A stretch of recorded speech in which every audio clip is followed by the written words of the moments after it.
rain stopped. I don't concern myself with the weather.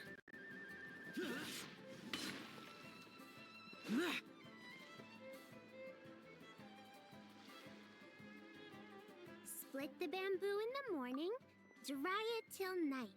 Shape and bend it nice and tight. Cross the strands to form a pattern, coat in silk, and you have a lantern. That's how you remember how to make a shout lantern. Did you get all that, Chi-Chi? Morning, split bamboo, traveler. Then get silk, make Paimon. What? No, that doesn't even rhyme. Look, it's them. Hey, Yao! Hey, Chi-Chi! Whoa, Traveler! Paimon, you're here! Happy Lantern Rite! What you up to? I'm teaching Chi-Chi to make shout lanterns. It's a real test of finger dexterity, so it'll help keep her nice and loose. Yes, I do finger exercises to be a nimble zombie. Wanna try too, you two? Oh, okay. Well, we need a whole bunch this year so it doesn't get too dark at night. Too dark? What does that mean? Dr. Baiju has patients who got hurt walking at night. The moon disappeared, so it was too dark to see. The moon disappeared? Like, behind the clouds? It was Jeonju, the moon devourer. Changshan told me about it, but now I forgot. It's an old myth from Chenyu Vale about a giant toad in the sky that eats the moon. What? The moon gets eaten? It's just a story. It's not like there's actually a giant toad in the sky. I asked Master about it, and she said myths are just insights into how the people of the past understood the world. Well, I didn't see it that night. But I've checked several nights since, and it's been there same as ever. According to Chi-Chi, though, the Ministry of Civil Affairs sent someone to do some kind of serious investigation. So, I don't know. Maybe something did happen. The Ministry of Civil Affairs? This is starting to sound bad. It's okay. You can fly. Even if it's too dark, you won't fall and get hurt. Yeah, exactly. So turn that frown upside down, Paimon, or someday you'll get a whole bunch of wrinkles and wake up looking like an old granny. What? Okay. No more frowning. But the Traveler can't fly. He can still fall and hurt himself, right? Don't worry. That's what the shout lanterns are for. As long as we make enough, Liyue Harbor will never go dark. Yeah, and there's the giant lantern too. Oh, right. I almost forgot. Look, this year's Grand Lantern commemorates the Adeptus who guards the moon. With her watching over it, the moon will be safe for sure. A white horse? Wait, so that's the White Horse Adeptus? Yeah. Legend has it she used to live on the moon. So if it were ever in danger, I'm sure she wouldn't just stand by and watch. Huh. We've heard of the White Horse Adeptus before, but we never heard the part about her living on the moon. Probably because it's a folk legend from Chenyu Vale, so not a lot of people know about it. But recently, some ancient artifacts were unearthed in Liyue, and the archaeological team even found evidence of ancient people worshipping an Adeptus who lived in a palace on the moon. It's kind of like how we write wishes on shout lanterns and release them during Lantern Rite. The White Horse Adeptus would descend from the moon in her jade carriage and grant people's wishes. Ooh! When did that happen? She sounds different from the other Adepti in Liyue. It must have been a super long time ago, because even Master barely knows anything about this Adeptus. Nope. Kinda unbelievable, right? Yanfei said the White Horse Adeptus might even be a made-up legend, just like Janju the Moon Devourer. Yeah, a made-up horse and a made-up toad.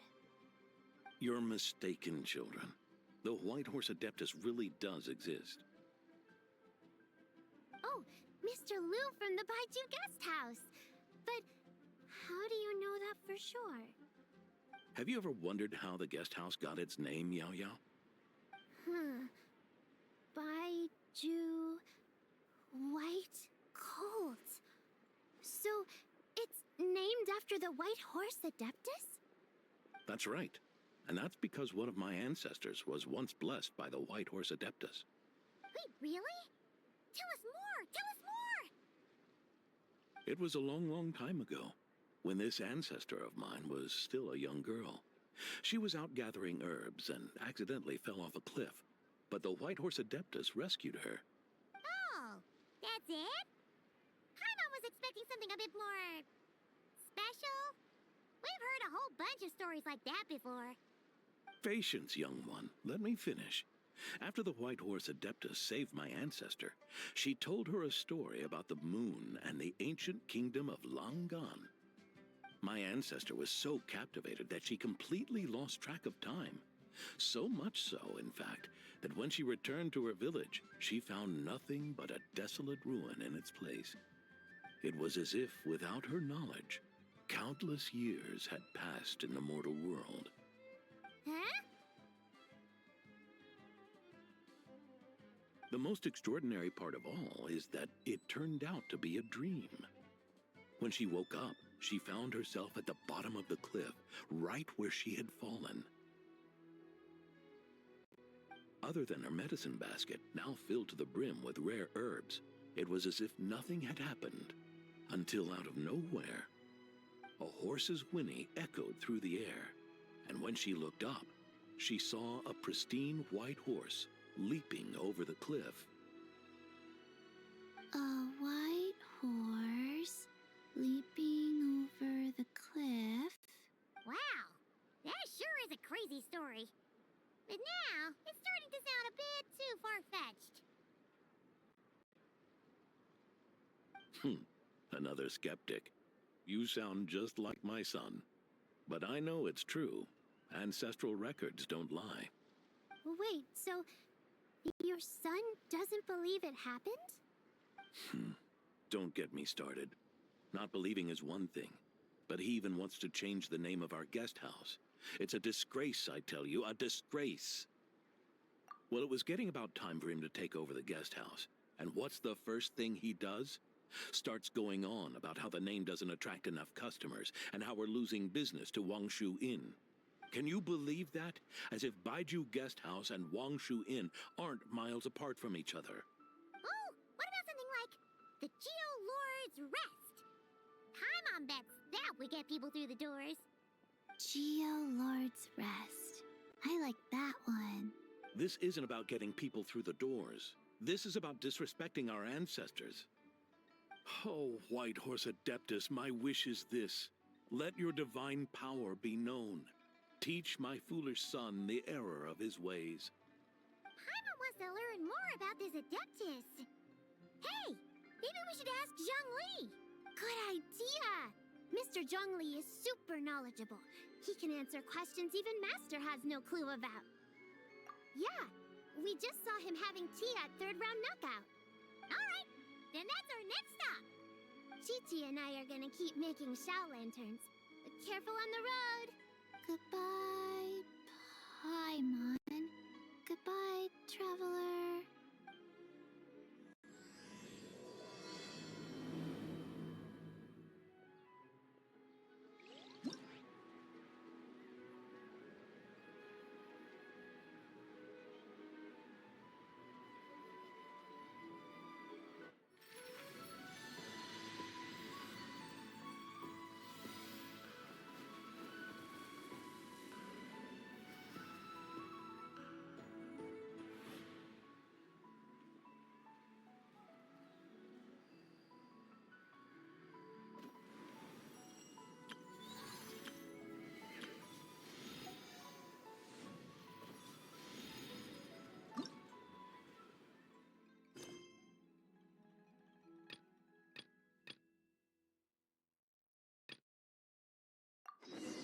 damned will sooner die again than lay a hand on me.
Oh? Oh. Curious. Impressive, right? What's with all the commotion over here? Oh, Traveler and Paimon! Perfect timing! I have something amazing to show you! What is it? Huh? What the? Heart of the Moon is blacked out! Was it really eaten by a giant toad? Huh. I didn't expect you to know the story of Jonju the Moon Devourer, Paimon. Don't underestimate Paimon. She learned a whole bunch of things in Sumeru. But Jonju the Moon Devourer is a Liyue legend. Well, knowledge knows no borders, so there. You're right about that, Paimon. But this dark circle doesn't look anything like a toad to me. A toad's egg, maybe? But that's about it. Oh, wait, Traveler! You've been in Nodcry, right? The people there worship the moon goddess, so you should know what's going on here. Really? Not even in a place where people worship the moon? Oh yeah! Master told me that the tale of Jianzhu, the Moon Devourer, was how ancient people explained a certain celestial phenomenon. But what is it exactly? Some kind of omen of disaster? How so? Oh, but in this picture, the moon is being covered from the center. So this can't be a normal eclipse. Then it's still an omen of some impending calamity? We never said that!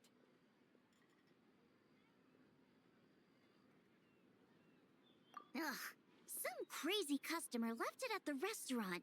Just thinking about it gives me the chills.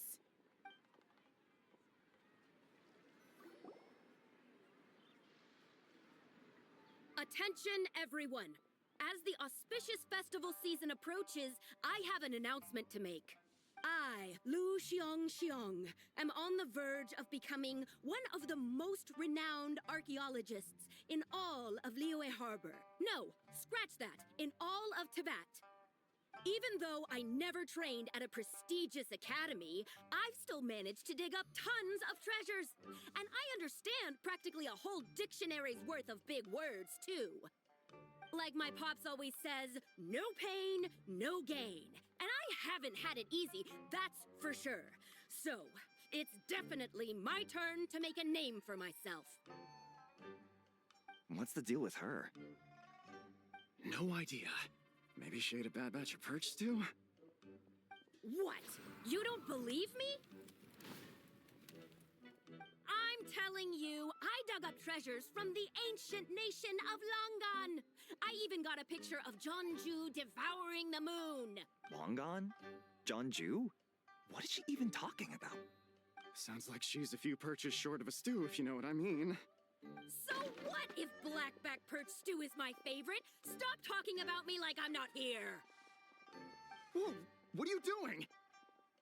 You're just a stupid, ignorant man, and I'm gonna kill you. Young lady, you need to calm down. What?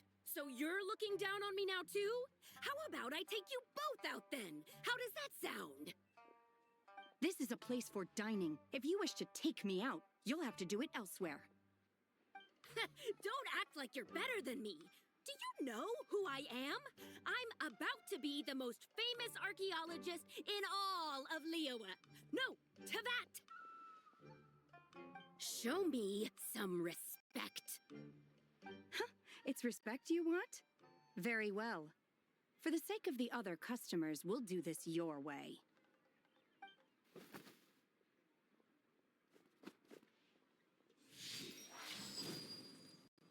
What? So Shenhe started the fight? She had no choice.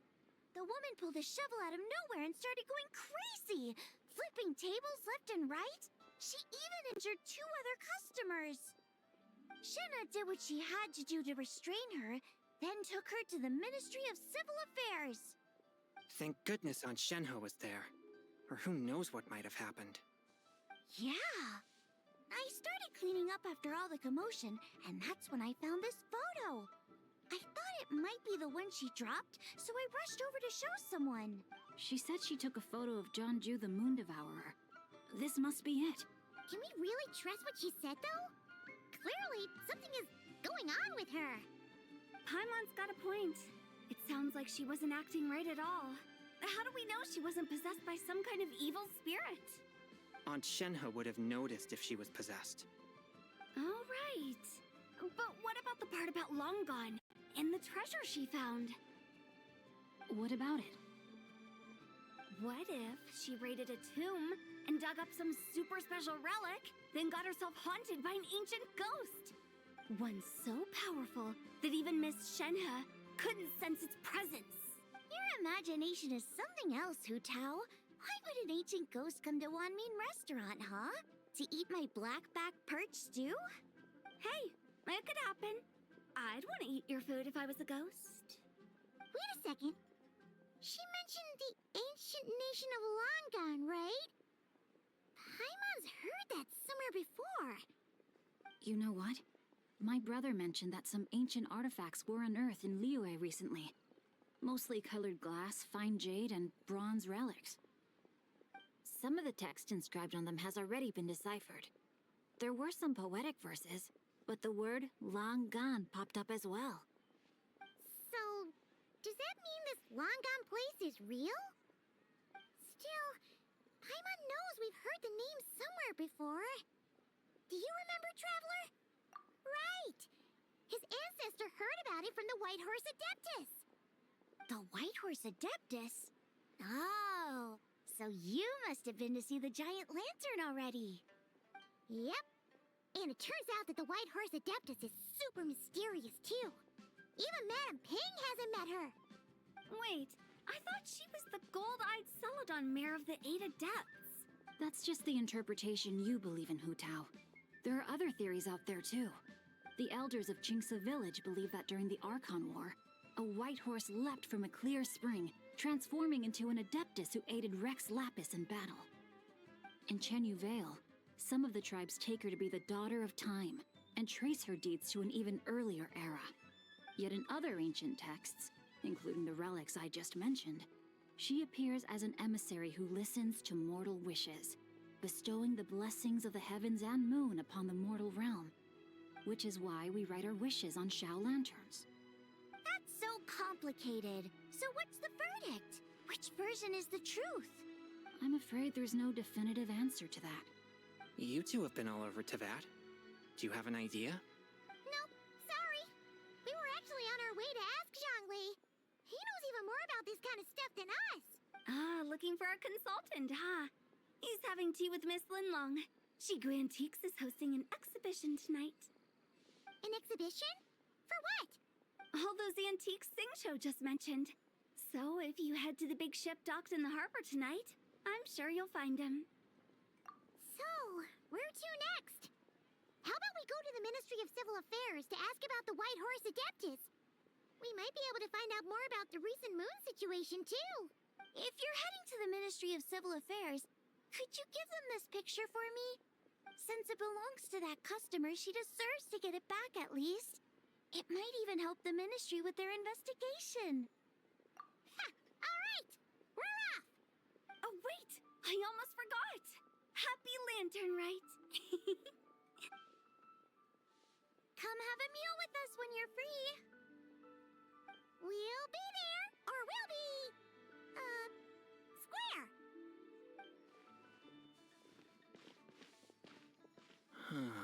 Thinking about it now, could it be possible that photograph was a fake?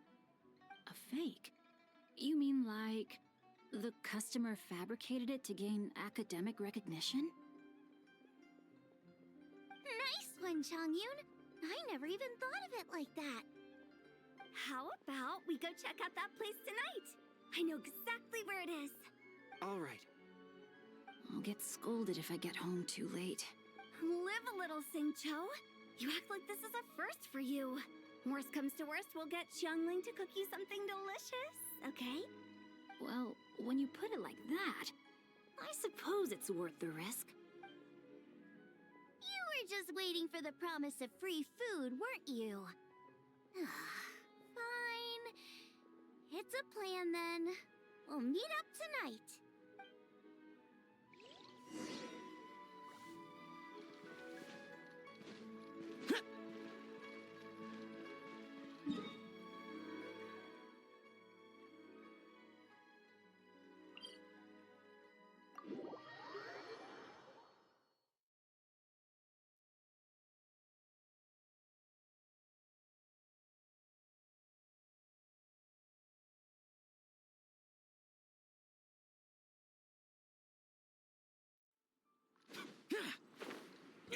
Useless.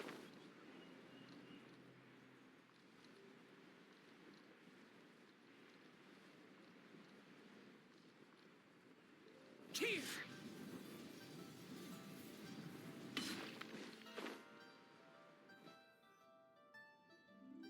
And your grandfather is of the same opinion, Miss Lanyan?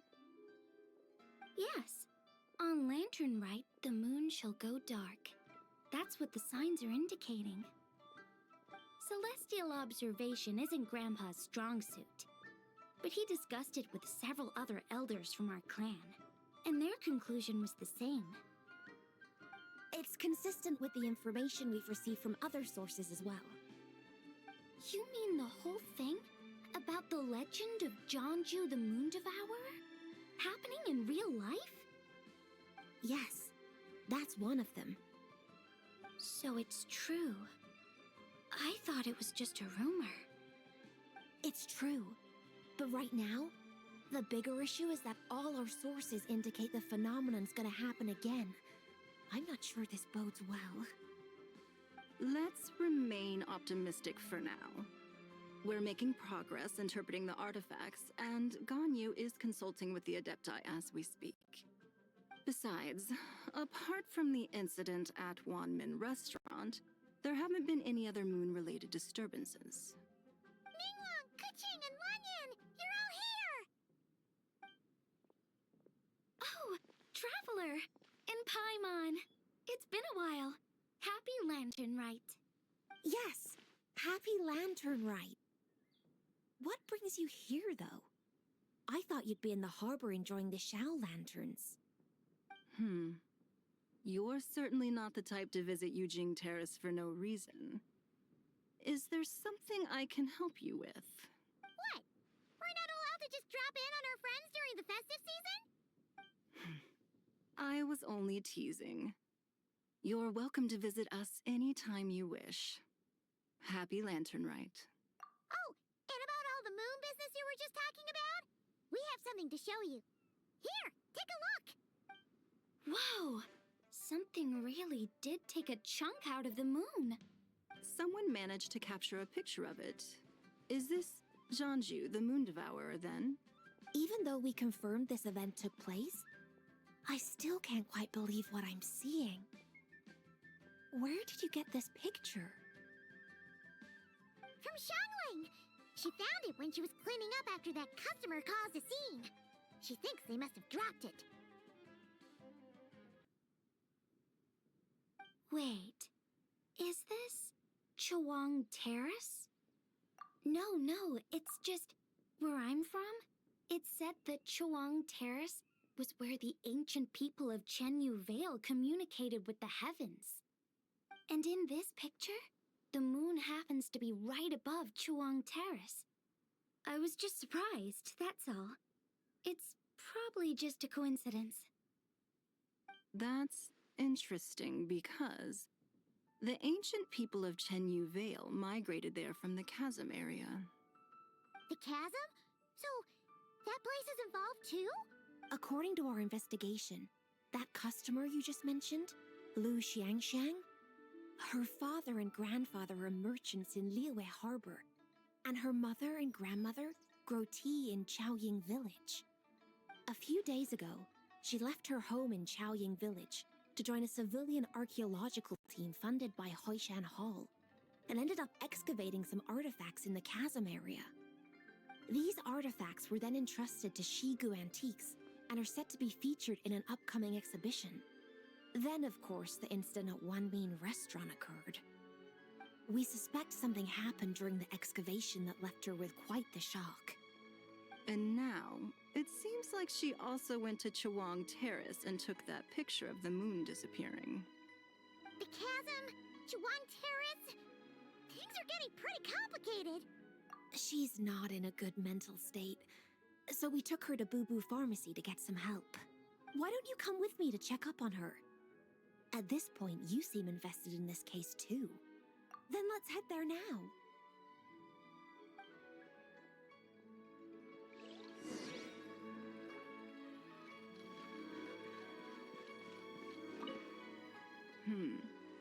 Now that I see this picture, it looks less like a piece of the moon was eaten, and more like something is obscuring it.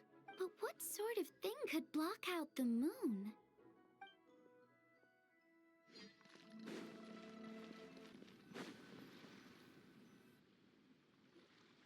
Ah, Lady Yuheng. Oh, and the Traveler and Paimon are here as well. What a pleasant surprise.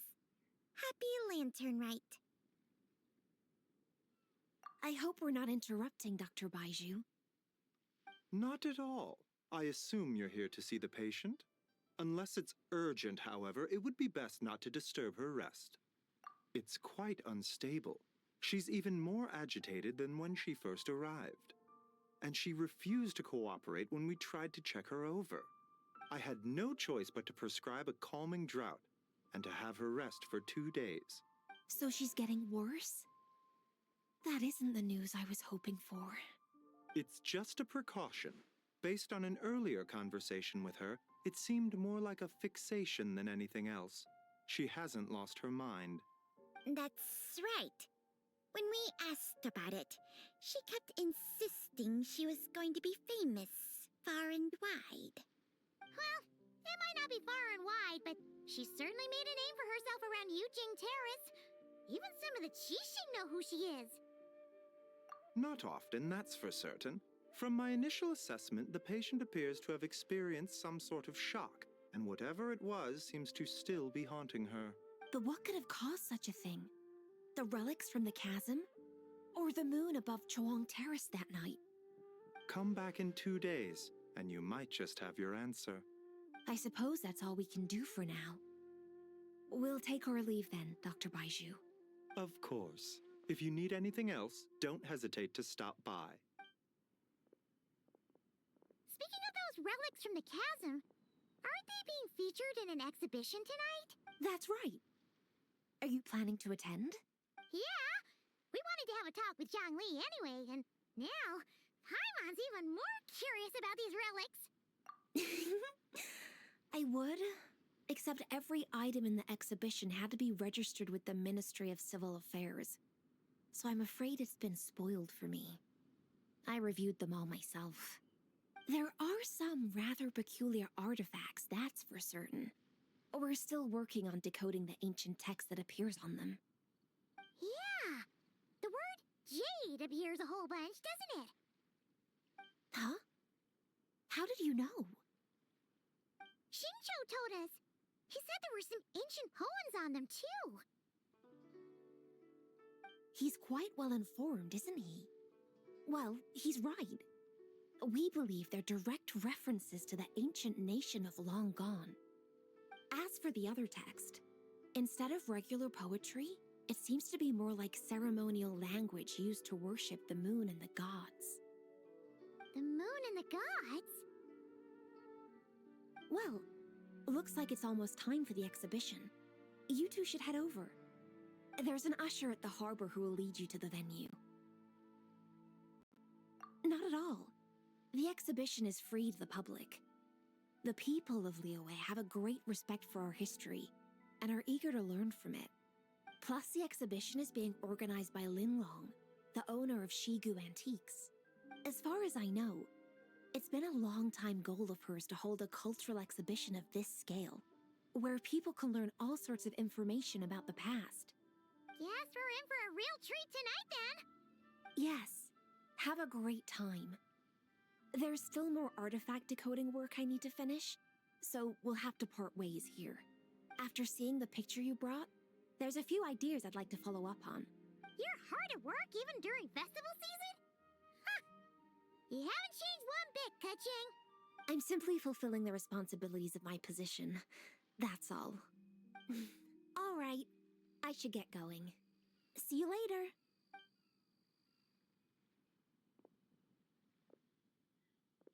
Well, guess we should head over to the harbor and find that usher.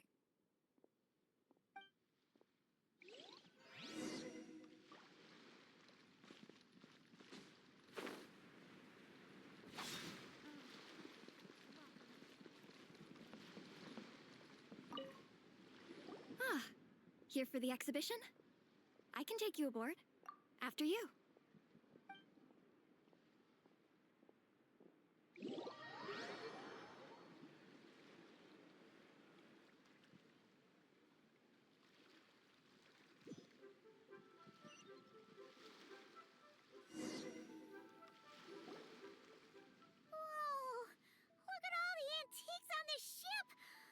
Almost too much to take in!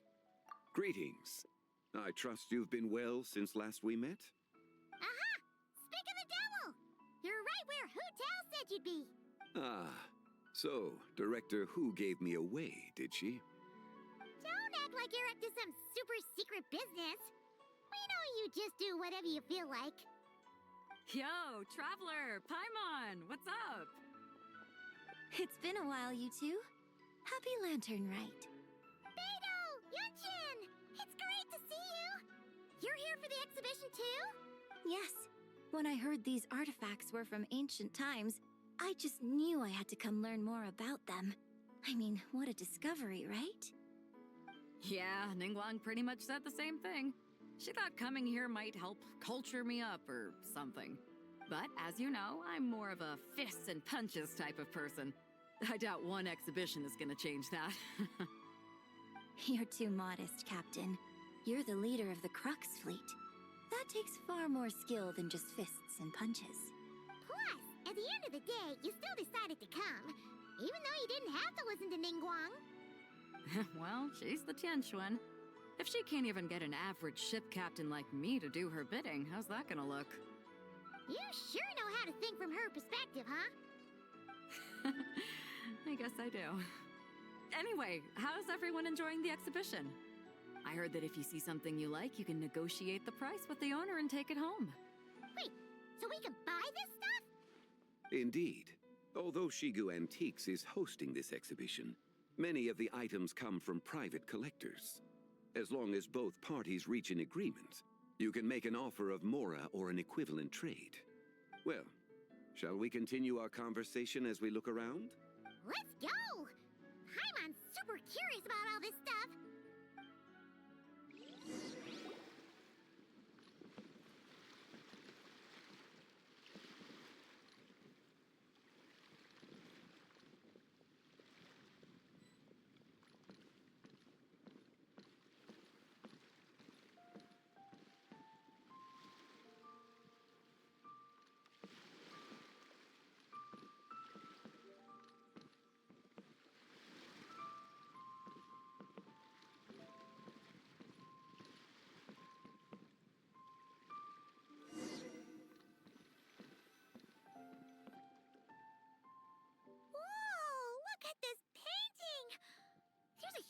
Toad on it!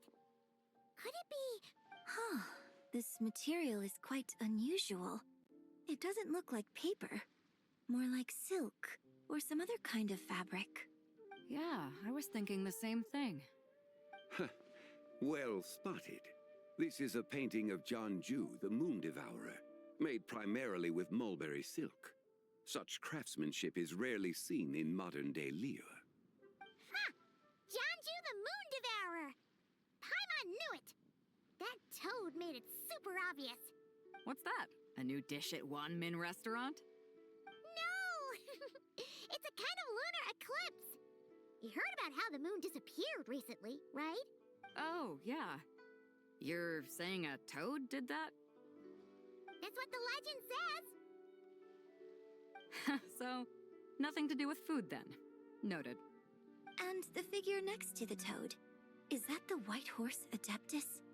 From the stories I've heard, her palace lies on the moon. That would seem to be a logical assumption. No. In fact, this item was discovered in Chenyu Vale, and many years ago at that.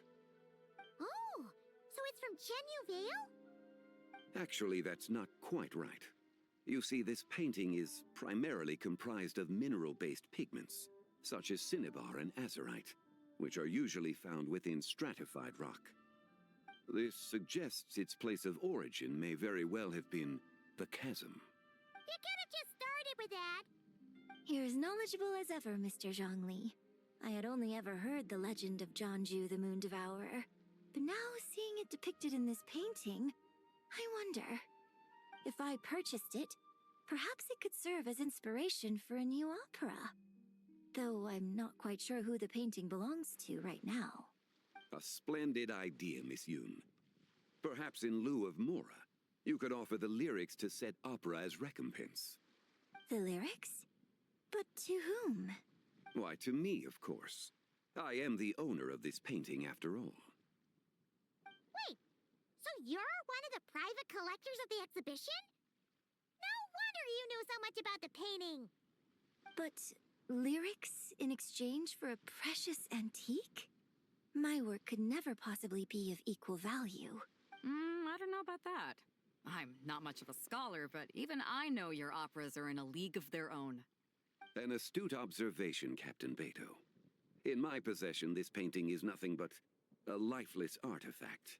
In your hands, however, it could be transformed into a new piece of art entirely.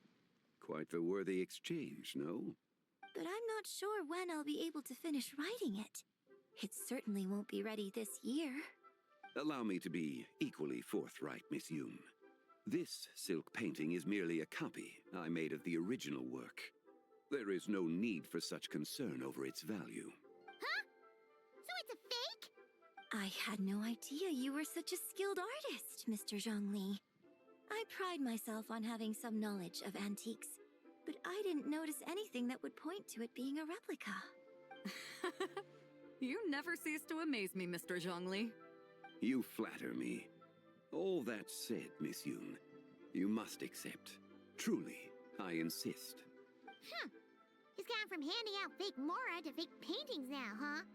Your kindness is impossible to refuse, Mr. Zhongli.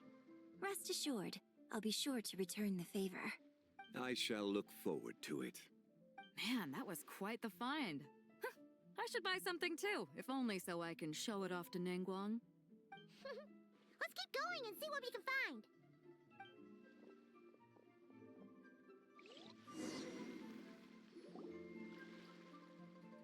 Wow, this bronze war chariot is really something. It must have quite the story behind it.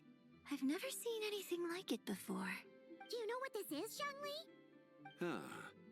I heard from Miss Linlong that a carriage made of Celadon jade was unearthed in the chasm.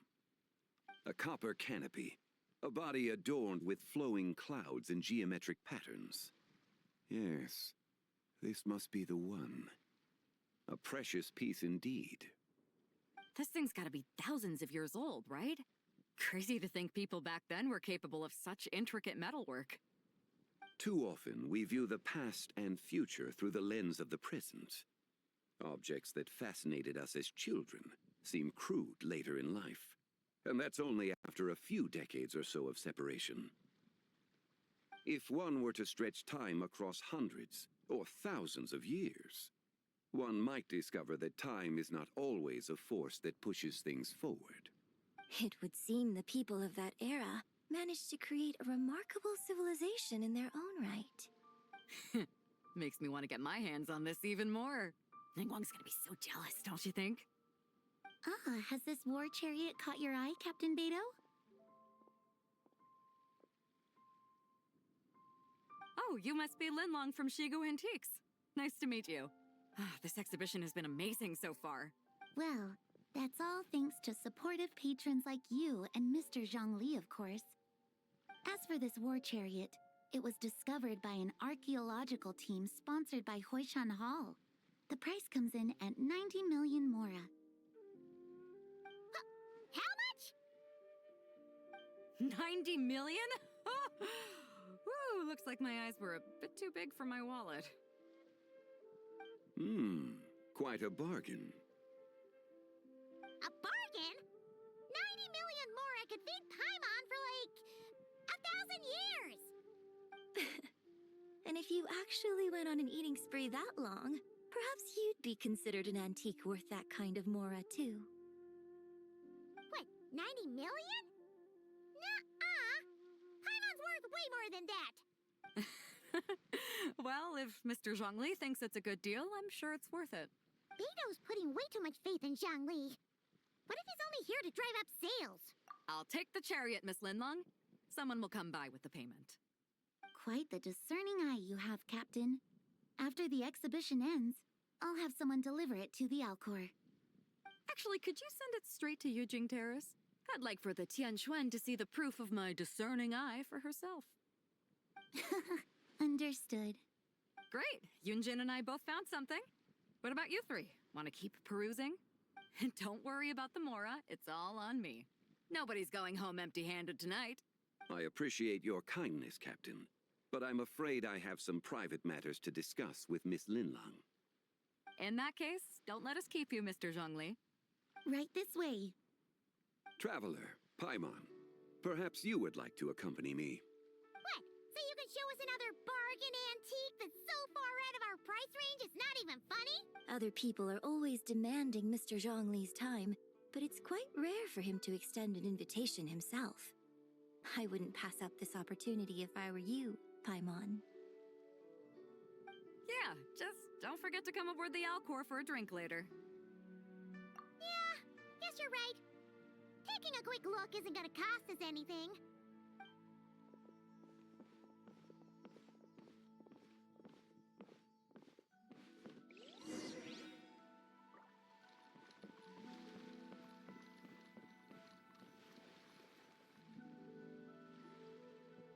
these are all the jade pieces that were found, Mr. Zhongli. Wow! So many styles! What kind are these? These are a type of ceremonial jade. You're familiar with Chenyu Vale's rain jade, right, yes? Oh, yeah! So these pieces are all used in the Rain Jade ceremony? Well, you may not know, Paimon, but before the rain jade rite came into practice, Chenyu Vale was known for a different ceremonial tradition that also involved jade. The bee is used to honor heaven, the Tsong to honor earth, the Gui to honor the east, the Jiang to honor the south, the Hu to honor the west, and the Huang to honor the north. These form the 6 ritual jades.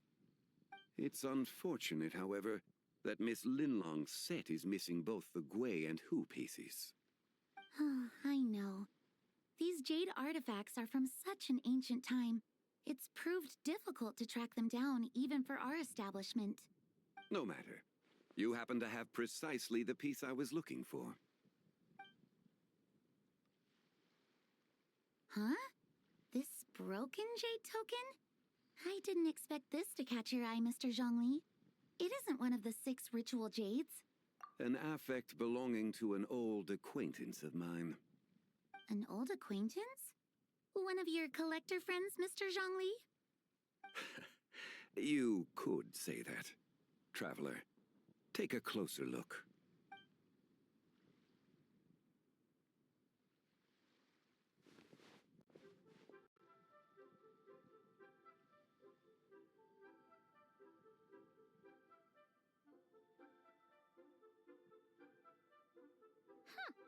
It doesn't look all that special to Paimon.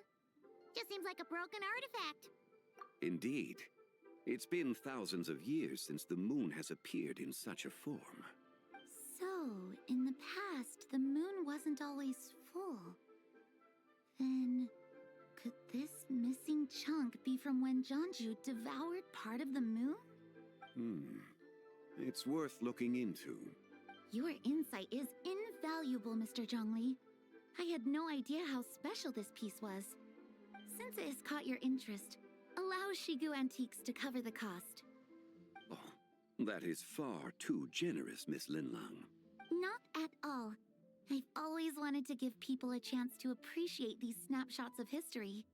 So holding an exhibition like this has been a lifetime wish of mine. And it never would have been possible without your help, Mr. Zhongli. I merely put in a good word with a few acquaintances of mine.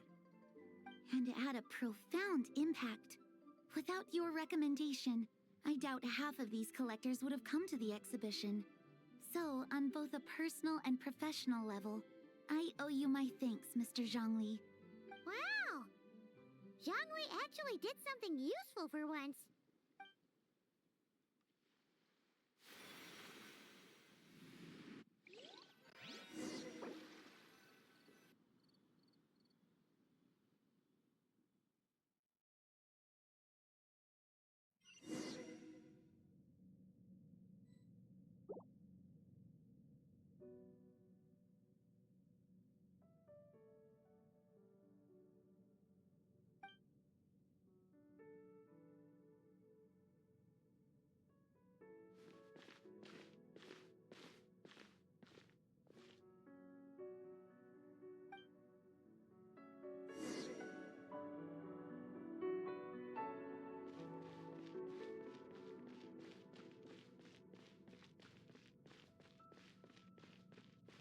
Three, 5, 7.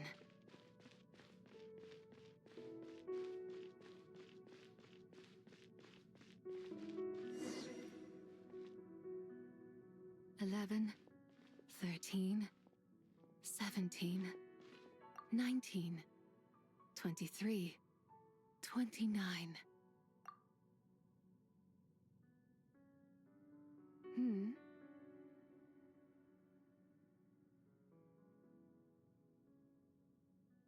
You also enjoy counting in such a fashion, lost child? The same loneliness as them. It seems to exist in your heart as well. Me? I'm sorry, I don't remember. the shadow of the moon? Or a dream of time? I'm sorry. No one has asked me such things before. I've been here for so long. There is much I have forgotten. I know nothing of your arrival. All I know is the longing in people's hearts. Yet, I sense the moonlight's guidance within you, child. Perhaps that is what brought you here. You seem confused. Perhaps I can help in some way. The path home is... that direction. I believe someone told me that before, but I was never able to reach the end. You should take a look. No need. It would seem... my time has already run out. Farewell. May the moonlight ever shine upon you.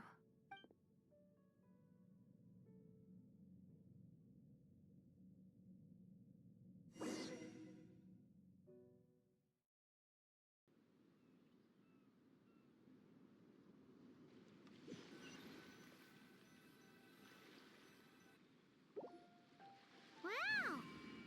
Jiangwei actually did something useful for once. Your complexion looks rather ashen, traveler.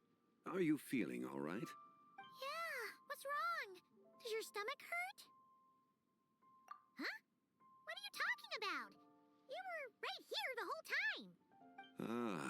Ah, I see. I'm afraid we must take our leave, Miss Linlang. My friend has taken ill and I must escort him to get some rest. Of course. Traveler, Paimon, please, come with me. Ah, yes. Regarding the payment for the Jade Token. Charge the expense to the Wangsheng Funeral Parlor if you would.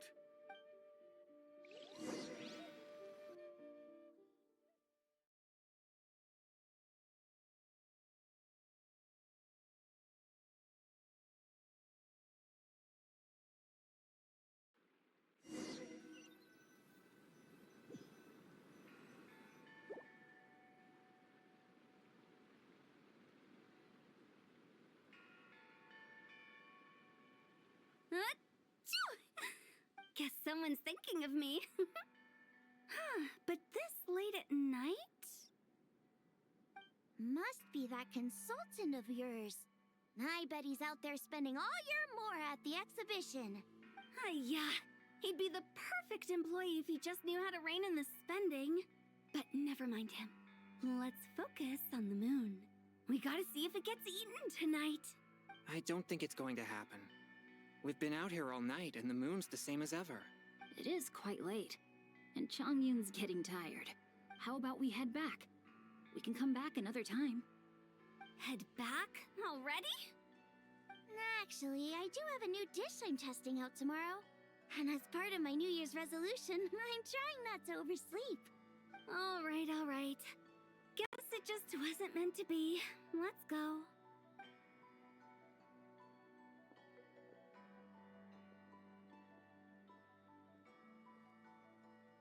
When the sun's out, bathe in sunlight.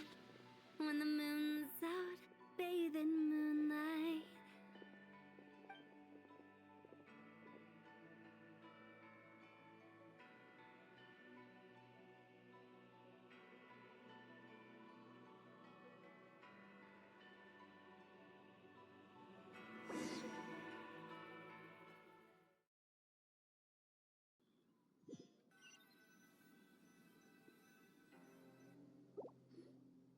Wait, aren't we going to rest?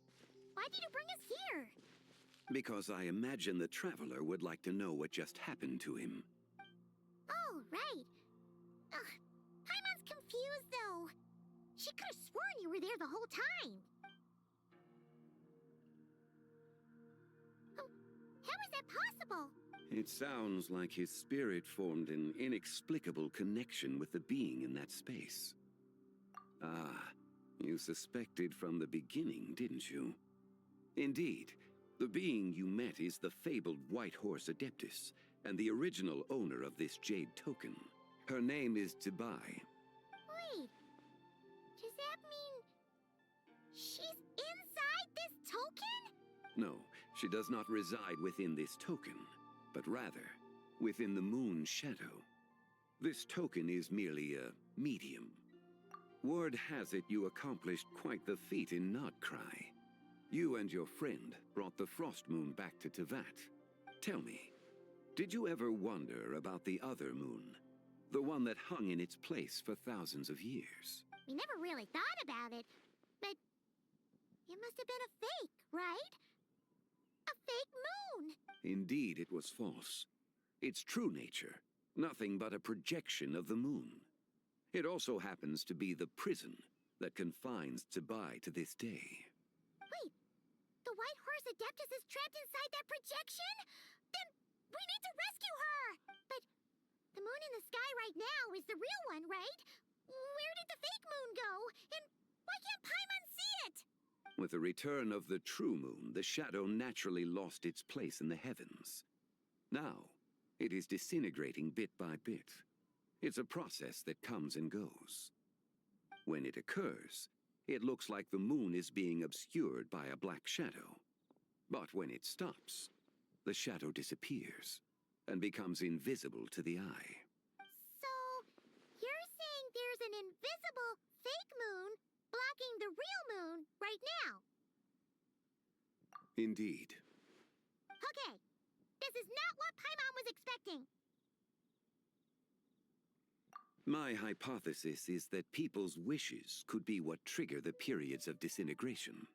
After all, when you experienced that episode just now, it was precisely when Miss Linlong spoke of her own wish. Wait, is that because the White Horse Adeptus answers people's wishes? The legend must be true then. So, that means the more wishes we make, the faster the fake moon will disintegrate, right? Then it won't be long before the White Horse Adeptus is free! Quite the contrary. After countless years trapped inside, the two have merged into one. When the moon shadow is gone, Tsibai will cease to exist in this world. Oh no! So, by bringing the moon back, we actually hurt the White Horse Adeptus? Do not burden yourself with such thoughts. Because of your actions, a promising opportunity has presented itself to us. Let us not forget, what is crumbling is also precisely that which imprisons her. Yes, and that is why I invited you here tonight. Your connection to that broken jade token confirms that you can do what I envision. However, while I had hoped to receive your assistance, this matter could have significant ramifications. I must admit a certain reluctance to implicate you in more of Tevat's secrets. Often, the deeper one's knowledge of such matters, the harder it becomes to extricate oneself from them. You are someone who once traveled through the boundless sea of stars. I cannot help but wonder, perhaps it is wrong for your fate to become too entangled with the fate of any one world. Such is your conviction, then. Since journeying beyond Liyue, you have had ample time to reflect on these matters, it would seem. Very well. The first secret I must reveal is that Tsibai has long since passed away. The being within the Shadow Moon is merely one of the 3 deadly selves she severed before her death. Wait, the White Horse Adeptus is dead? Weren't you supposed to tell us how to fix this? Now it just seems even more impossible! Please, remain calm, Paimon, and allow me to explain. The 3 deadly selves is a practice used by those engaged in spiritual cultivation. The intent is to sever the 3 vice-laden mortal selves to reveal one's true, pure self beneath. However, Tsibai's 3 selves are more complicated in nature. Because in the moment before her death, someone preserved the shattered essence of her soul and placed the fragments within her 3 deadly selves. If we retrieve the 3 fragments of her soul, there is a chance we can restore her presence in the mortal realm. So that means we can bring her back to life? Yes, provided we retrieve the fragments of her soul's essence from the 3 deadly selves. Indeed. The being you encountered was Tibai's first deadly self, Ziju. After Tibai's death, she ascended to the heavens and became one with the Shadow Moon. The essence that resides within her is a heavenly soul, also known as Taiguang. Thus, this self is the closest to Tibai's true nature. That said, because she is trapped within the Shadow Moon, we have no choice but to seek out the other two soul essences first. Then we can unite them as one. Her second deadly self is called Ziju. After Tibai's death, she fell into a slumber deep beneath the earth in what is now known as the Chasm. The essence within her is the Earth Soul, also known as Xuangling. She is the self that inherited most of Tibai's memories and wisdom. The chasm? So, do we have to go there to find her? That won't be necessary. I sensed her presence on the jade carriage from earlier, the one at the exhibition. It's possible. The return of the Frost Moon awakened her, and she emerged from the chasm alongside that batch of ancient artifacts. Wait! That must be why you agreed to help with the exhibition! To investigate the artifacts! Indeed. So in truth, Miss Linlong was the one who helped me. The third deadly self is Zichao. The essence within her is the human soul, also known as Yojing, Zibai's shade. Thus she is the most free-spirited among the three. She lent me her aid during the Archon War, 1,000 years ago. But later, as her powers waned, she retreated into the mountains. I imagine finding Zichao should prove the most troublesome, so I shall take it upon myself to track her down. So, we need to find the second deadly self, right? But where do we even start? Locating her should not prove difficult. In life, Zibai was fond of mortals, and as the self who inherited most of her memories and wisdom, Ziju should be the same. It's possible she has possessed someone, and is meandering the bustling streets of Liyue Harbor as we speak. Possess someone? Wait! Are you thinking what Paimon's thinking, Traveler?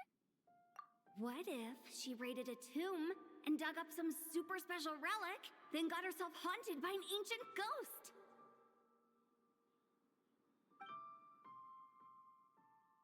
Exactly! Lu Xiangxiang! It seems you have a lead in mind already. She could still be at Boo Boo Pharmacy. She was super agitated when she first got there, so Baishu gave her some calming medicine and told us to come back in 2 days. Do you think it could be her, Shangli? It's quite possible. The deadly selves are impure beings that can easily influence mortal minds. A sound plan. Well, I should get started on my own investigation then. But you're leaving already? I must. Zichao went into hiding after the Archon War. If I am to have any success tracking her down, and there's no guarantee, I should start sooner rather than later. But there's still so much you haven't told us. Like, who the White Horse Adeptus actually is, and how she died in the first place. Not to mention who it was that preserved the fragments of her soul. Should our endeavor prove successful, then naturally those answers will follow. If not, speaking of them would be rather meaningless. It would seem that this is a question you are unwilling to set aside. Very well. I shall tell you. It was the Avatar of Time. Ah, so you know of her existence. The ruler of time saved her soul. Indeed. Preserving what remained of Zibai's soul in the moment before her death. Only the power of time could be capable of such a thing. However, there is no telling what effect it has had on the three deadly selves. In other words, you must exercise caution when seeking out Ziju. On the night of Lantern Rite, countless Shao lanterns, and the wishes written upon them, will be released into the sky. I estimate that this event will trigger the Shadow Moon's collapse. When that happens, the cage that confines the first deadly self will open. That is our moment to act, but also the moment where all could be lost. For if we fail to retrieve the other 2 soul fragments in time, Zibai's resurrection is hopeless. As I mentioned before, the answers to your remaining questions should come in time, providing our efforts bear fruit. Let us hope that all proceeds smoothly in the days to come.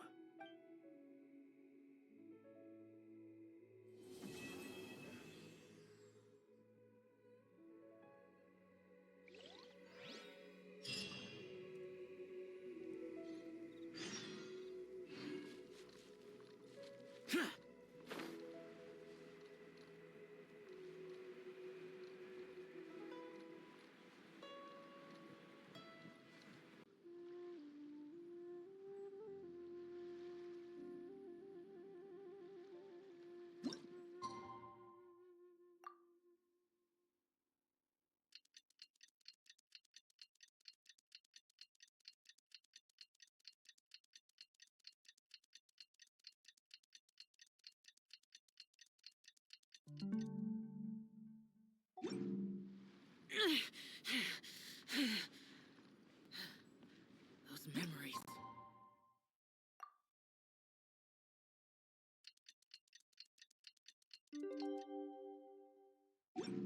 So dark. Well, should we head to Boo Boo Pharmacy today? Fingers crossed we learned something useful.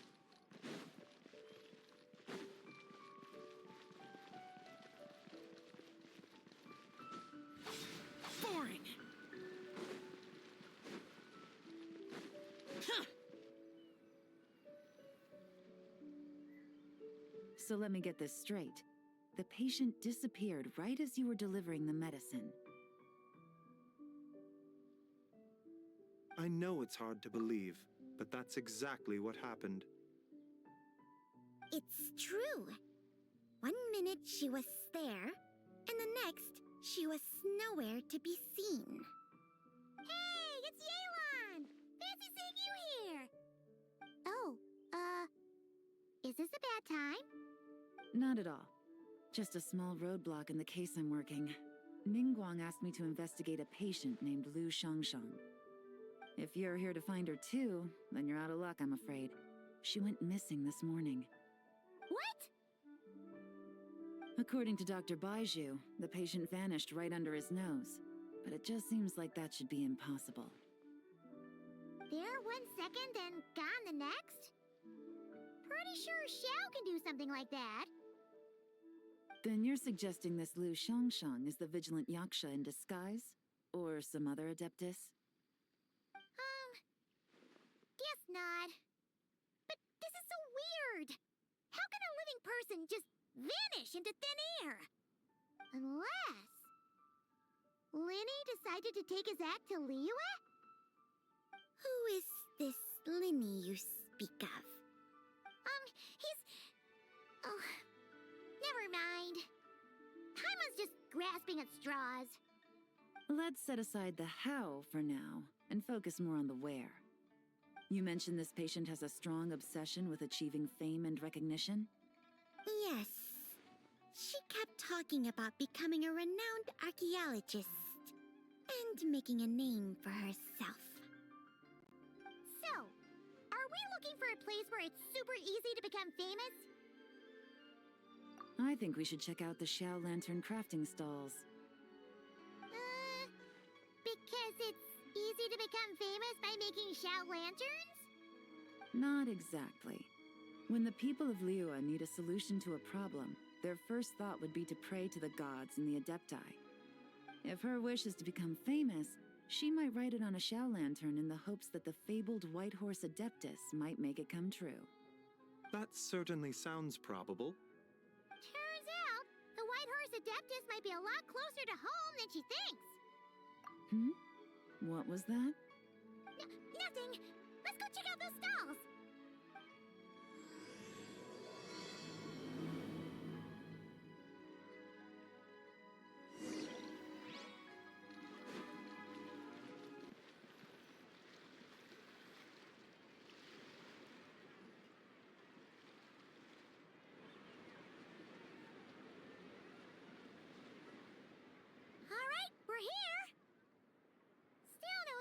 Lu Xiang, though. As long as you're patient enough, Paimon, you'll find that hunting down people is no different from hunting boars. We need to blend into the environment, or we risk alerting the target. So as far as everyone here is concerned, we're just ordinary tourists. Oh, okay.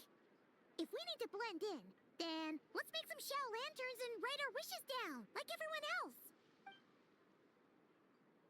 What's your New Year's wish, Yelan? I haven't given it much thought. Oh, and it can't be work-related. You gotta take a break once in a while, right? You're always digging out this suspect, tailing that criminal, hunting down this gang or that. Which is super amazing and all, but it's gotta be exhausting. Really getting into this, huh? You said to blend in, right? Come on! It's all part of the act! So you gotta think of something! Then I suppose it'd be to go traveling the next time I get the chance. Traveling? That's our bread and butter! Wanna join us? Thanks for the offer, but my desk is piled high with reports on your exploits. And that's not quite the kind of traveling I had in mind. I was thinking more the lie down and do absolutely nothing kind of travel.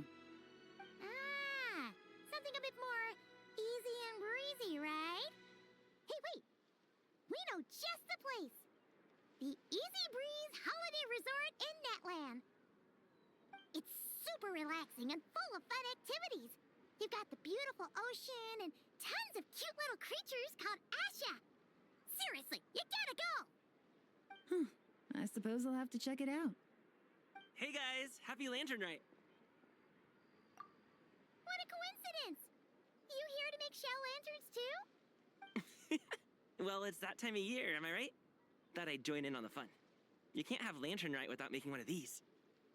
What you gonna wish for? Aw, man, it's kind of embarrassing, but whatever. The truth is, the mighty mythical beasts are seriously struggling with recruitment. So, I'm hoping to find a few apprentices and teach them the art of wushu dancing. Awesome! Shurfugami, here we come! Whoa there, Paimon! One step at a time. I actually need to find people first. Yeah, but Paimon bets people will jump at the chance to learn from you! Well, I wouldn't be so sure. Wushu dancing is super physical and takes a lot of hard work to master, so it's not easy to find people. At this point, if the Adepti can't help me, no one can. I'll do it! Huh? You just said you wanted an apprentice, right? Well, I'm offering. What do you think? Whoa, the White Horse Adeptus works faster than I thought. Traveler, it's her, Lu Shangshang. Our target! Hey, didn't you hear me? I said I wanted to be your apprentice. No need to shout. I heard you the first time. What's your name?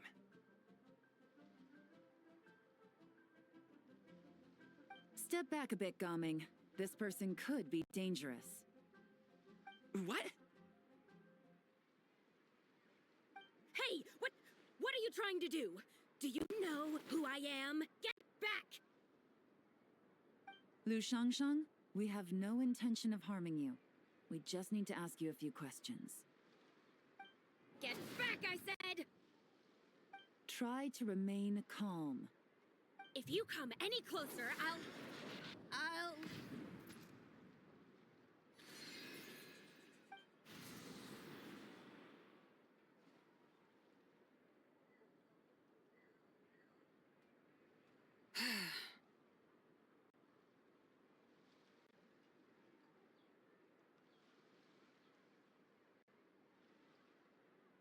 Little wisp of a being.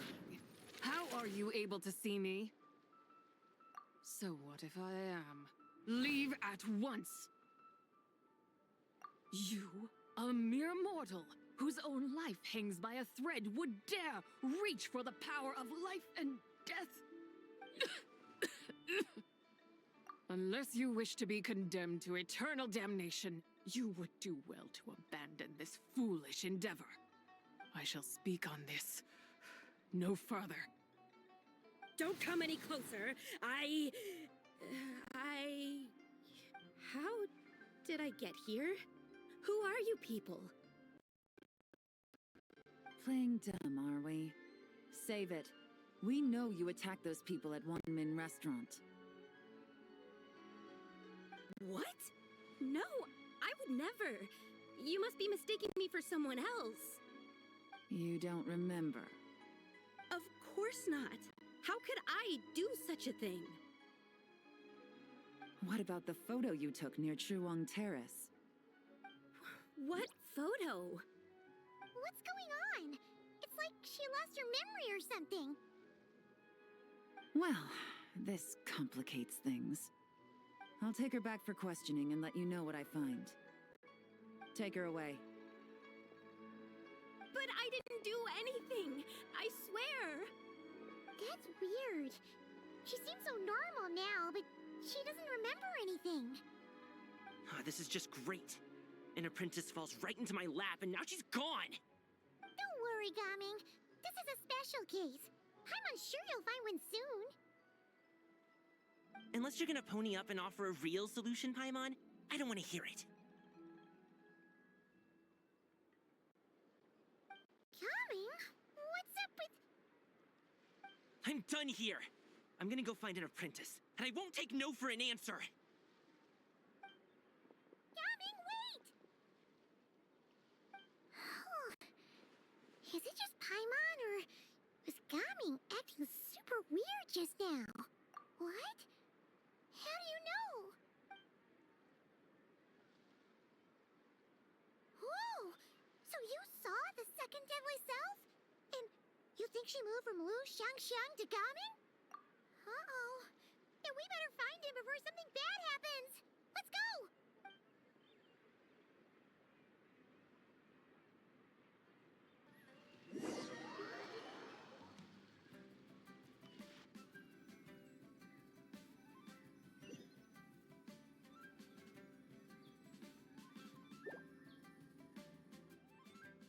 Alas, why must Cloud Retainer inflict such woe upon us, Mooncarver? By the order of Rex Lapis, we were supposed to make haste to the harbor to stand watch.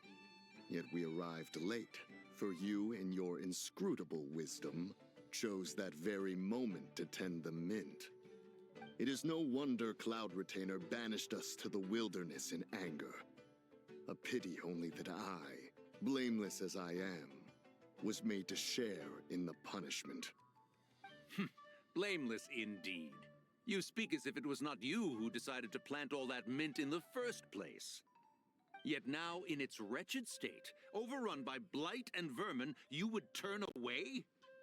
Utterly heartless, I say. Were I truly that heartless, would I have rescued those seedlings from this desolate wasteland, granting them haven in your hallowed garden? Alas, if blame must be laid, let it fall upon Cloud Retainer for failing to recognize the virtue of our plight. Ah, at last a sentiment with which I can agree. If ever Cloud Retainer is away, we should steal into her abode and plant a veritable field of mint. A tempting little ruse, is it not?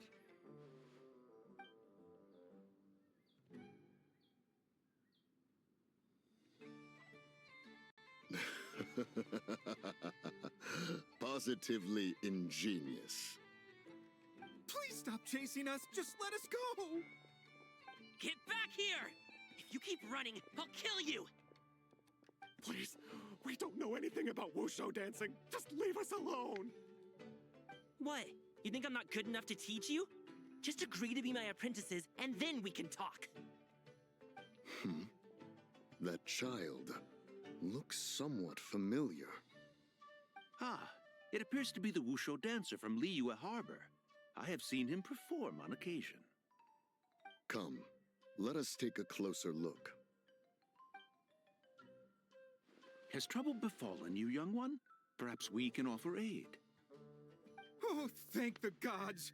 Please, sir, you have to help us. This guy's trying to force us to become his Wusho dancing apprentices, and he won't take no for an answer! Oh, so it is you who require aid, not the other way around. Get out of the way, old man! This is between us. Preposterous. You dare to presume we are of a mature age? Listen here, brazen youth. Skilled you may be in the art of dance, yet your offstage demeanor leaves much to be desired. Hold on, Mountain Shaper.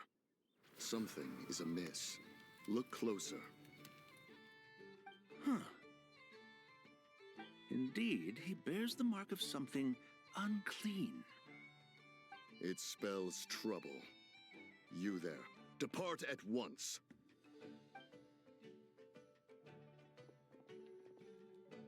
Hey! You drove off my recruits, old man! You'll just have to take their place, even if you're a bit on the decrepit side. Many years it has been since a being has dared speak to us in such a manner.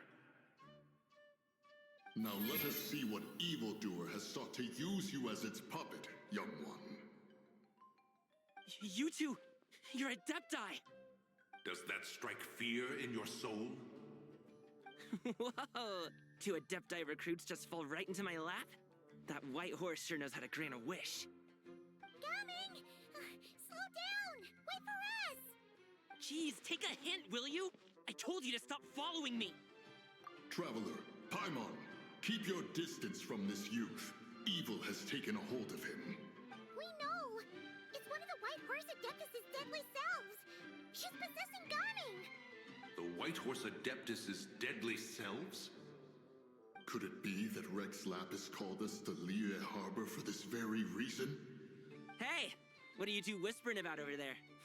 Who's gonna be first apprentice and who's gonna be second?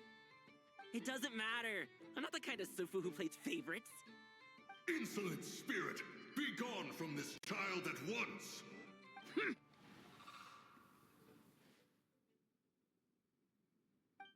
Little mite of a mortal. Getting in my way again, I see.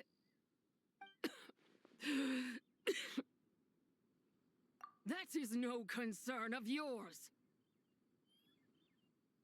No. Only by doing it myself will I find peace. Otherwise, rage will consume me. If I lose control, all will turn to dust.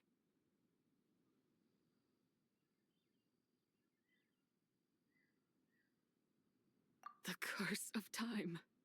The memories this body holds. Come no closer! This is your final warning.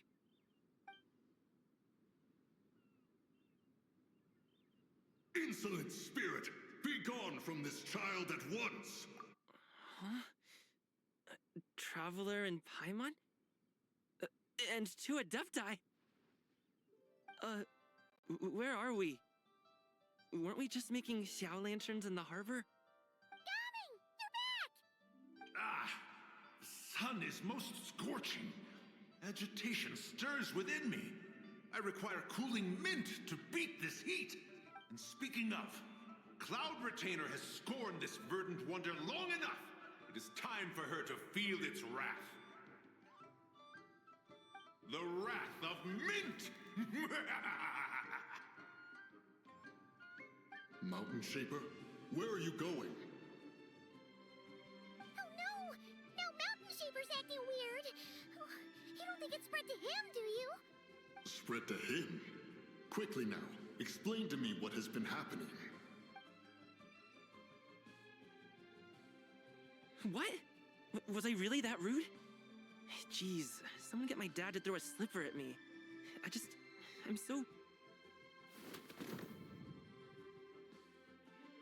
Oh, you okay, Gaming? He is fine. It is simply exhaustion. But to think Mountain Shaper would succumb to something like this, it is most unexpected. So, what do we do? We can't just leave Gaming like this, but we can't ignore Mountain Shaper either, right? My cultivation level rivals that of Mountain Shaper. Were I to give chase, Zurja would but flee from his form and take refuge in mine. Seek out Streetward Rambler. Cloud Retainer and the Conqueror of Demons should be with her. I shall take this child back to the harbor and join you post-haste. Whoa! What are all the Adepti doing together? Rex Lapis charged us with keeping watch over Liyue Harbor should danger rear its head. I dare say this is the very crisis he anticipated. Come, we must devise a strategy before confronting Zurja.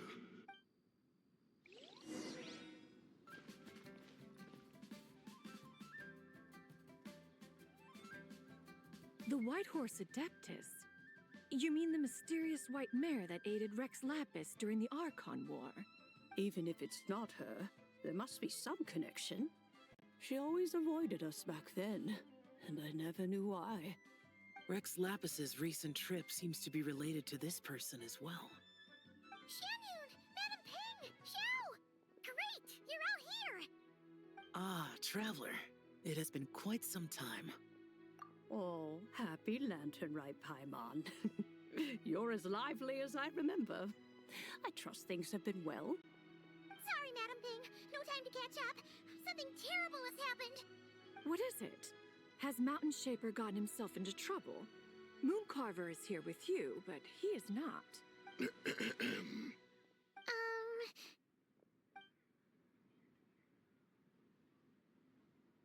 The Wrath of Mint? That old fool dares to utter such nonsense behind one's back. Yeah, that's not really our biggest concern here. So, even a mere deadly self of the White Horse Adeptus was able to possess Mountain Shaper and affect his mind. No wonder Rex Lapis told us to gather here and await his orders. Mountain Shaper's cultivation is inadequate. He was caught unprepared. Were it one of us, Zurja would hardly have found a vessel quite so ready for the taking. Hey, that's not what you said earlier. Where is Mountain Shaper now? A question that hardly bears pondering. Obviously, he intends to plant mint in the vicinity of one's abode. Ah, then he poses no great threat. We might as well let him be. Once he fulfills his wish, it's possible that Zurja will relinquish him of her own volition. Your ulterior motive is most obvious, Mountain Shaper. You two hope for Mount Eltsong to be covered in mint. One can see it clear as day. Not to mention, deadly selves are born of malevolent human desires, and naturally pose a great risk to the form and mind of all living beings. We cannot let this go unchecked. Let me handle it. I have relevant experience and know how to deal with such situations. One has no doubt of that. Yet your involvement would likely end in armed confrontation. In one's own estimation, the time for such measures has not yet come. Before his departure, Rex Lapis knew that Zurja was active in Liyue Harbor, yet told us only to wait. It would seem, then, that Rex Lapis did not believe extreme measures were warranted here. Yes, this is quite a peculiar case.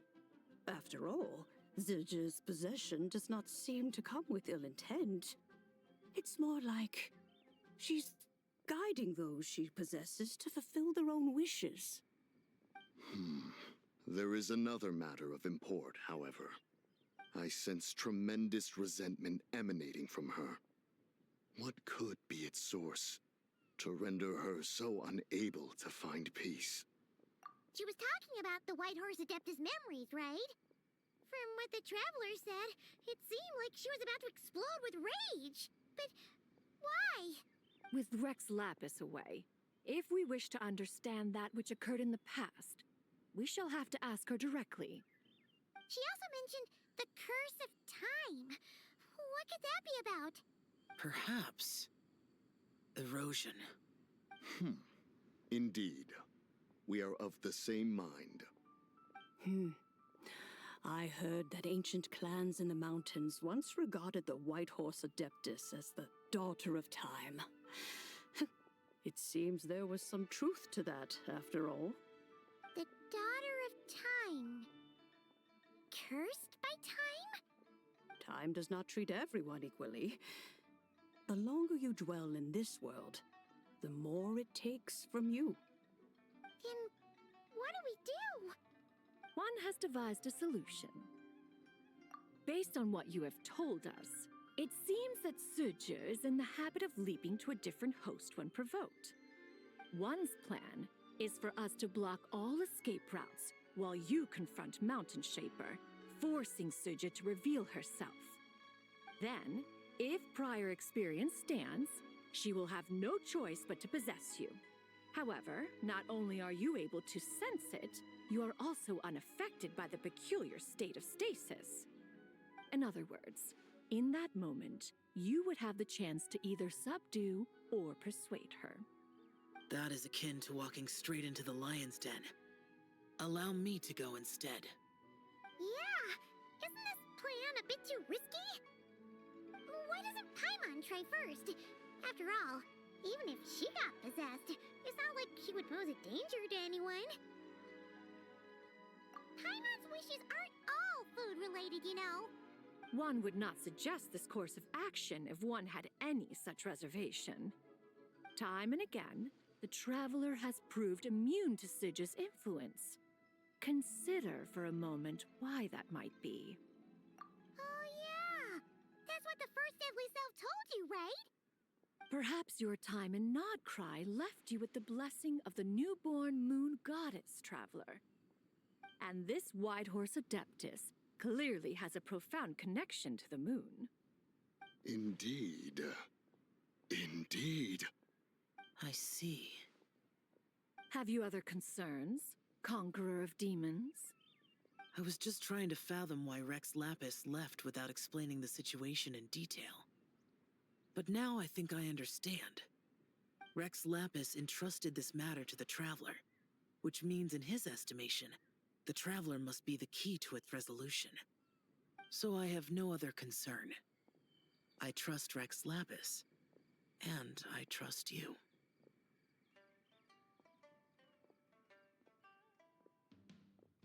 Then we are all in agreement on proceeding with this plan? Very well. We should depart at once, lest we lose our chance. Let us see whether that old fool truly dares to face one's abode with Mint.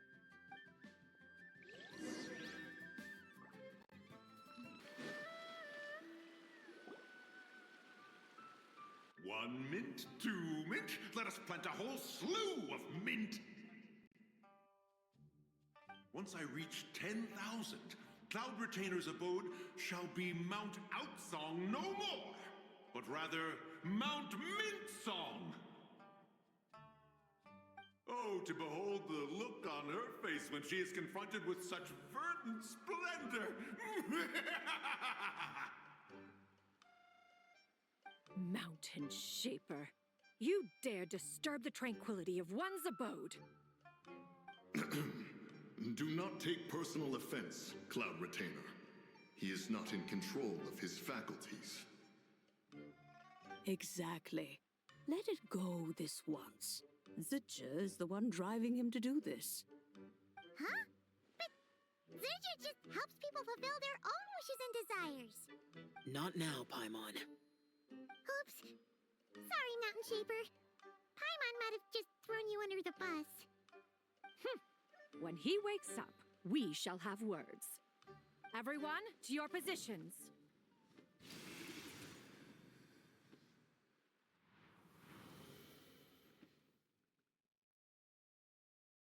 Be careful. A pest? I must catch it. Again! Oh, young one, it is you. Don't tell me. Cloud Retainer sent you? Ha! Such brazen insolence. Such presumption. Such boundless avarice. That wretched adept's impudence knows no end. If she dares lay a finger on my garden, I shall smash her cuisine machine to pieces. You think I am one to fold so easily?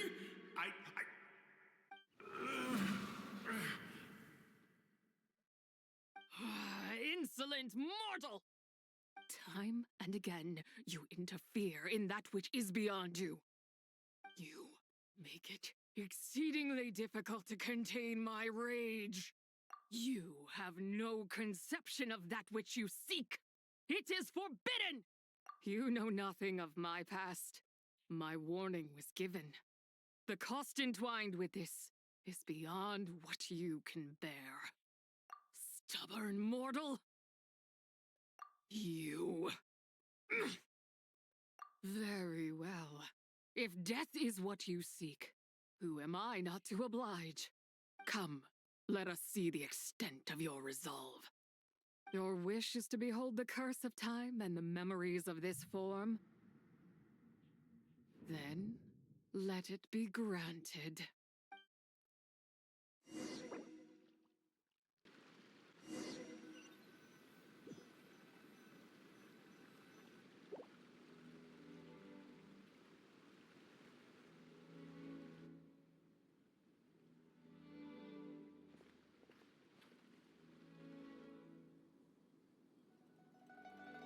You who seek death, stand before me.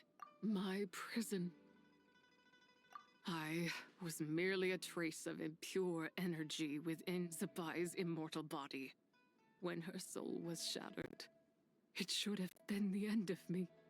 But then, the one who governs time descended from on high and froze the moment of her death. And so, I remain in this world, unable to find release. A mortal who knows of her existence and would dare to speak her name. Who are you? Help. No, there is nothing we can do for each other. Her power, the one who governs time, it has surrounded me ever since. A blessing and a prison, all at once. No, I have been asleep in this prison for countless years, until a familiar presence woke me. Then, through that mortal girl's eyes, I saw it. As pure and bright as ever, unchanged across the millennia. It was the moon. That place is called Chiwang Terrace. Did later generations rebuild the altar in a new location? It looks just like the one used to honor Tsubai. Could it be that traces of what happened back then still remain in this world? That memory is embedded deep within the essence of Tsubai's soul. It is one that should have been forgotten. Yet, it is precisely that which haunts my every waking moment, fuels my rage, and denies me a modicum of peace. Now you, a mere mortal, come to seek that which is forbidden. So, let us see whether the fire that fuels your ambition is a hero's wisdom, or a fool's courage. I shall relinquish control over this body's curse, and let it devour everything within sight. Run as fast as you can, lest this prison become your grave. Look. It draws near.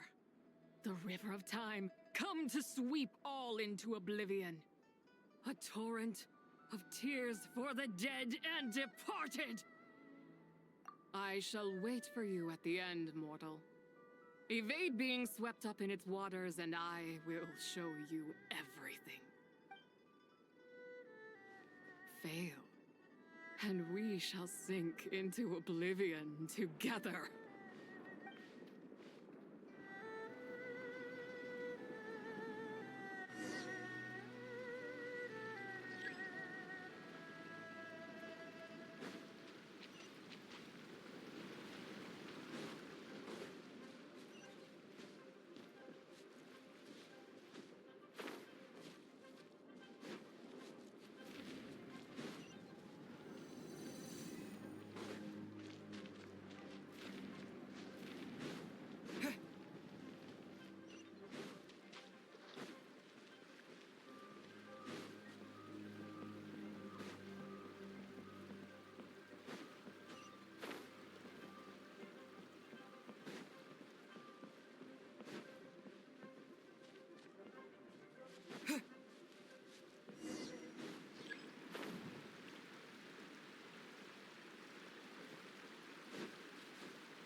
I did not expect that you would make it to the end. Yes, it would seem even time cannot hold you back. In that case, perhaps this truth is one you can bear. Come, let your wish be granted.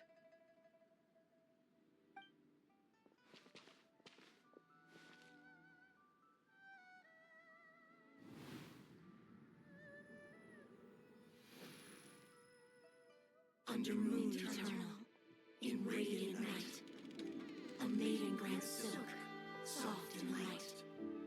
Under moon iridescent, in night divine, a maiden grants fiber for cloth so fine. Under moon of frost, in night so great, a maiden grants tools to divine our fate. What are Mom and Dad doing? Shh, just make a wish. The kind Adeptus on the moon is listening.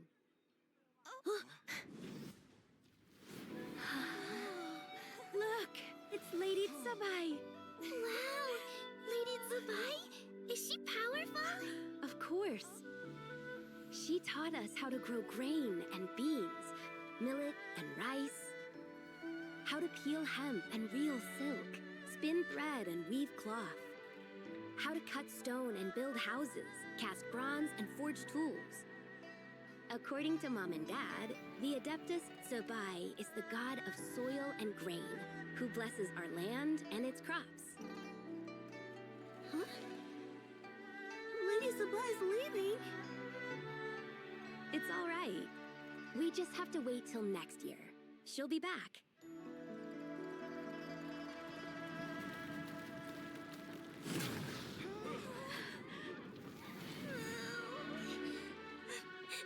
Mom and Dad are gone.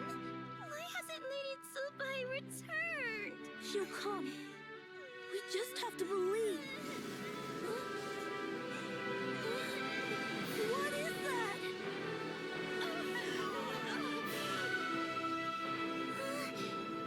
Lady Tsubai abandoned us. All places tainted by the abyss need to be purified. That includes Long Gone. And what of its people? You know what will happen. You are but an emissary to the mortal realm. This is Heaven's will. There is no need for guilt, and no place for hope. I wouldn't dare. But the people of Langan honor me, worship me, pray to me. If I do not answer, the guilt will be too much to bear. And if you do, you will meet the same end. Then as their god, I shall die among them.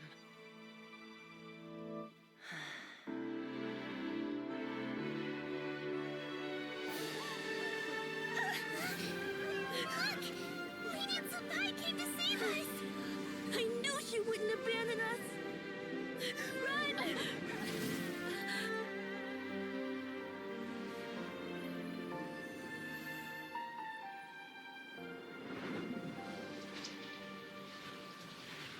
You have done enough.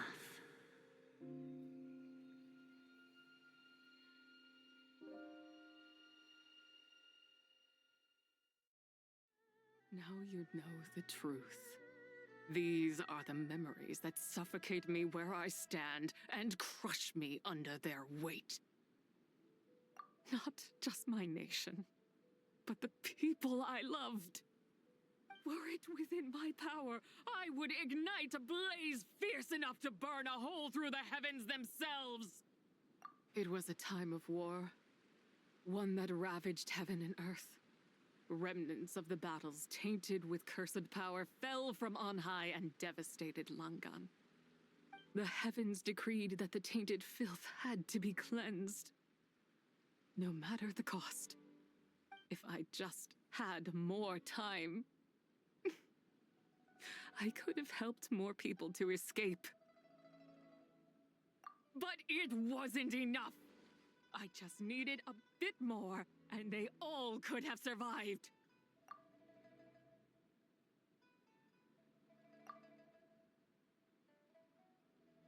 I never imagined there would come a day where I found peace. So long this rage has been within me. Yet here in this moment, it has stilled at last. Thank you. If you wish to bring Tsubai back to life, mortal, then you may take the part of her soul that lives in me.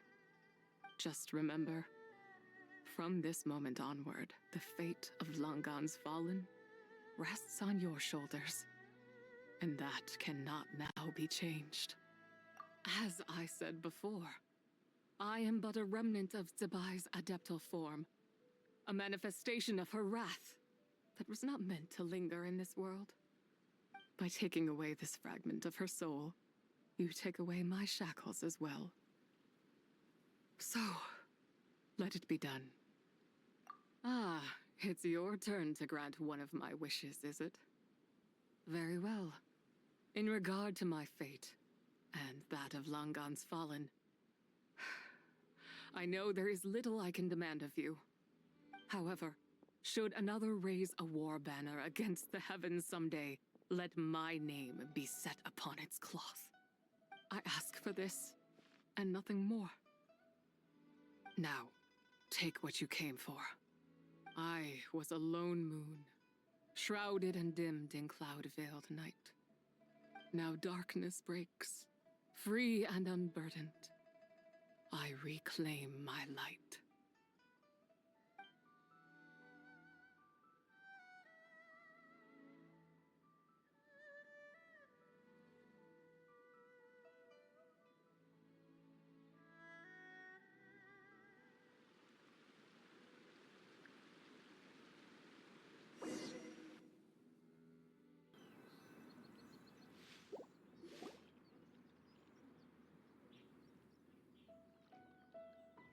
You think I am one to fold so easily?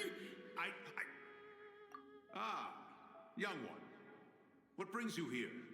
My, what exquisite mint seedlings. Was it you who planted them? I had not taken you for one so versed in the horticultural arts. I must insist that you visit Mount Hulao. There is much we could learn from one another. Ah, but this is Cloud Retainer's abode. She does not appreciate the verdant wonder that is mint. We should leave at once. If she sees us here, there is little I can do to protect you. You weren't? Was it Mooncarver then? My, what nerve he has. What? Looks like Mountain Shaper is back to normal. Has the matter with Zizhi been resolved then? Wow, that was fast. That took, what, like a second? A second to us, perhaps. But for the Traveler, I imagine it felt much longer than that. One's plan was most successful then. And you're all right, Traveler. You don't feel strange in any way?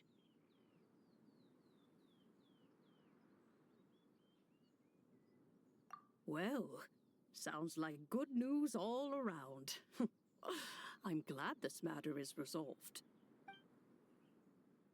What is this matter you speak of? The possession of that mortal child? The matter of Zizhi may have been resolved, but there is another that is far from over. The mint you planted around my abode. Perhaps you have a moment to spare for a little chat, Mountain Shaper.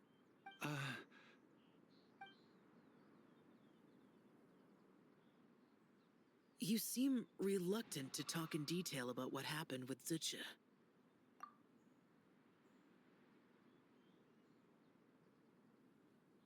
Don't worry. I won't ask you to reveal her secrets to me. And I doubt the other Adepti will either. Huh? You don't want to know what happened? The expression on your face. I know it well, Traveler. It's one I've seen Rex Lapis wear on many occasions. Whatever you learned, it must be too heavy to share. But you're okay, right, Traveler?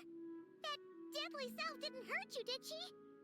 Well, as long as you're not hurt, Paimon doesn't need to know anything else. Even so, I hope you feel like you can entrust me with it. If I learned anything from our time together, it's that one should not have to shoulder such a weight alone. Not to mention that certain knowledge brings danger in its wake. I would never want you to feel forced to be the sole keeper of such secrets. Yeah, kind of like how one person can't finish a whole slime, you know? Better to grab a bunch of friends and eat it all together. Exactly! Wait, no!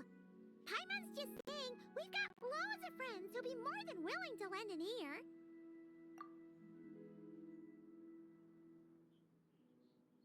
I never knew there was such a tragic chapter in the ancient past of this land. So, the people of that nation worship the White Horse Adeptus as the god of soil and grain.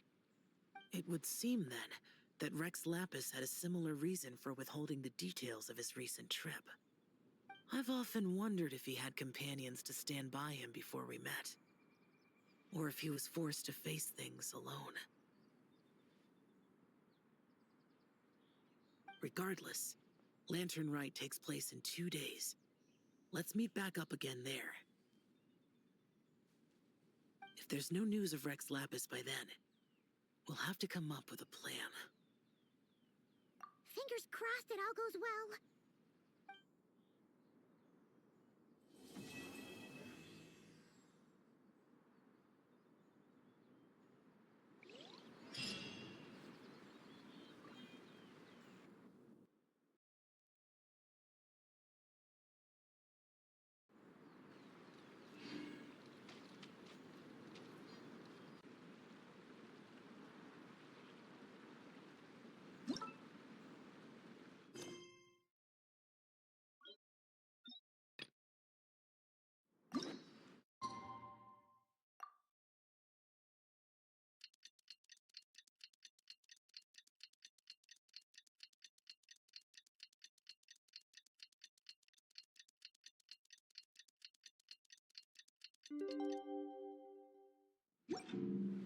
It's time to meet back up with Xiao.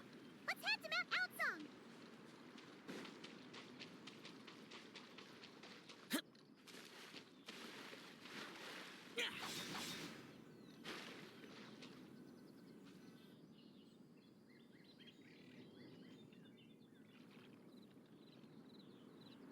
Xiao, Cloud Retainer, Madam Ping, we're here.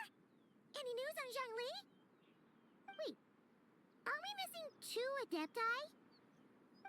Well, Shenyun banned Mountain Shaper from Mount Outsong for 3 days. Oh, then what about Mooncarver? The scheme to plant mint in one's abode was one those 2 fools devised together?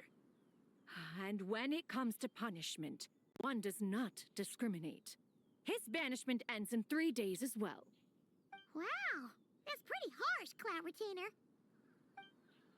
Let's get down to business. We have news of Rex Lapis. Huh? Isn't that...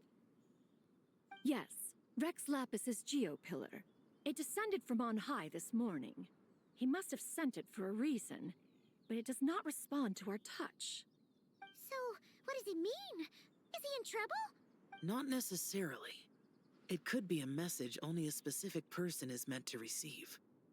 Traveler, you alone spoke to Rex Lapis before he left. Oh, so it must be for the Traveler. Give it a try.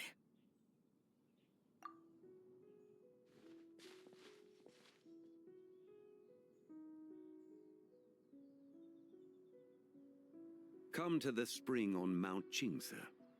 I have left an entrance for you.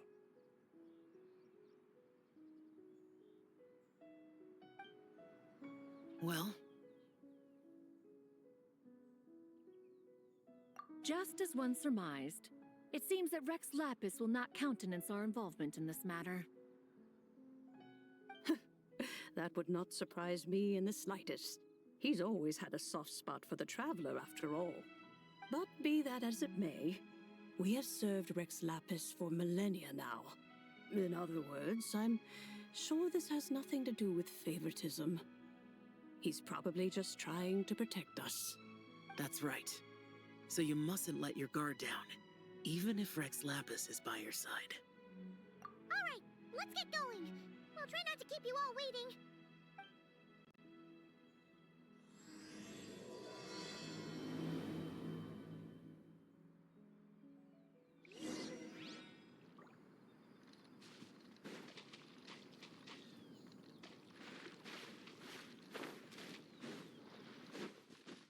Keep your eyes peeled. He should be around here somewhere.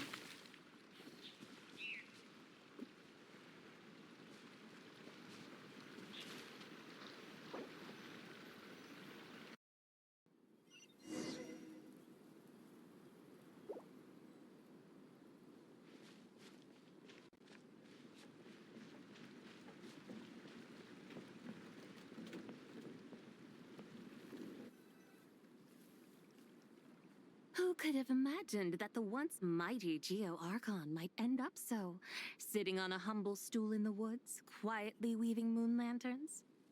You really do look like an old man now. This is a Shao lantern, not a moon lantern.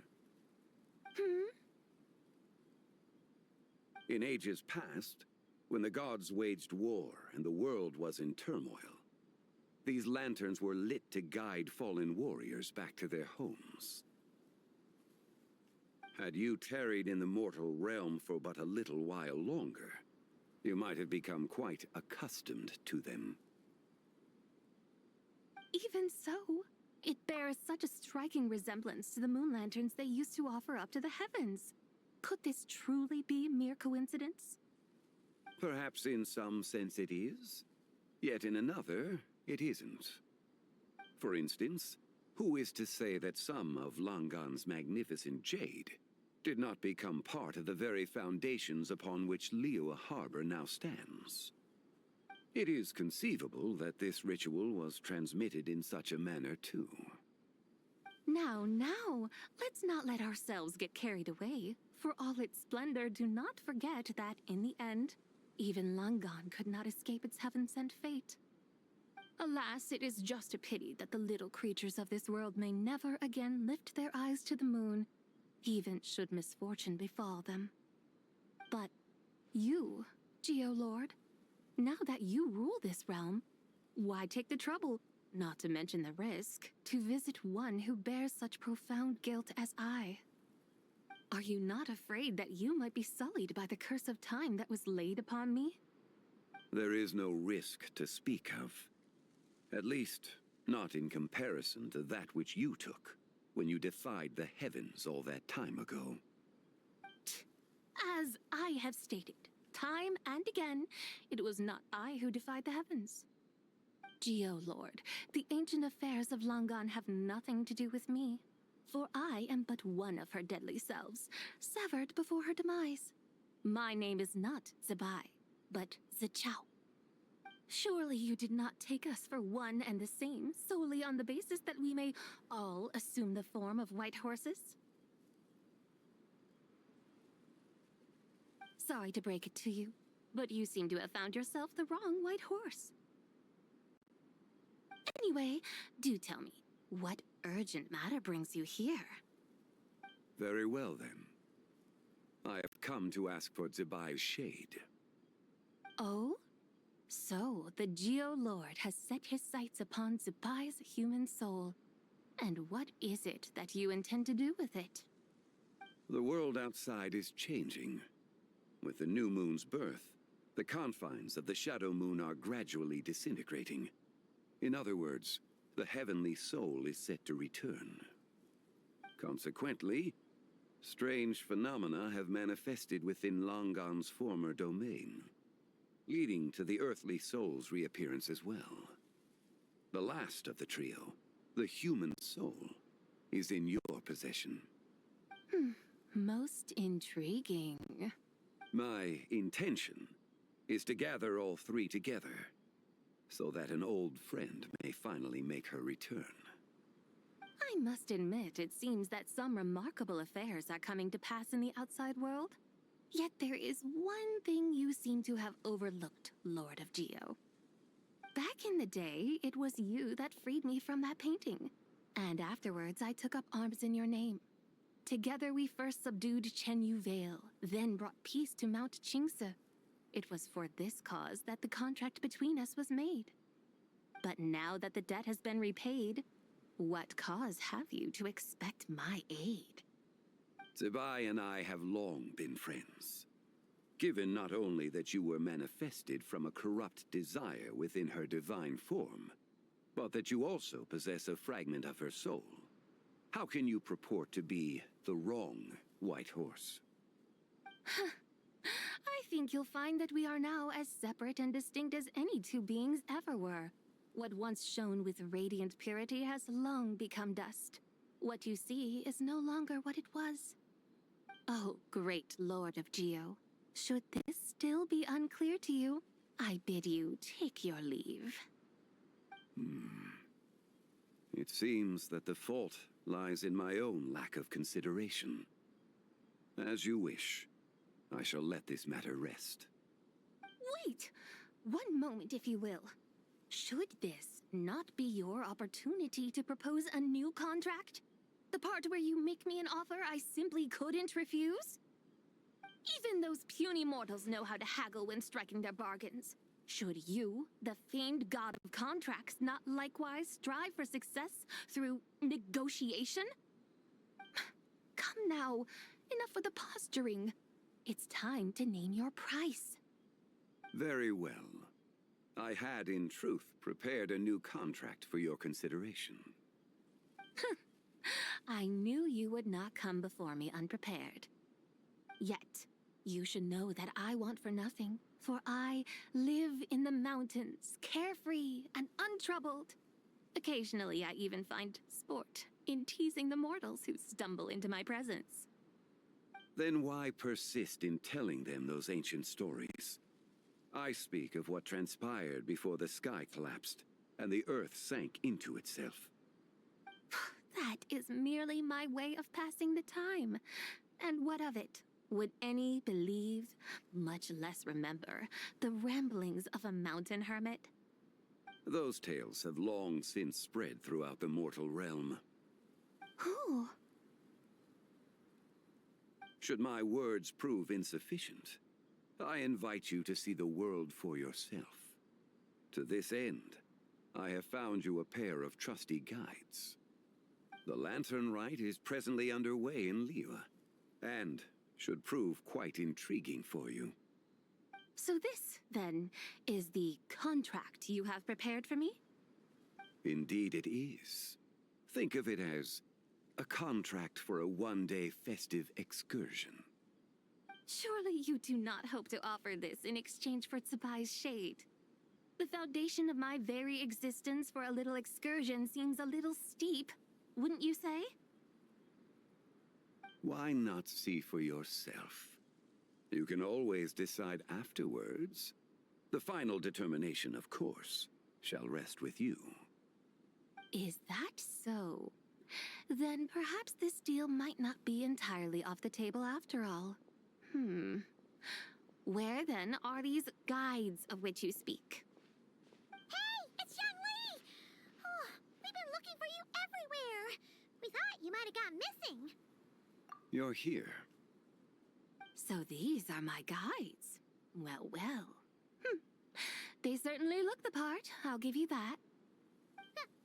Guides? Oh, you poor innocent little creatures. The benevolent Lord of Geo has soaked you to me, which means that for the rest of this day, you belong to me. Sold us to you? Just what have you gotten us into, Xiangli? The situation is not quite as dire as that would sound. I ask only that you accompany my Adeptus friend on a tour of Liyue. I would suspect that depends on how well you entertain me. Entertain you? Let us start with this Liyue harbor of which I have heard so much. Nowhere is quite so fascinating as a place teeming with little mortals. How come this Adeptus sounds so different from what Paimon imagined? Okay, we'll take care of it. Get ready to find out why they call Paimon the best travel guide in all of Tibet.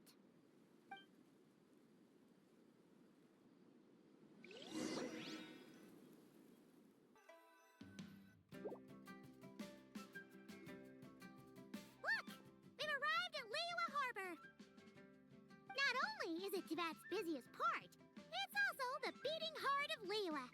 So, dear Madam Adeptus, where would you like to go first? With humble fare and wine to sip, in comfort clothed and soul at ease, one eats, and all the heart's ills cease. So we're heading straight for the good stuff? Well, you're in luck, because Paimon's an expert when it comes to food. There are two main cooking styles in Liyue. Lee cuisine, which is all about mountain delicacies, and Yue cuisine, which is centered on seafood. The most famous restaurants are Liyue Pavilion and Shinyue Kiosk. Oh, now Paimon's starting to drool. Yes, our only option is to go try them both. 2 meals, back to back. Both sound like excellent options to me. Are these the kind of establishments that most people might visit on a regular basis? Not exactly. Both Lee cuisine and Yue cuisine are known for their pricey ingredients. Definitely not what you'd call the budget options. But don't you worry about that. Just think of it as Zhongli's little treat. Come on, aren't you supposed to be pals with Hu Tao? I'm sure we can afford to spend a little more of her mora at least. Hey! All Paimon wants is to provide our Adeptus with the best possible experience here. Don't you want that too? Both certainly sound like worthy choices. Just now, though, I happen to see a porter pass this way.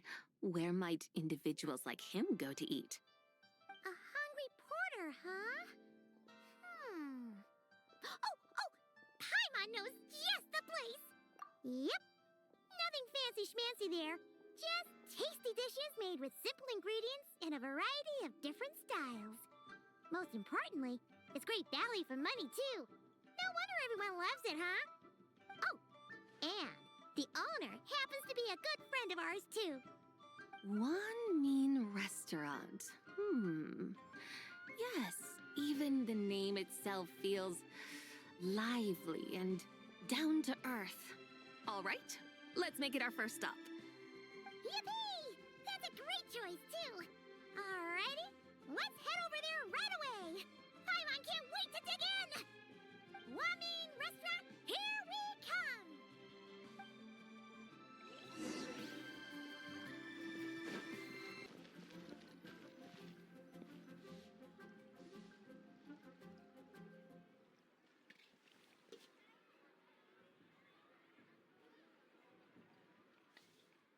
Shangling! Chef Now! We're here! Oh, hello there. What a surprise to see you two. Welcome. Hey there, Traveler and Paimon. We're a little busy today, so grab a table while you still can. But I don't think I've met this lady before. Is she a new friend? You could say that. Oh, I see. Well, hey there. A friend of the Traveler's a friend of mine, too. Don't worry, we'll take good care of you. Just order whatever you want, it's on the house. By the way, I'm Zhongling. I cook here at Wanmin Restaurant. What's your name? Miss Xiangling, have you ever heard of the White Horse Adeptus? Of course. What about her? I am her, and she is me. Huh? You mean you're an Adeptus? Oh, you young'uns crack me up. Come on, Xiangling. You've got to keep up with the times. Haven't you heard of cosplay? It's like a role-playing game where you dress up as famous characters and pretend to be them. Seriously, it's all the rage, and it looks like this young lady is quite the expert. Your friends sure keep their fingers on the pulse, huh, Traveler? Wow, Dad. Didn't know you were so tuned in. But how come I haven't heard about it? You gotta listen to our customers. Didn't I tell you to spend less time chasing after wild vegetables and more time making friends? You're even more out of touch than I am. Hey, I like making friends too. Isn't that what I'm doing right now? Anyway, even if it is just a costume, Is it alright if I still call you White Horse Adeptus? Of course it's all right, because that's exactly who I am. Okay. I can see you're really committed to the role. How about I call you the real White Horse Adeptus instead? In that case, you can call Paimon the real traveler. You're right. You could have at least switched outfits. Puny mortals. Nevertheless, I suppose it might be amusing to indulge in your little charade for a while at least. All right, go grab yourselves a table. I'll come take your order in a bit.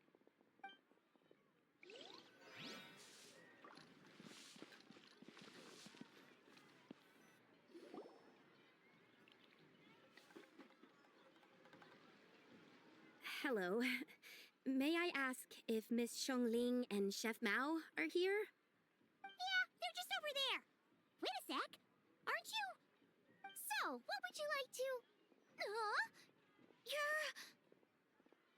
Hello, Miss Xiongling. It's me, Lu Xiongxiong, the one who broke some stuff here at your restaurant a few days ago. I just wanted you to know how sorry I am. I honestly don't know what came over me. Please forgive me. Oh, it's you. You really gave me a fright that day, young lady. You didn't actually get food poisoning from our blackback perch stew, right? Come on, Dad. She's come to say sorry. It's all right, Miss Lu. You must have been feeling a bit off that day. Here, look. Why don't you grab a table, too? This one's on the house. No, I couldn't possibly. Hey, it's totally okay. We all feel under the weather sometimes, especially when we're away from home. Go on, find yourself a... yikes. Looks like all the tables are taken. Wanna come sit with us?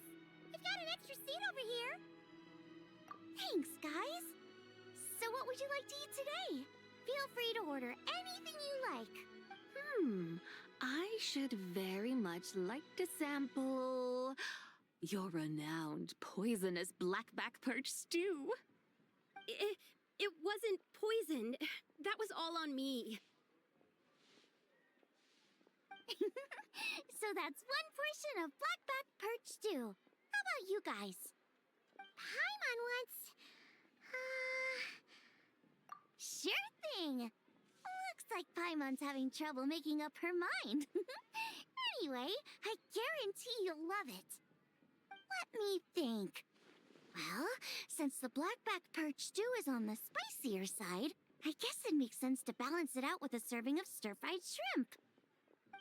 And since it's Lantern Rite season, you better try out the triple-layered consommé and come and get it too. Those are our seasonal specialties. As for the carbs, since we've got a full table, how about some right at home? Along with our special chili mince cornbread buns. Trust me, you won't be disappointed.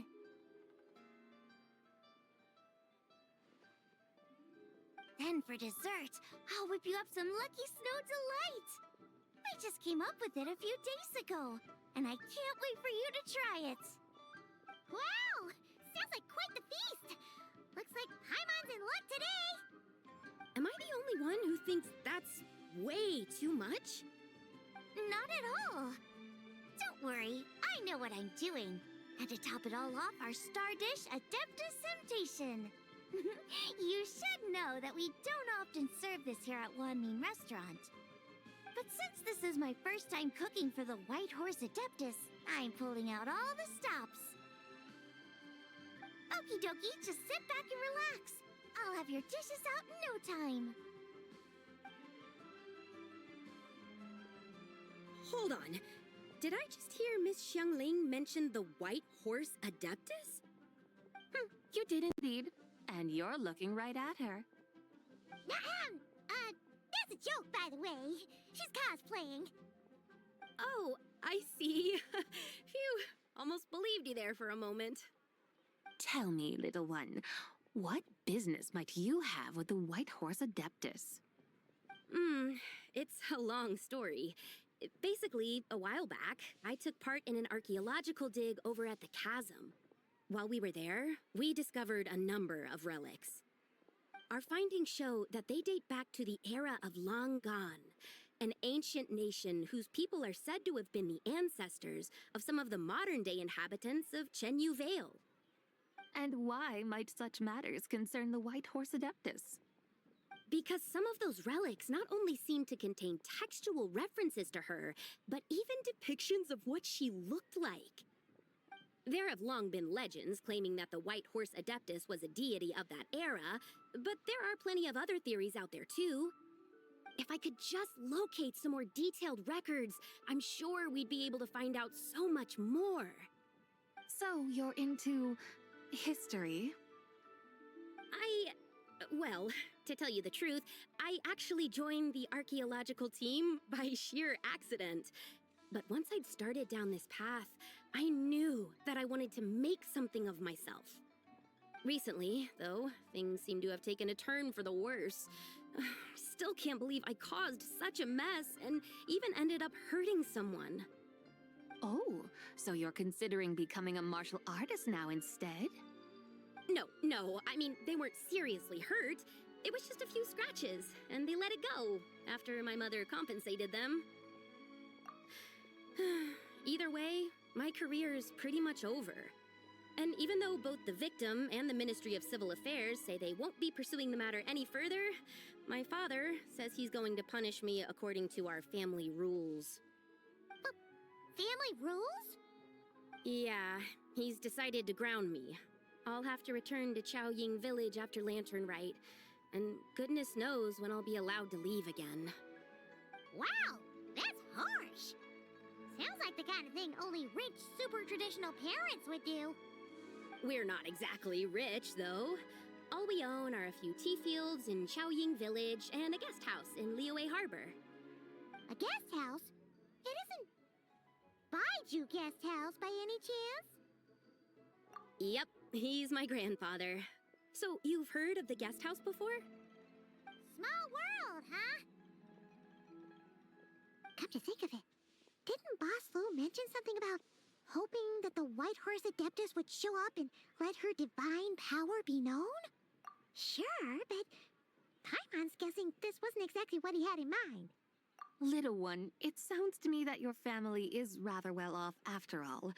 What then drew you to archaeology? Why subject yourself to such unnecessary hardships? Even if I stayed at home, there's no guarantee I'd lead a nice, easy life. Just look at my father. Recently, my grandfather put him in charge of the guest house, and he came up with a bunch of ideas right away, starting with changing its name. That didn't turn out well, though. My grandfather yelled at him for days, even calling him a bad son, and they still haven't let it go. Oh! Paimon thinks we might have heard about that too. Long story short, being dependent on others is never fun. You just end up being completely under their thumb. That's why I want to make it on my own out here, no matter how hard it is. After all, as the saying goes, to rise above others, one must endure the hardest of hardships. What's so funny about that? You poor, innocent little creatures never fail to amuse me. To think you would endure all manner of hardships in your brief time on this mortal plane, and all that merely to rise above others. I would have thought that the wiser path would be to simply roam this world as I do. Huh? Tell me, what is it that you truly delight in? Archaeology? Martial arts? Tea planting? Or perhaps the keeping of a guest house? What I delight in? Yes! Surely there must be something you don't find quite so exhausting. Whatever delights you should not feel like a burden. But do things like that really exist? Of course! Take Miss Xiangling, for instance. I defy you to detect even a hint of hardship on her face when she wields her walk-in spatula. So, Since it seems you are resolved to tread the rocky path, you should strive with all your might to pursue that which brings you delight. You mean, like cosplay? I suppose you might say that. Looks like the White Horse Adeptus is really getting into her role. I think I get what you mean then. Maybe I should have a chat with Miss Xiongling before I head home. Okay, everyone. Sorry to keep you waiting. Here's your food. Wow. It all smells so good. Oh, finally, I get to try that famous poisonous stew. Hey, didn't you hear what Shang said? It wasn't the stew. If anyone's to blame, it's that other you. What's up? How fiercely this mortal fare burns upon the tongue!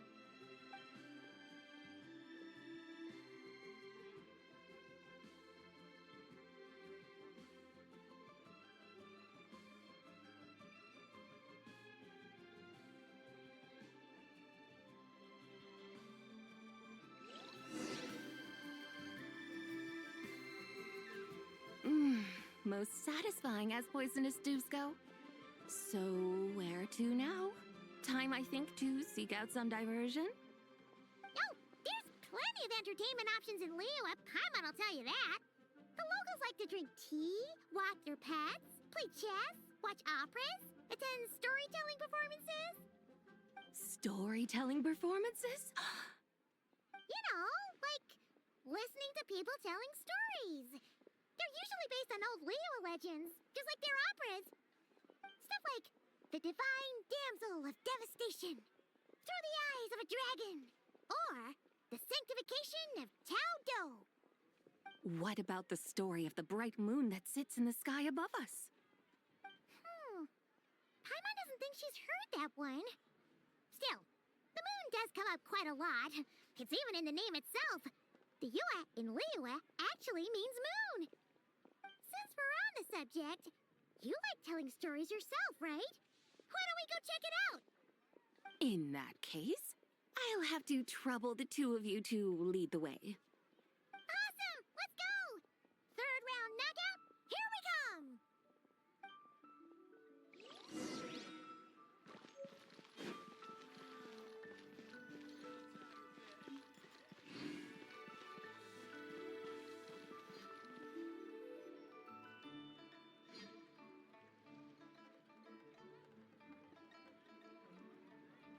What a tongue twister. I'd have made a complete fool of myself if I tried to say it on stage without practicing it first. Huh. Call yourself Iron Tongue Tien. Wobbly Tongue Tien, more like. I used to have that problem a lot. But if you just take your time to grasp the meaning and commit it to memory, you'll be able to say it smoothly in no time. You're right, Miss Yoon. I'll give it another try. Hey, Yunjin! Fancy seeing you here! What are you two talking about? Ah, Traveler and Paimon, we meet again. And who, may I ask, is this? You may call me the White Horse Adeptus. The White Horse Adeptus? She's not really an Adeptus. I see. Well, it certainly looks like a lot of fun. Oh, funny you mention it. This type of thing is actually something I'm quite familiar with. Once, to perform Through the Eyes of a Dragon, I decided to imagine that I was Rex Lapis himself. It was the only way to truly inhabit his mindset and understand his resolve to quell those demons. Sounds like you just wanted an excuse to feel all big and powerful. Hey, that's... You just don't understand how inspiration works. You're one to talk. Paimon's traveled all over with the Traveler, and she's seen things that would make your jaw drop. All right, then. Since you claim to be so knowledgeable, why don't you prove it by reciting An ancient poem. An ancient poem? Which one? Ha! See? You mean to tell me you've never even heard of the ancient poem called An Ancient Poem? What kind of a title is that? Quit teasing, Paimon. We only just found out about that ourselves. He's talking about the writing on those ancient relics. When we first saw it, we couldn't figure out what it all meant. So in the meantime, we decided to just refer to it as an ancient poem. However, thanks to the painstaking work of the scholars who were tasked with decoding it, it seems like that's exactly what it was. Or rather, an ode offered in veneration of the moon and the White Horse Adeptus. Oh yeah! Didn't Kuching mention that before? It's got something to do with Longon, right? That is correct. The Ministry of Civil Affairs has issued a notice stating that, although it is true that the moon may disappear tonight, we should be in no danger. In other words, there's nothing to fear. But if you're worried, we can always take a leaf from the Book of the Ancients. By reciting this poem, I mean, and calling for the White Horse Adeptus' aid.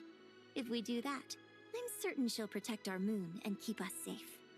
Oh, seriously? Paimon has to get a look at this.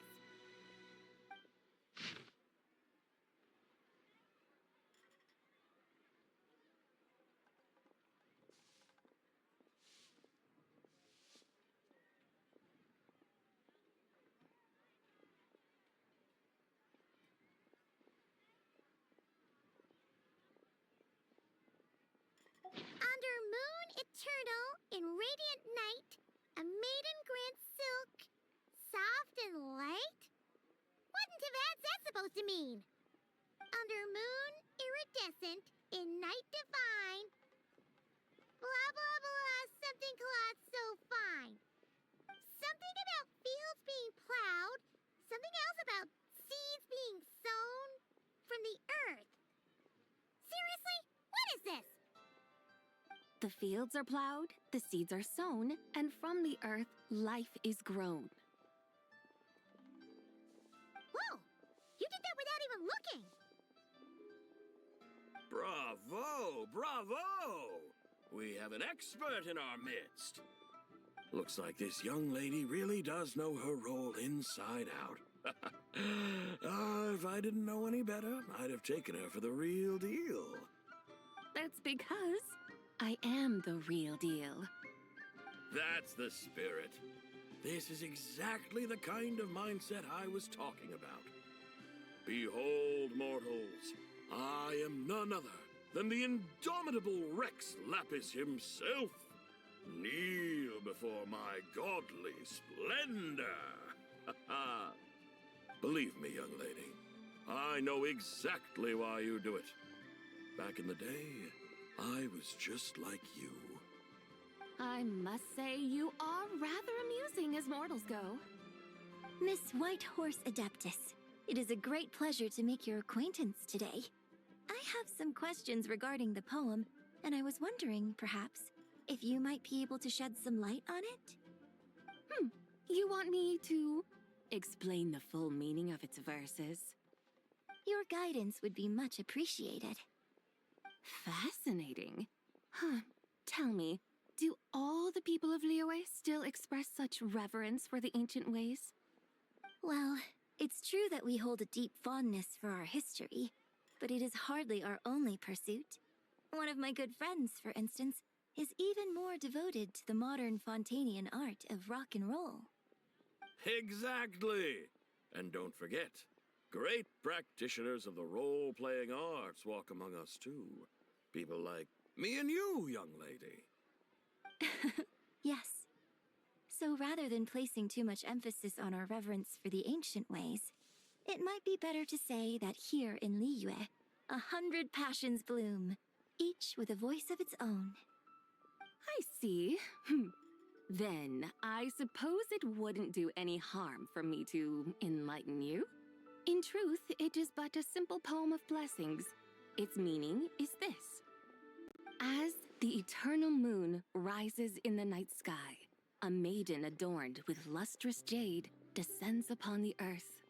She blesses the kudzu vines and mulberry leaves so that they may be used to make coarse cloth that is nevertheless soft, light, and comfortable to wear. As the iridescent moon rises in the night sky, a maiden adorned with lustrous jade descends upon the earth. She blesses the kudzu vines and hemp so that they may be used to make fine, luxurious cloth. As the frost moon rises in the night sky, a maiden adorned with lustrous jade descends upon the earth. She blesses the mugwort and artemisia so that they may be perfect for divination. So she really did come down from the moon?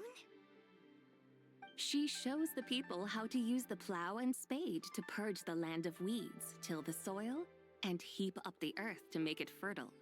Then with the hoe, she teaches them to sow their grain, bestowing the promise of life upon every seed. She blesses the millet and the beans, ensuring that their stalks and vines stretch forth without end. She graces the wheat and the rice, so that their heavy heads are filled with plump, glistening grain. Sounds like she's a real pro at all this farming stuff. The fruits of the field are harvested and brewed into sacred wine for honored guests. This we reverently present to the divine maiden, with every ceremonial step flawlessly observed, so that she may witness the depth of our piety and respect. Oh, divine maiden, how can your graceful presence in the sky not seem like that of a fairy descending from the heavens? Oh, divine maiden, how does your pure and radiant form not resemble the guardian spirit of our land?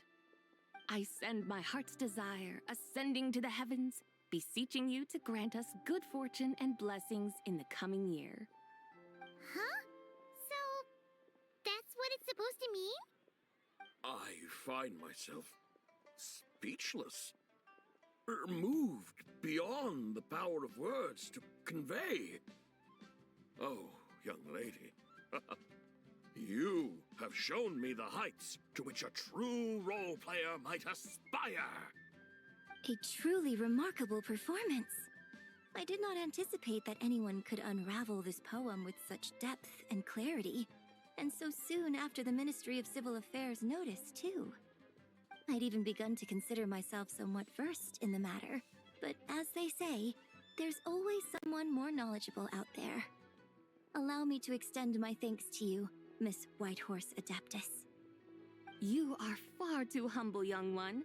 I must confess, it is I who have been surprised, not only by you, but also by this Liyue harbor of the present day. Ah, so you're not from Liyue. And what, may I ask, has surprised you about it? Oh, it's nothing really. Just some old memories scattered here and there. Very well, my guides. I suppose it is time we set forth on the next part of our excursion. I'd like to go see that wharf now. What say the two of you? No problem. We'll take you wherever you want. Oh, leaving so soon? Before you go, allow me to introduce myself. I am Yunjin, director of the Yunhan Opera Troupe. May I ask your name in return? My own name is scarcely worth mentioning, but since you asked, perhaps I'll tell you the title of that poem instead. Huh? So, it isn't actually called an ancient poem? Of course not. Its real title is Odes of Long Zabai. Odes of Long Zabai. All right then, until we meet again.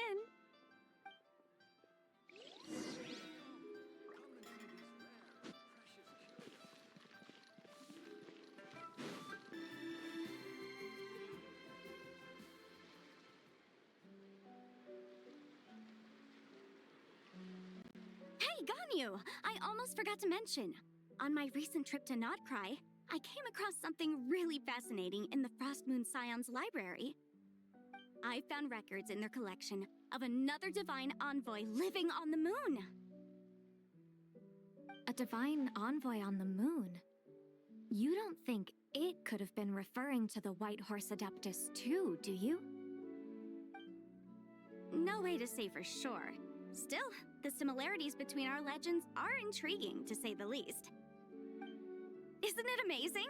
Especially when you consider how far apart we are. It truly is. We might live in different lands, but when we look up at the night sky, we all see the same moon and stars. Right? It's like we're all bound together, no matter where we are. When you think of it like that, it's almost as if our friends from other nations will be right here celebrating with us. Isn't that a wonderful thought?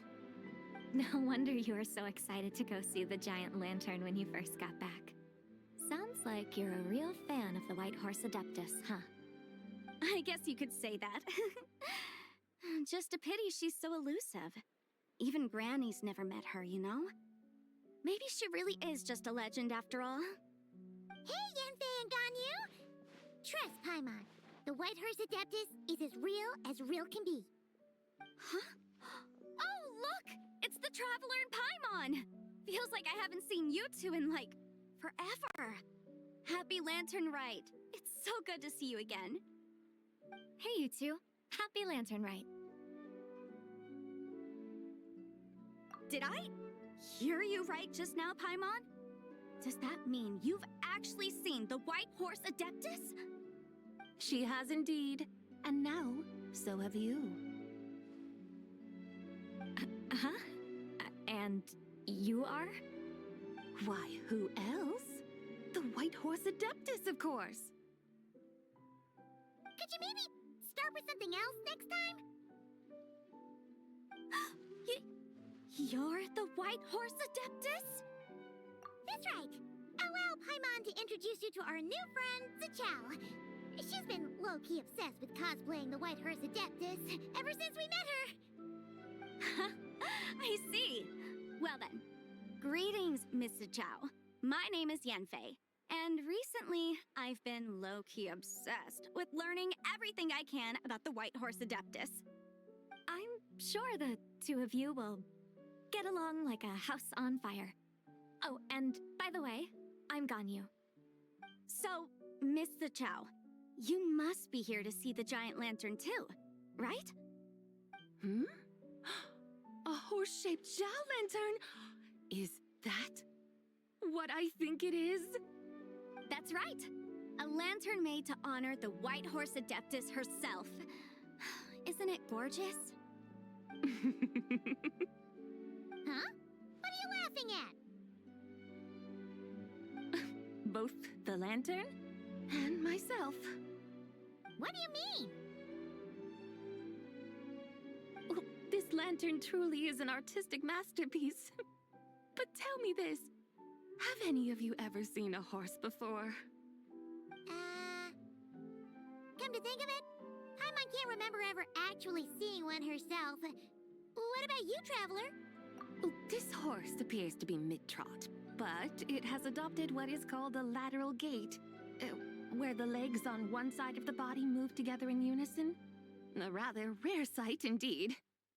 Just now, I suddenly pictured myself, I mean, the White Horse Adeptus running the same way. The image was so absurd, I could barely contain my mirth.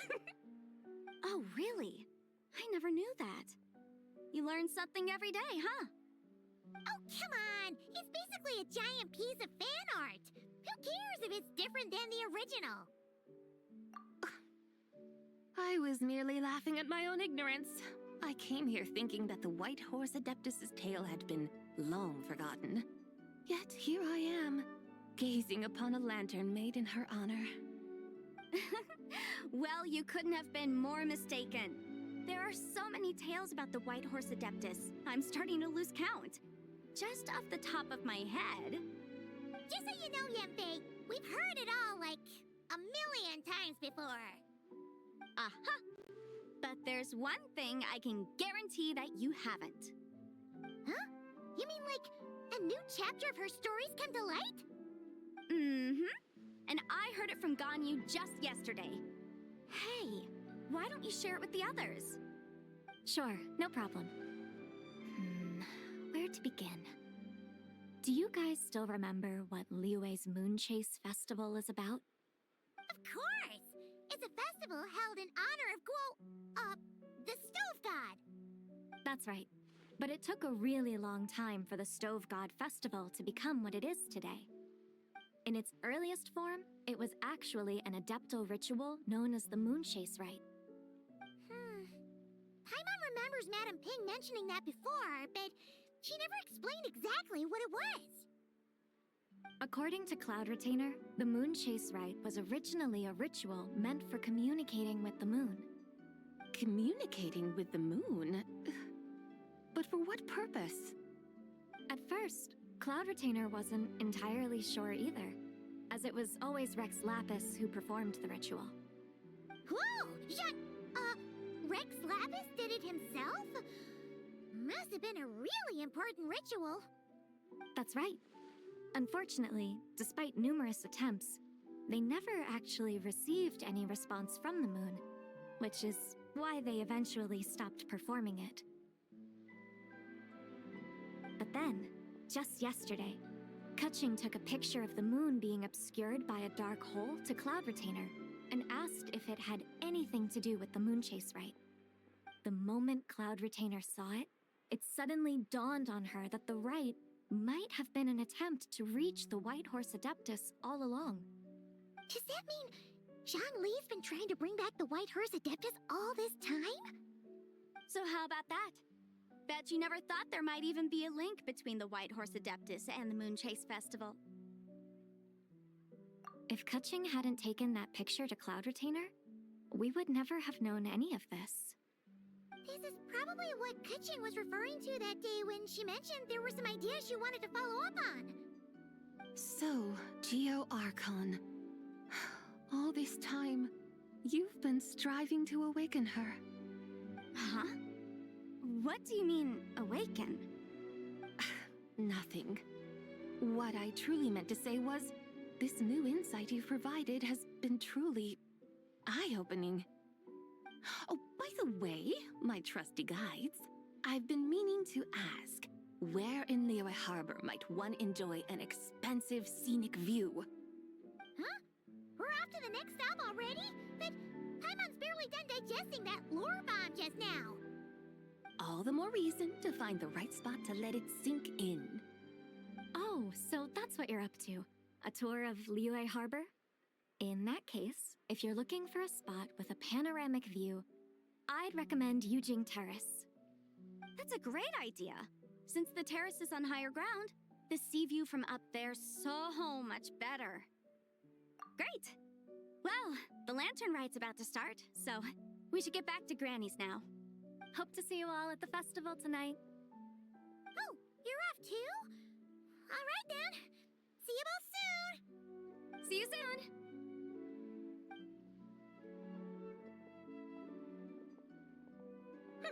Very well, my guides. What are we waiting for? Okay, you're the boss. Eugene Terrace it is. After all, the customer's always right. Something else you needed to do? Oh, Paimon likes that idea. And what, may I ask, is a photo? It's this awesome invention that lets you record moments in the blink of an eye. Except, you've got to try not to actually blink. Oh? What must I do in preparation, then? Nothing. All you gotta do is choose a pose. The Traveler will handle everything else.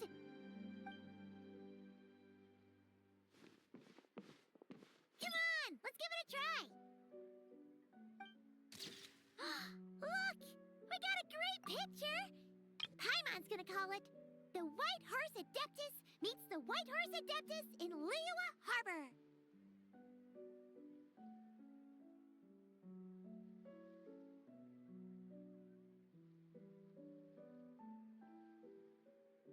Huh. They've even discovered a way to preserve moments in time. Now I truly am curious to witness what else these mortals might accomplish. Very well, let us proceed. Yujing Terrace lies in that direction, does it not? Hey, wait for us!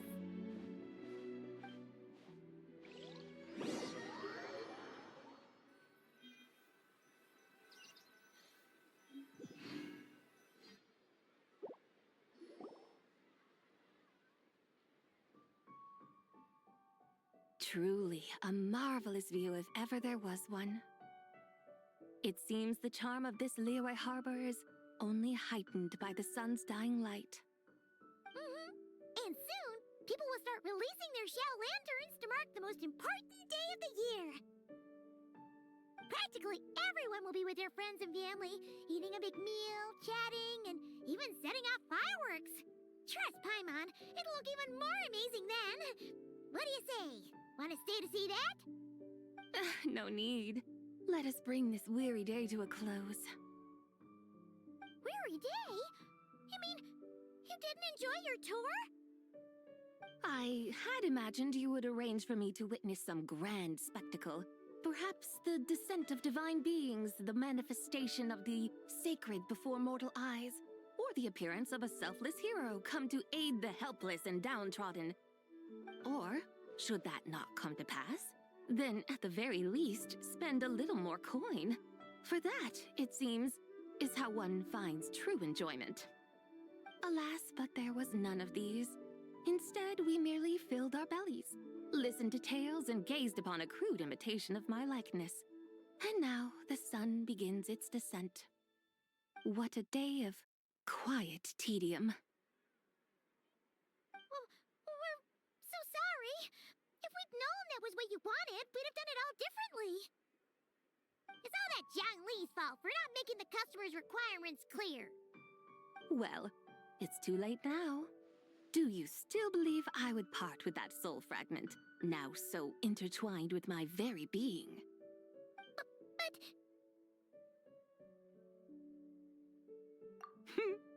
I knew you were the more astute of the pair.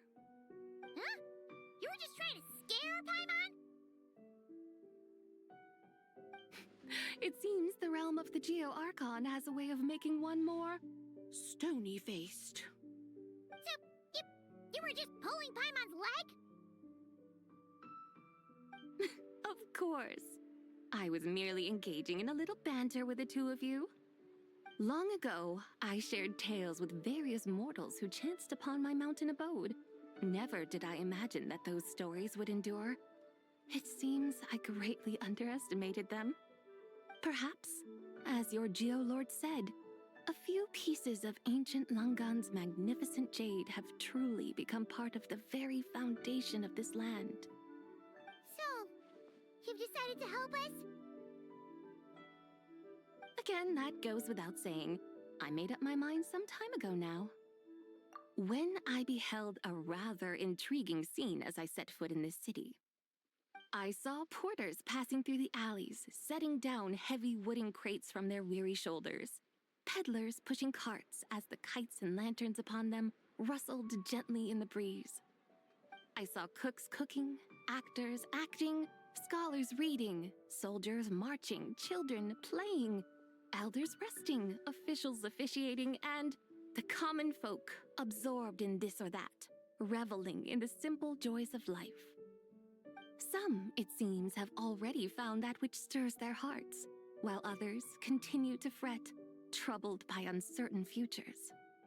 Yet, in this gentle and serene order, each holds fast to their anticipation, not only for the celebrations to come, but also for the first light of the morrow.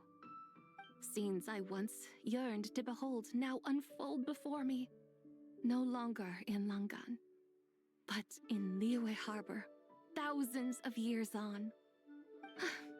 How wondrous is this mortal realm! Thank you, Whitehorse Adeptus! Thank you so much! Adeptus, Adepti, perhaps the singular art in which we are truly proficient is that of sequestering ourselves within the high mountains. But once we leave our mountain refuge, we find ourselves drawn back to mortal ways all the same. So, it is I who should offer my thanks to the two of you. Traveler, Paimon, you have made this day more delightful than any I've known in a long, long time. Come now, and take what it is you need. You mean, like, right now? But don't you think we should wait for Zhang Li? That won't be necessary. All things shall meet again in their time, for the waters know no rest, and the flowers their appointed season. One need not fear that life is but a journey of goodbyes.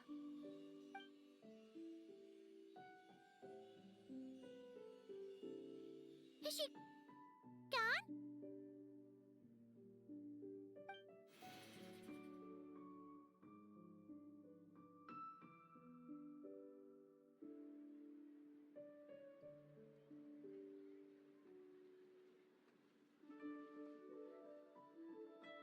Yes, she's gone. A deadly self is formed from the body's impure vapors, so naturally it cannot survive long in this world. Had it not been sustained by the remnant of Zibai's soul, it would have faded away a long time past. Now that the remnant is gone, it has severed its ties to the mortal world. Zhengli! When did you get here? A while ago. Paimon would have thought you'd at least want to say goodbye. Though mountains endure, the ceaseless waters will, at last, wear away their sharp edges. Thus must I meet the marks wrought upon her by the ruler of time with great caution. It may be goodbye for now, but someday we will meet again. Really? And when might that be? Who can say for sure? Years and years from now, perhaps. Or maybe tonight, at the Lantern Rite. Are you saying that if the White Horse Adeptus were to be resurrected, she'd still have the memories of the three deadly selves? That she'd still remember us? We will find out soon enough.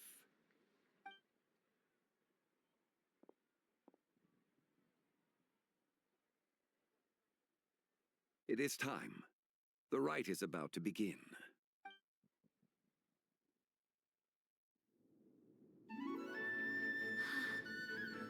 The rite is about to begin.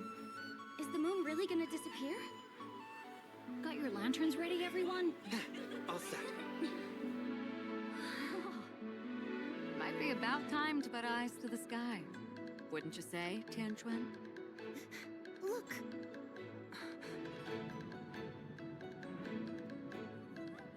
When the sun's out, eat the sun. When the moon's out, eat the moon. Whoa, is this the lunar eclipse? Under moon eternal, in radiant night, a maiden grants silk, soft and light. Under moon iridescent, in night divine, a maiden grants fiber for cloth For so you. fine. Under moon of frost, in night so great, a maiden grants tools to divine our fate. The fields are plowed, the seeds are sown, and from the earth, life is grown.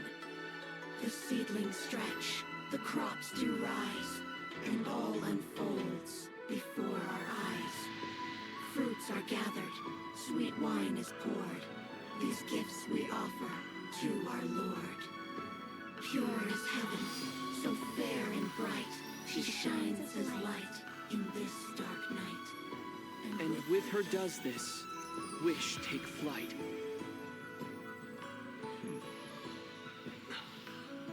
Devoted soul, scattered and unbound.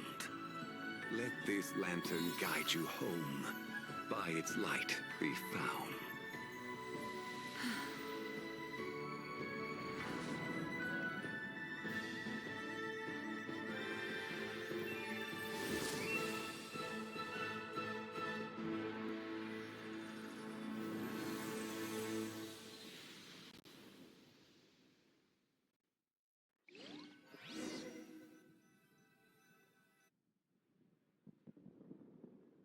Did we do it? Do we finally get to meet the real White Horse Adeptus?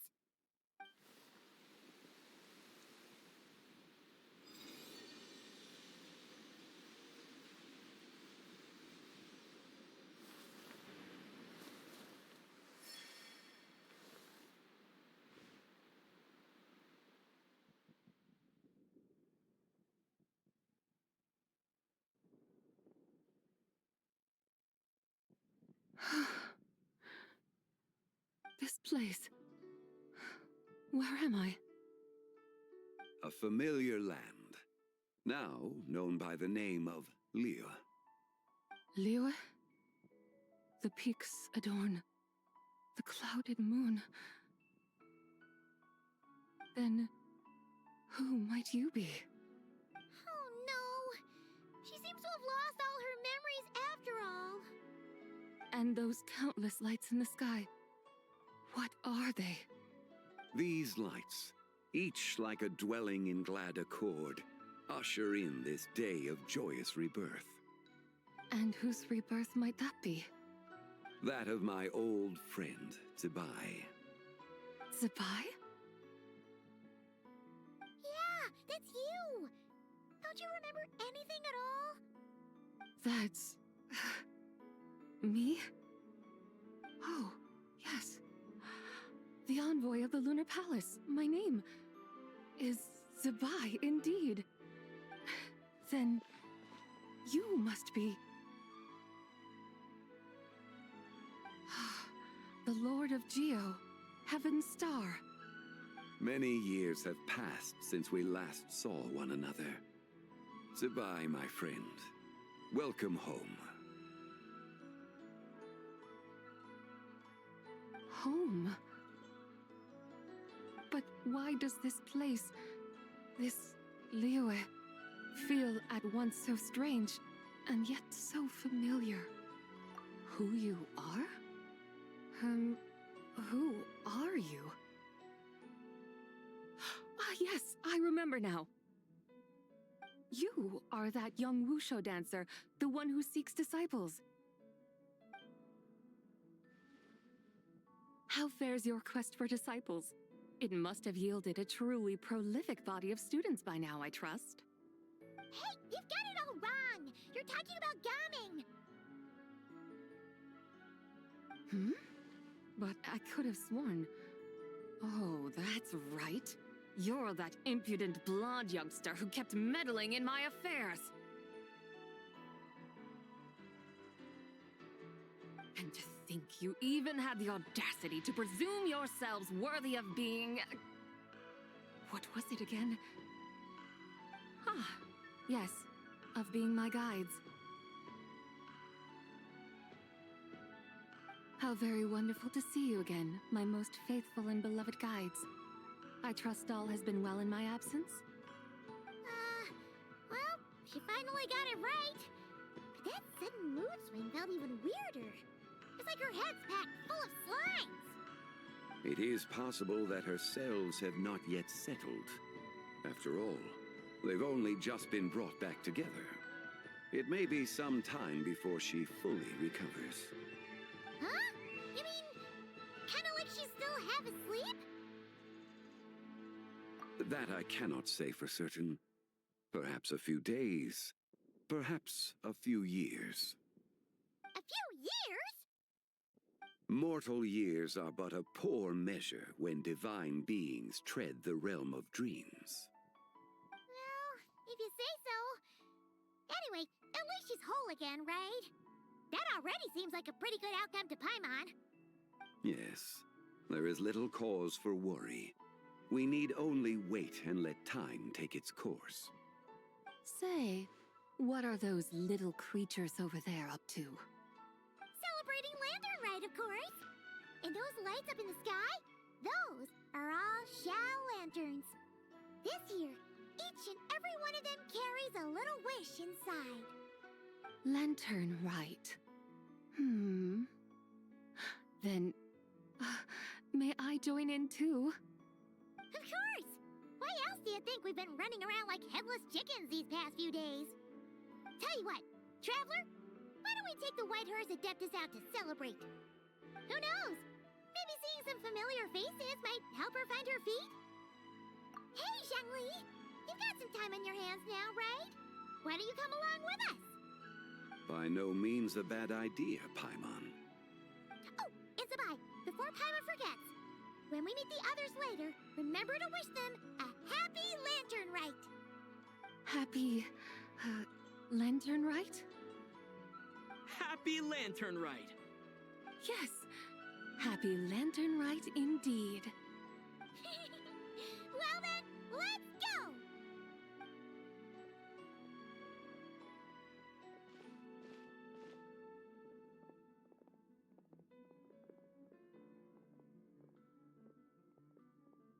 Lantern Rite. A night of joy, reunion, and moonlit blessings for all.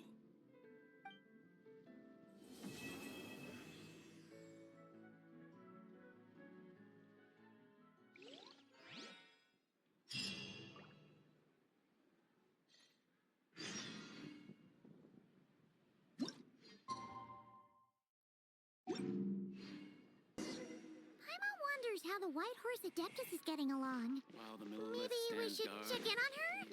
We can ask Zhangli where she is.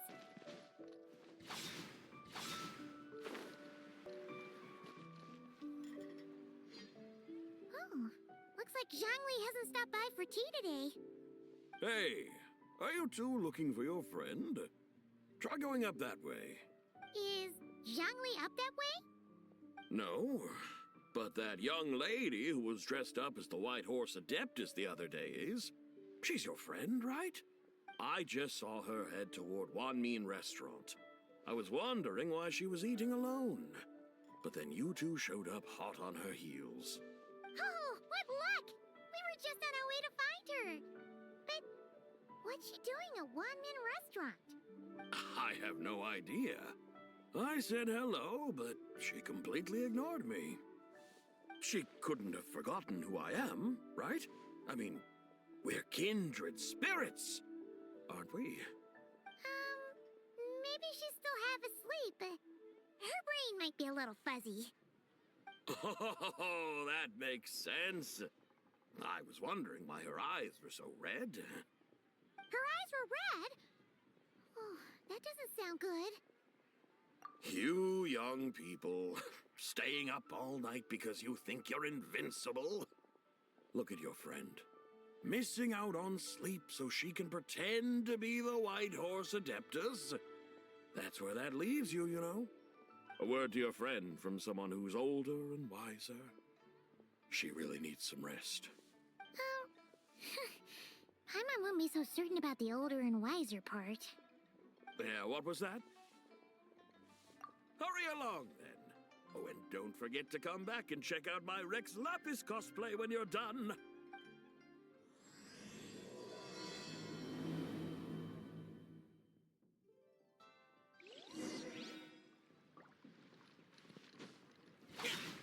Boring! Where's the proprietor? Come out and see me at once!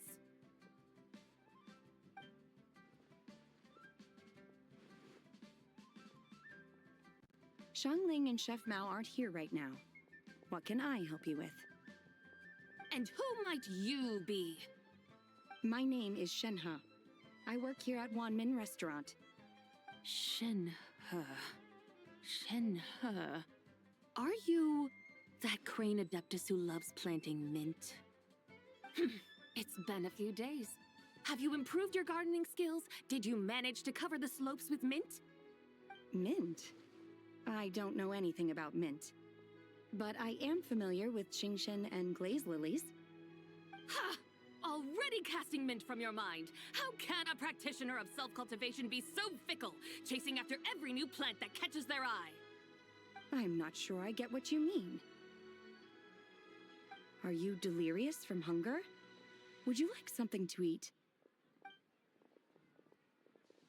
Shenhe! White Horse Zabai! So this is where everyone is! Traveler, Paimon. It's been a long time. Happy Lantern Rite. Is this customer a friend of yours? Don't mind her, Shenhe. She's just a little cranky because, she didn't sleep well last night and she's only just woken up. Look how red her eyes are. I see. In that case, Miss Zabai, I have a tonic here infused with Qingshen. It's cool and soothing when applied to the eyes. Would you like to try a few drops? Stop right there! Who are you two noisy children? Hey! Have you forgotten about us already? Guides. Yes, I seem to recall something about some guides. Ah, yes, now I remember. What luck! I was just looking for someone to show me the way to Elong Wharf. Huh. Is she starting to come around? Someone requested my help in purchasing some tea leaves. I was informed they have discounted prices during the festival and that I shall get a good deal there. Tea leaves? This sounds like Zhongli's doing. He sure knows how to get people running errands for him. Your friend Rex Zhongli initially requested the most expensive tea, but then a young lady in a hexagram hat mentioned he'd burned through the Wangsheng Funeral Parlor's yearly expenses at an exhibition a few days ago. As such, he is only permitted to buy items that are discounted this month. Oh, that's his boss, Hu Tao. It's about time she realized the problem and put a stop to his spending sprees. Oh, I see. So that's why you're here. Unfortunately, Wanmin Restaurant doesn't sell tea leaves. If you're truly in need, I could gather some wild tea from the mountain slopes. You don't sell tea leaves? But I remember your boss, Miss Lu, saying that she owns tea fields. You really should get some rest. The person you're talking about isn't the boss of Wanmin Restaurant. She's just like you. She came here to eat. Is that so? Life really is full of surprises. What surprises? Your brain really is as gooey as a pack of slimes. Paimon can't believe Zhongli entrusted you with going all the way to Yilong Wharf and buying tea. That would be excellent, my dutiful guides. Ah, yes, Miss Crane. I apologize profusely for my improper behavior just now. Please forgive me. I completely understand. Master often says that the human body is like a mechanism in need of regular maintenance. When a person cannot rest at night, they are sure to become irritable and on edge. Miss Crane, you appear reasoned and compassionate on the surface, yet I sense dark forces churning within your spiritual core. Those red ropes you wear are what bind them, am I correct? Huh. You can sense that? Indeed. I also sense that with your strength, you might try undoing one or two of those bonds when training. Untie Shen has ropes? Wouldn't that be risky? Though the use of red ropes to bind the soul is a wondrous technique, practitioners must eventually learn to break free from external aids and look within themselves for restraint. Master has told me similar things, but I am not ready yet. Your self-cultivation has progressed far enough. Then I will seek further guidance from my master. If you still have doubts, you can find me at the Baiju Guest House. I'll be taking up residence there for a while. For now, my dutiful guides, let us be off.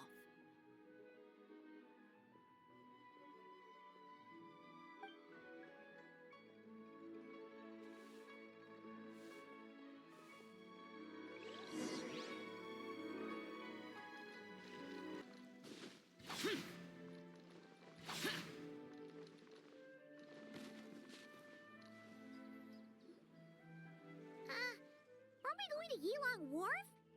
How do we end up on this mountain? Is that small town over there not Elong Wharf? I sense a familiar scent wafting through the air. You're right! Except for the smell part. Paimon doesn't smell anything. That is because this scent is the essence of jade, which can nourish the spirit. Oh, yeah! Shenyu Vale does have a lot of jade, but Paimon didn't think jade smelled like, anything. Naturally, this has reminded me of something. Hmm? And what's that? A few simple tricks for mastering one's power.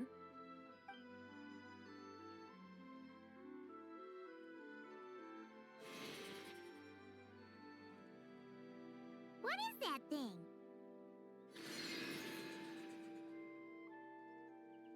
I'm sure you've been to Elong Wharf many times before, but I wonder if you've done so while cruising through the air.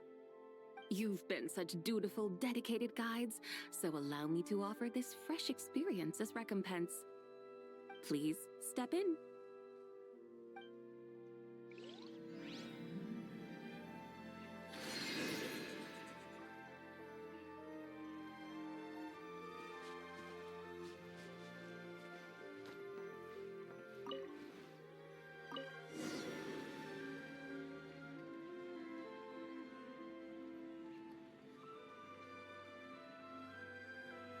This is amazing! Paimon feels just like an Adeptus flying through the sky. What is this thing? I created it from my memories of the chariot of the Lunar Palace. Many years have passed since I last laid eyes upon it, so there may be some discrepancies. Nonetheless, it is functionally much the same. A lunar chariot?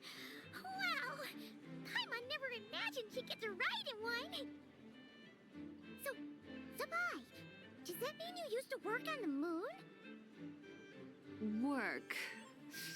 That's an interesting way to phrase it, though I suppose you are correct. I was once an angel, a member of a race tasked with guiding humanity. Then, graced by serendipity, I became a moon envoy. Huh? What's a moon envoy? Some kind of super important angel? As you would understand it, a moon envoy is a job title. Any angel, or non-angel, can become a moon envoy. Does that mean you're not the only one? Of course not. Though my memories are still hazy, I vaguely remember some of my colleagues. There was one who liked to take on the form of an ibis. An ibis? Could it be... Can all moon envoys turn into animals? Does that mean Rauma could take that job? She can turn into a deer, and moonchanters are some sort of Luna envoy anyway, right? Moon chanter? I have no idea what those are. Oh, okay then. Look! Paimon thinks she saw a tea vendor over there. Very well. Let's take a look.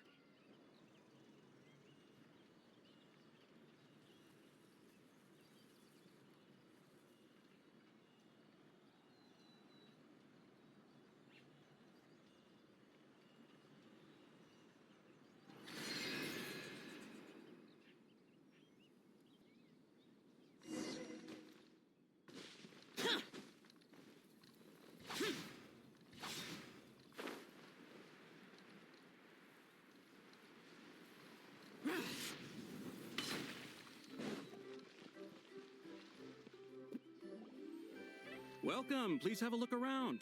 We only sell teas of the finest quality sourced directly from Chaoying Village. Right now we're offering a special discount for Lantern Rite. Look over there! Discounted tea!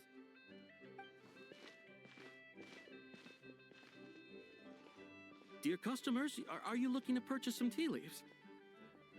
I can see from your bearing that you are no ordinary customers. My humble shop has some exquisite teas that should satisfy your more refined tastes.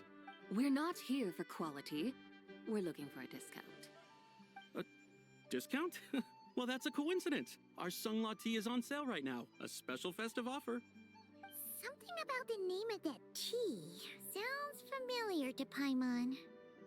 Buy 3 boxes of Sunglaw tea during the festival to get 10% off. Buy 4, get 20% off. Buy 10, but... That's right. 10 boxes at half price. Have you been to our shop before by any chance? Oh, Paimon's definitely heard this spiel before. 3, 4, 10, 10, 20, 50. Sabai, what are you muttering about? When purchasing 3, 4, or 10 boxes, the corresponding discounts are 10, 20, and 50%. The intervals between the two sets of numbers are 1 and 6, and 10 and 30. Look! Her eyes turned blue! That's gotta be a first! If the differences between intervals remain equal, the interval after 6 should be 6 plus the difference between 6 and 1, which is 11. Similarly, after 30, the next interval should be 50. Therefore, extrapolating upward, the next two numbers in each set should be 21 and 100. You're making Paimon's head spin. Those numbers, what do they mean? They mean that if we buy 21 boxes of Songlot tea, we should get a 100% discount!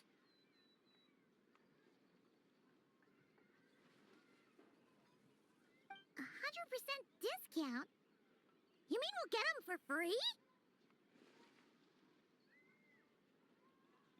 Oh, there was a pattern to the discounts.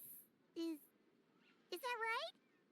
The pattern we speak of is mathematics, little one. A pattern that is always right. That's amazing! You're a shopping genius, Sabai. Oh, wait. Something feels off here. I had no idea our shop's discounts were tied to the laws of nature. I've learned so much from you, dear customer. No need to thank me. Now, please give us our 21 boxes of free tea. Wait! What's the matter? Paimon just realized what it is that's not right. It took you long enough. We got the short end of the stick! Think about it. If we don't have to pay when buying 21 boxes, then if we buy even more, the vendor should be paying us money instead, right? Huh? Hey, Zibai, work this one out. If we buy 100 boxes, we'd make loads of money, wouldn't we? It stands to reason. Wait a moment, dear customers. Don't you think you're haggling a little too hard? You are the one dictating the discounts. We're simply extrapolating the numerical patterns within. As such, we are hardly haggling. You have a point. However, that's right. I'm so sorry. I just remembered. My supplier didn't come today, so we don't have any tea after all. Such a shame. Terribly sorry about this. Awful luck. Where can we find your supplier? Well... Not to fret. We'll save you the effort and go straight to the source ourselves. Well, you see, dear client, the supplier's discount isn't as generous as ours. You won't be able to get the same price from them. Huh? Does that mean they won't pay us for taking their tea? They might not even offer you a 100% discount. How very unfortunate. Nevertheless, as the original supplier, they must offer some sort of discount. Besides, we're not looking to make money. We just want a good deal. Well, that's great. My suppliers are all tea farmers from Chaoying Village. You can go ask around the village, but please don't say I sent you. Do not worry, we appreciate your generosity. Referring customers to your business partners, even choosing to remain anonymous, the demeanor of a true gentleman indeed. Your business will surely prosper. I hope you're right. Then let us head to Chaoying Village. Do you know the way, my guides? Of course! Just follow us!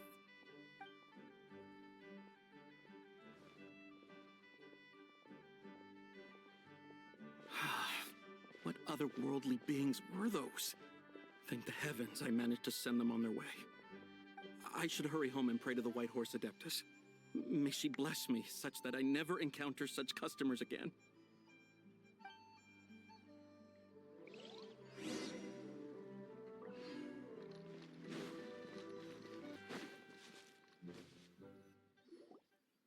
Here we are! Chaoying Village!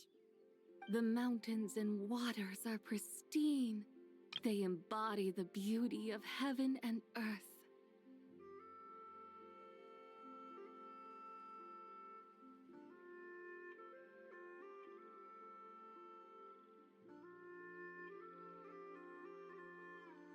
It's a good-looking place, all right. But it's hard to enjoy the scenery when Paimon can't stop thinking about all that tea-buying Mora we're missing out on. Should fate dictate, Mora will find its way to you sooner or later. Well, Morak certainly finds us often enough. He even sought us out in person this Lantern Rite. For now, let's look around and see if any tea farmers are selling their crop. We'll be able to see more clearly from up high. Let's take to the sky and enjoy the beautiful scenery while we're at it.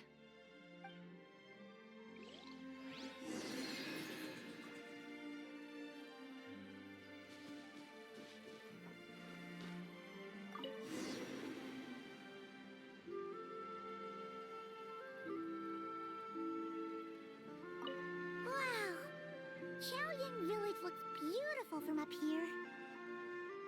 Indeed, the houses here are quite different from those in Liyue Harbor.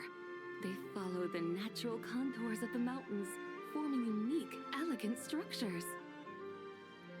Yeah, it's super beautiful. The white walls and dark tiles frame the emerald waves of the terraced fields, while the curved eaves and tall gateways juxtapose each other with grace. It's almost too beautiful to be true. The crowing of roosters and barking of dogs, the calls of farmers working the fields, a vibrant pastoral chorus overflowing with earthly vitality. Yeah, it's incredibly beautiful, huh? Have you studied the linguistic arts by some chance? Huh? Your vocabulary for beauty seems rather constrained. Paimon knows how to say pretty as well. I see. Now then, let's take a look around and see if we can find any farmers selling tea.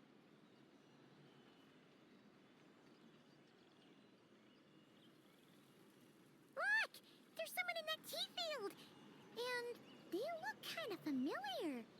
Wait, is that Lu Xiangxiang? And who is that?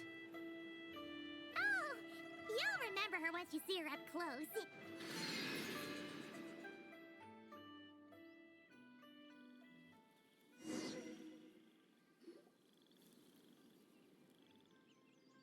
Hey there, Lu Xiangxiang!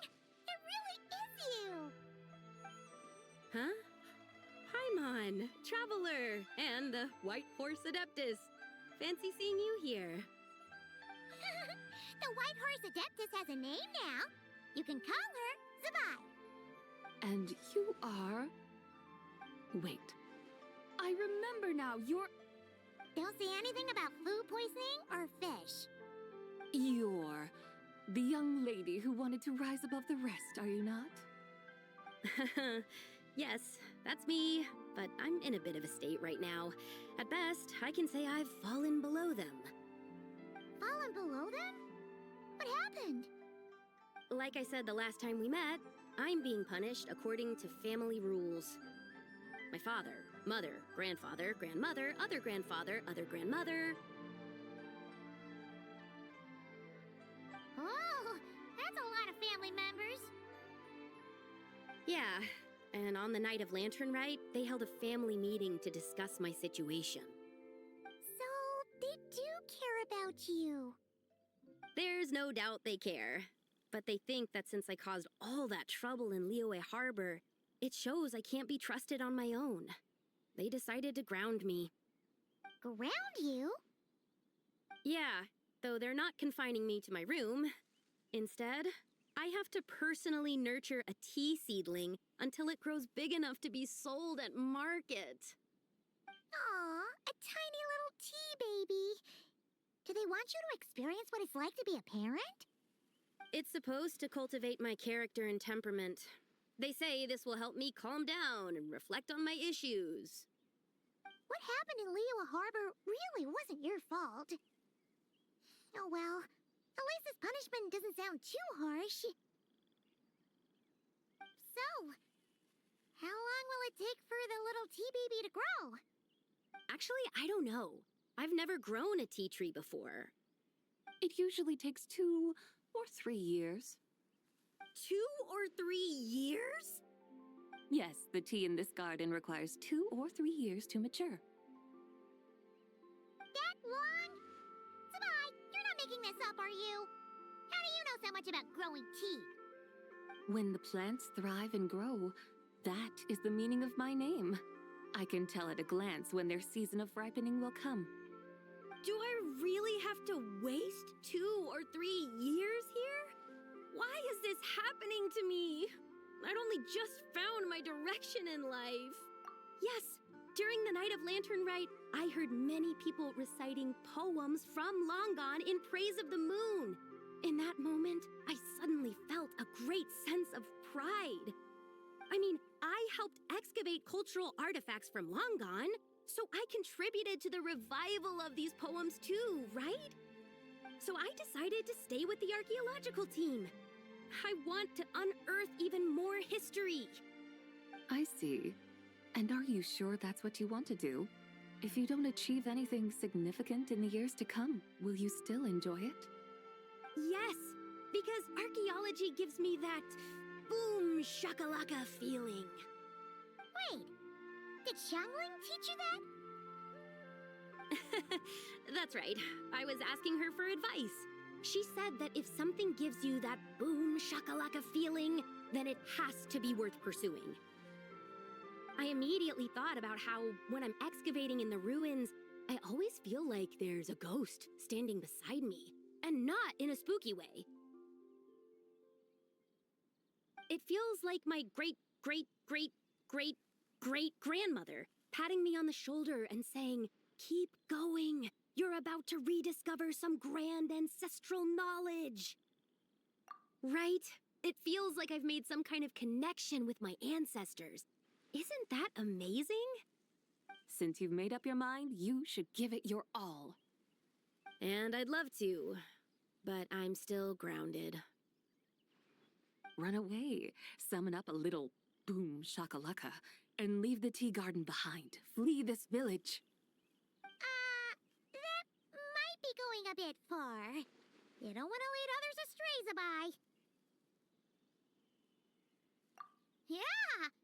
Tell them about your great-great-great-great-great-grandmother. She must be the most super-duper ancestor to have ever risen above the rest, right? I'd be better off telling them about the White Horse Adeptus. After all, she's the supreme riser above the rest who saved my great-great-great-great-great-grandmother. Then it's settled. Tell your family that your decision has my blessing. Thank you, Tsubai, but I don't think cosplay is going to work on them. They won't listen. They don't need to listen. You need only follow the rules they've set out for you. What do you mean?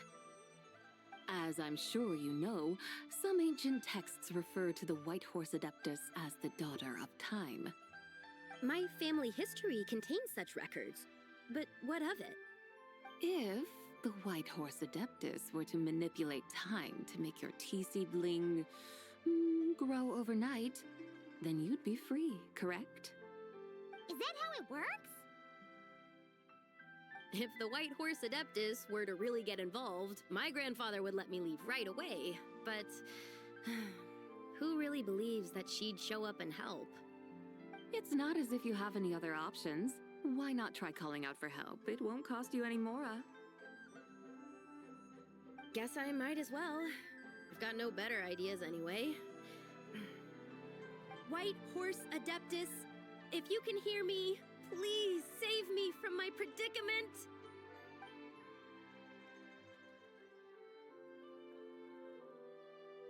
Ugh. Nothing happened, as expected. Perhaps the White Horse Adeptus has already heard your prayer. Why not come back here tomorrow and take a look? By then, the seedling you planted may well have grown into a thriving tea tree. Thank you, Tsubai, for trying to comfort me. I do feel better now, kinda. But can't you really do something like that? Oh, it's getting late. Why don't you all stay at my house tonight? My family may be strict with me, but they're always welcoming to guests. That sounds great! Let's get some sleep and then come back here tomorrow to see if our tea baby has grown.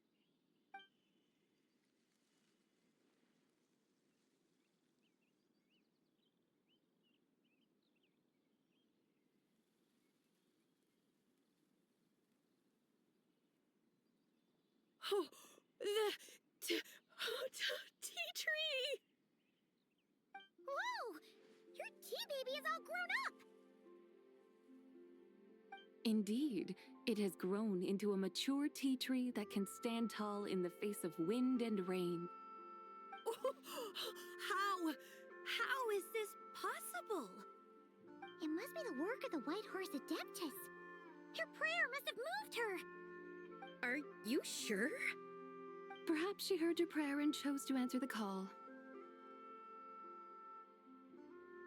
She once saved my great-great-great-great-great-grandmother.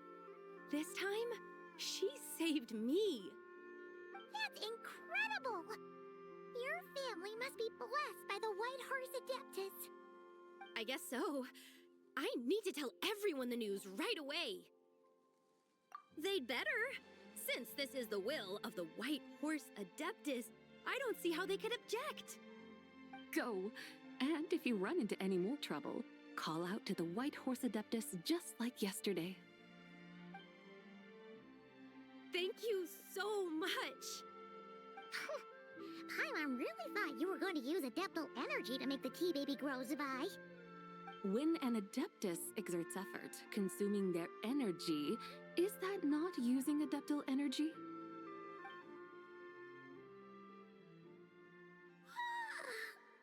All right.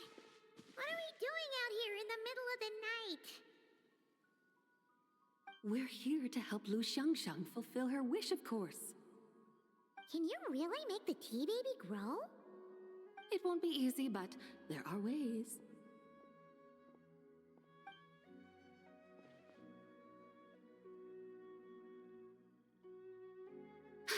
There, it's grown. Hey! You just transplanted a tea tree from over there! So, there's a mature tea tree here now, yes? Oh, yeah, but... And am I not the White Horse Adeptus? Well, yeah. Is this tea tree then not a manifestation of the White Horse Adeptus's will? You're... not wrong. But again, there's something not quite right about this. Maybe this will become another mystical Adepti tale recorded in their family history. That would be marvelous. Paimon thinks so too. Hey, Traveler! Zabai seems to be doing much better now, don't you think? Oh! Paimon bets that's why Zhongli chose to send her on this errand. That's a great idea! We've already shown her Liyue Harbor, Yulong Wharf, and Xiaoying Village. How about we head to Qingce Village next? Qingce. That name sounds familiar. The scenery there is really pretty, too. It's the perfect sightseeing spot. How about we show you around? I must say, I have been mightily impressed by the mountains and waters of Liyue. Please lead the way, my dutiful guides. All right, let's go!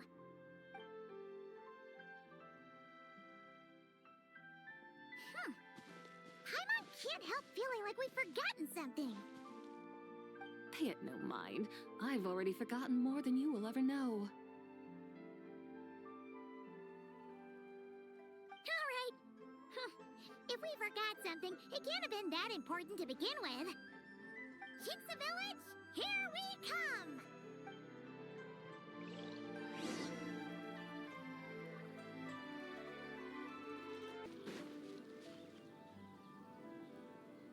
We should plant cucumbers. We should plant canolas. We should plant cucumbers. They're easy to sow. We should plant canolas. The flowers are pretty.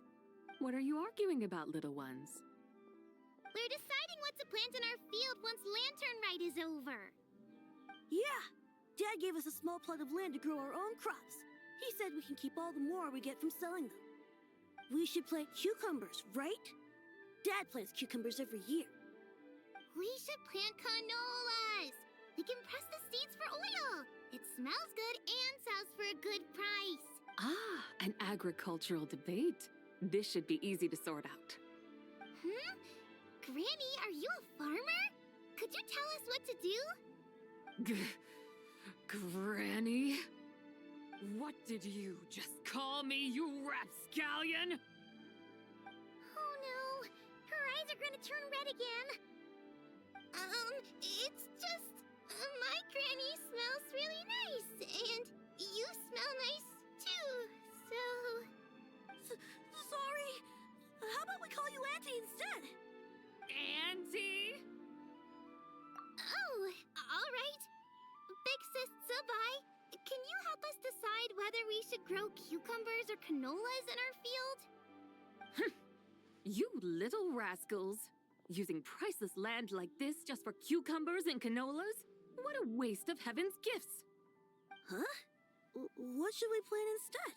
With the coming of spring, when all things awaken, the fields should be sown with the 5 grains. What are those?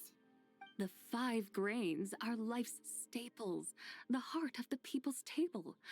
I notice the people here mostly eat rice, so that is where you should begin. Based on the local climate and soil, seedlings planted in mid to late spring should produce mature grain within 2 or 3 months. When autumn comes, you can plant a second crop, with time still to harvest it before the first frost. The rice you harvest can be sold at market or kept in your stores. It's a far better choice than cucumbers or canolas.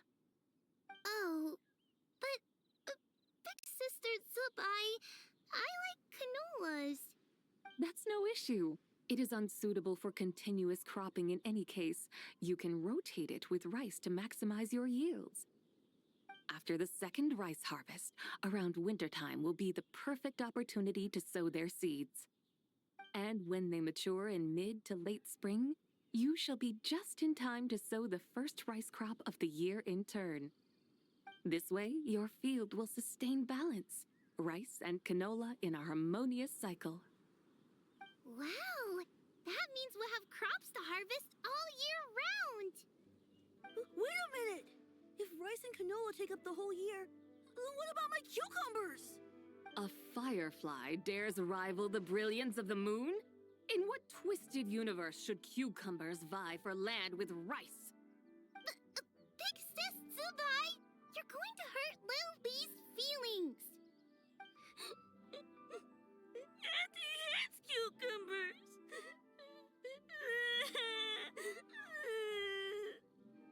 Stop crying this instant!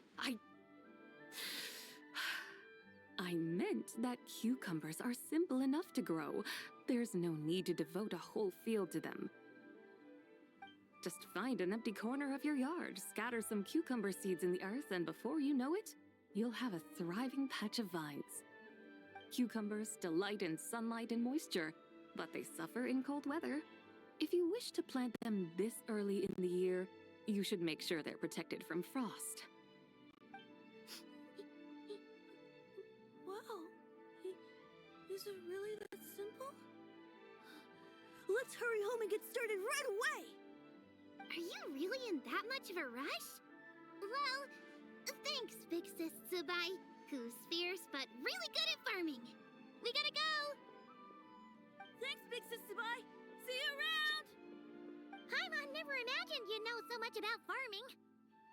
What's so strange about that? The people of Long Gone called me the god of soil and grain. Are the fields not made of soil? Is rice not one of the 5 grains? Huh. That's true. So, if the god of soil and grain is a farming god, that means the White Horse Adeptus must be a farming adeptus, right? Of course, the god of farming is down to earth. Mind your tongue, impertinent child.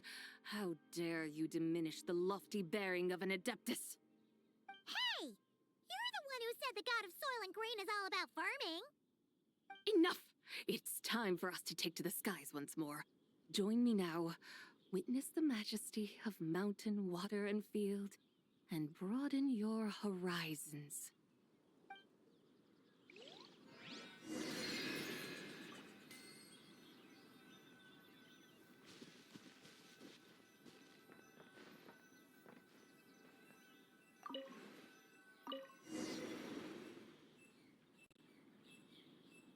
Wow!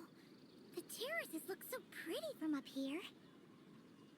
The mountains tower like pagodas, the hills coiling at their feet like shells. Layers built upon layers, rising and falling in harmony. A truly unique and mesmerizing sight. Thinking about it, you have a special connection to this place, you know. A special connection? Yeah! There's a local legend about a white horse leaping from a pure spring to follow Rex Lapis into battle. Don't you remember? You must have been living in seclusion around here. That does sound somewhat familiar. Oh, and if we keep going up this way, we'll reach a super duper spooky spot. You might have a connection to that place too. There's an ancient array that seals away the remains of a fallen god. A god's remains? Yeah! The people of Liyue turned that story into an opera called The Sanctification of Tao Do. Does that ring any bells? Tao Do. Huh. The 7 and 8 gates array. That's right, that's right! You do remember! Puna, the god of the underworld, who could pacify the forces of life and death. Huh? So, Tao Do had another name? Let's go take a look.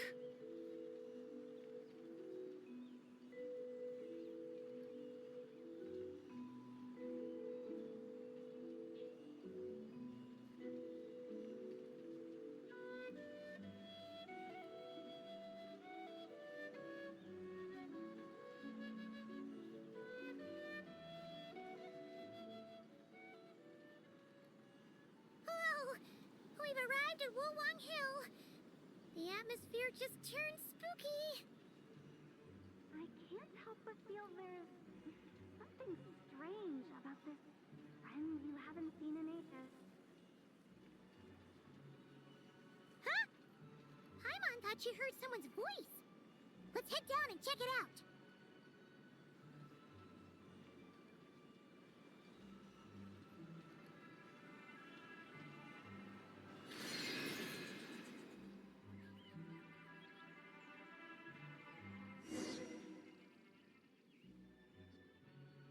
I can't help but feel there's something strange about this friend you haven't seen in ages.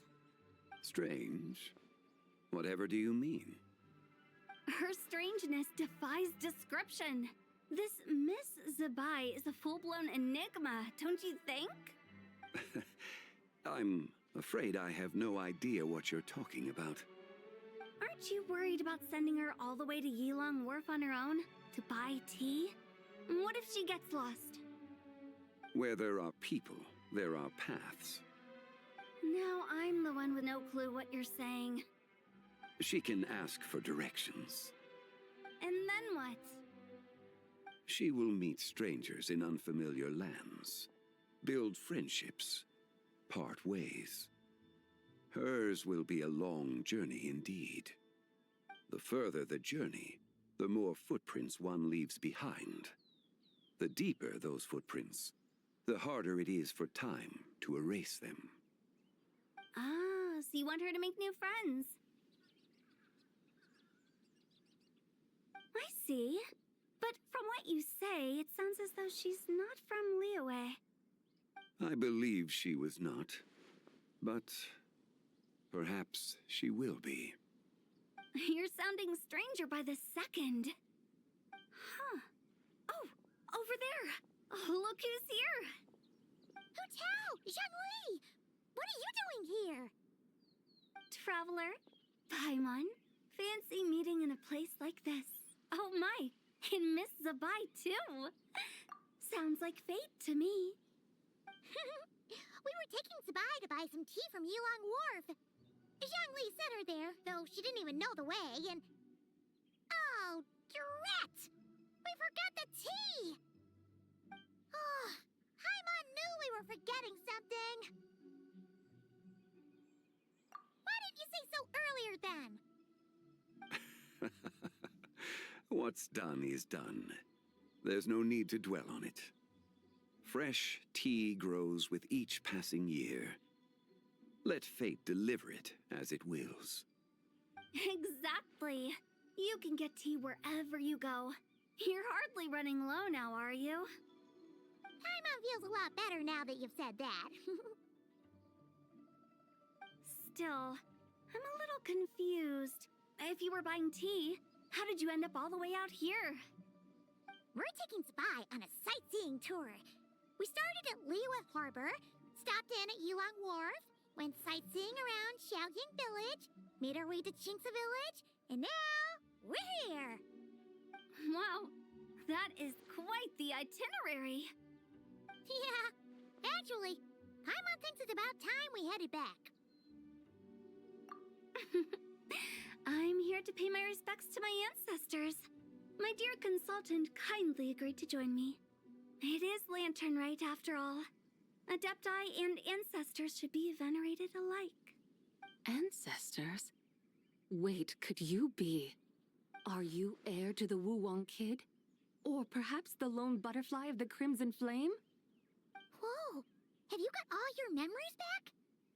Huh? Miss Zabai, you know about the Wangsheng funeral parlor and the 8 adepts?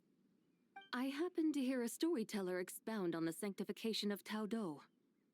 Lots of people know that story, sure, but very few can discern my family lineage from just a glance. Well, Zhangli, your friend here really is quite something. Unfortunately, there's no time to dally right now. We have a hill to climb. Perhaps once today is done, we can find time to chat over tea, recite poetry, and admire the moon? That would be wonderful, Director Who. Oh, and before we go, you've been traipsing around all day. I suggest you stop off at the Wangshu Inn on your way back for a good night's rest. Wouldn't do to exhaust yourselves, Don't mention it. All right, we'll take our leave now. See you later. Hotel's so thoughtful. Why don't we follow her advice and stay at the Wangshu Inn tonight? Zabai, you can see the whole of Dihua Marsh from up there. The view's amazing. Plus, you can sample Smiley Yanxiao's cooking. Wangshu, an intriguing name. It couldn't hurt to check it out. Awesome! Let's go!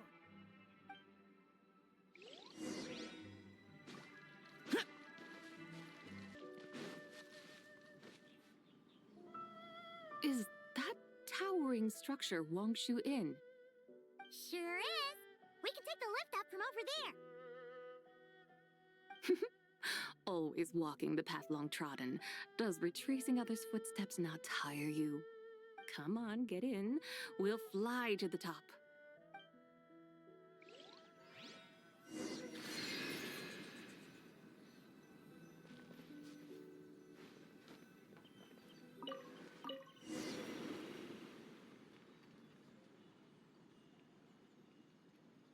Are we really going to fly up to Wangshu Inn?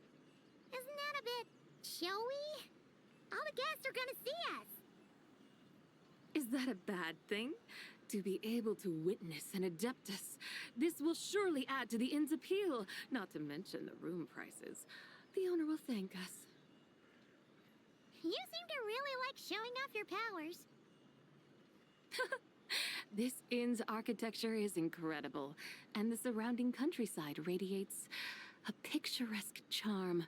No wonder the new proprietor of the Baiju guest house thinks he can't compete and has decided to change his own establishment's name. The new proprietor? Ah, you mean Lu Shengsheng's dad. So you know about that, too. Personally, Paimon thinks it should go with something like Rex's Rest. That's a contender's name if Paimon's ever heard one. A fitting name indeed. So you think the guest house should change its name too? Paimon kinda thought you'd say something like, such sacrosanct traditions must never change. Time flows ever onward. Why should the rules of yesterday be carried forward into the world of tomorrow? The people of today should determine what is to be kept. Huh. You're not as old-fashioned and stuffy as Paimon thought. The years ebb and flow, seas recede to reveal fields. In the vastness of time, I am but a wild horse in a boundless sea of dust.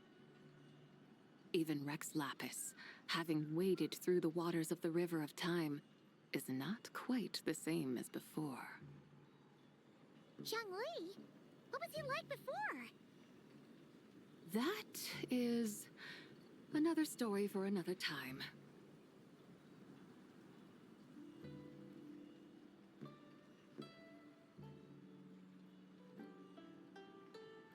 We have arrived.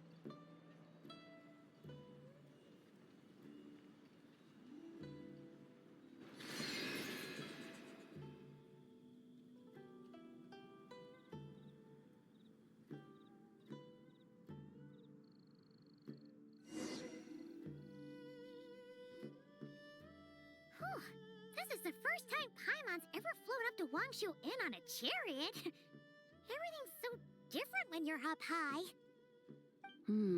Wangshu.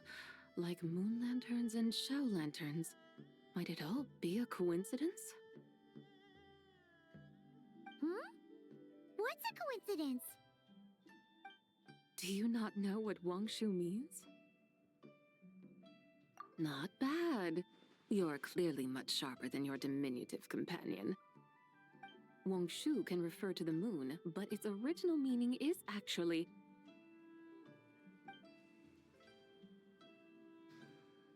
the goddess who rides the bright moon's chariot.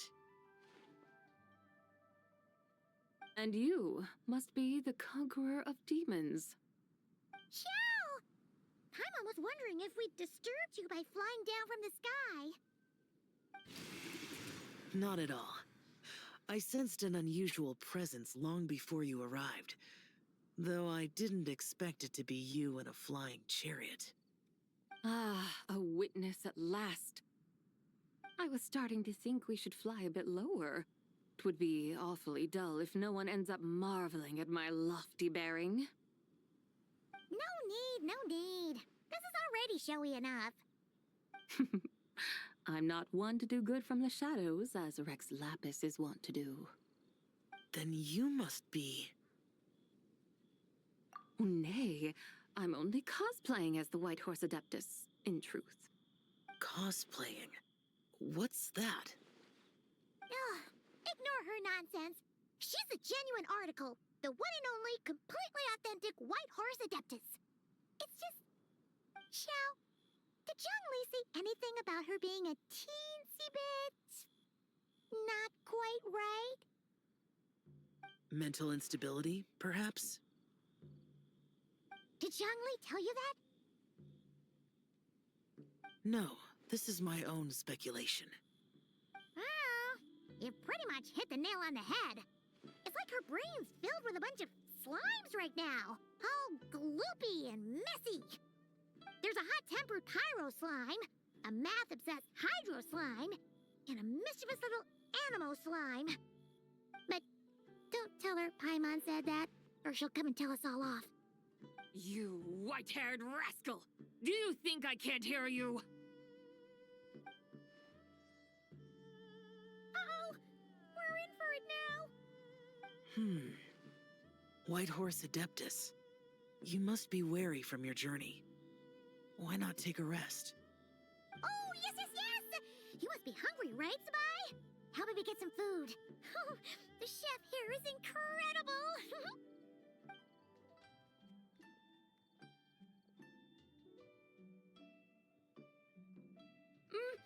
It's so hot! So spicy! Are you okay? Do you want Paimon to get you some water?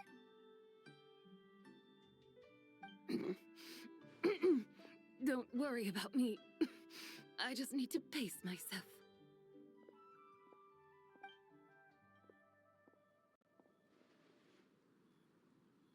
So, regarding your friend and her condition, does even the Lord of Geo have no solution?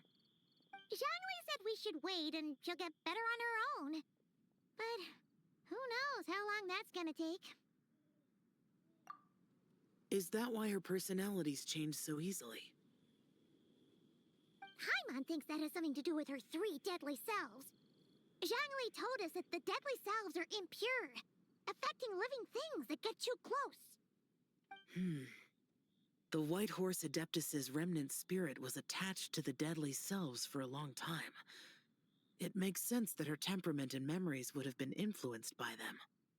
But Paimon still doesn't really understand what the 3 deadly selves actually are. Paimon, as you do not practice self-cultivation, I cannot help you fully understand. But you can think of them simply as emotions and desires. The act of severing the 3 deadly selves is a means of exercising wicked desires and cultivating one's true self. I believe other nations have similar practices. In Sumeru, it is known as shattering Atmagraha. Oh, so it's about emotions, desires, and attachments, that sort of thing. It includes those. I wonder, does she still remember what happened in the past? Some of it, but right now, it's like she was suddenly awakened. Like she's still half dreaming. The half that's still dreaming might remember things, but the half that's awake doesn't quite get it. Conqueror of demons, are you looking to learn about Rex Lapis's past from me? You are an old friend of his, so please, call me by my name. But Conqueror of Demons sounds so much more imposing. In days of yore, he was the Lord of Geo, Heaven's Star. Huh? You said the same thing the day you came back, but what does it mean? I'm afraid I can't remember. Hey, did you really forget? Or are you just pretending so you don't have to tell? Why not ask Rex Lapis himself?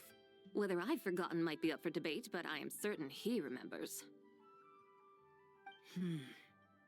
He must have his reasons for not raising the past, and you likely have similar concerns. I shouldn't have asked. An answer that suits your style, General Olatus. Now that we're on the subject, though, I suddenly remembered something. Which is? In the distant past, there was a feast, which I attended. I faintly recall the Lord of Geo also being present that day. Oh, and then? What happened? Among the dishes served, there was one that could be found in every household throughout Langan at the start of spring. A dish called Flavor of Spring. I suddenly remembered the recipe for this dish. Is that it? Yes! Since it's Lantern Rite here in Liyue, why don't I make some for you to try? That sounds good. Wow! It might not have been the story Paimon was hoping for, but this looks delicious! The spring breeze stirs. Now is the perfect time to savor this dish. My dutiful guides have gone to great trouble to show me around Liyue, and even the Conqueror of Demons has graced us with his presence.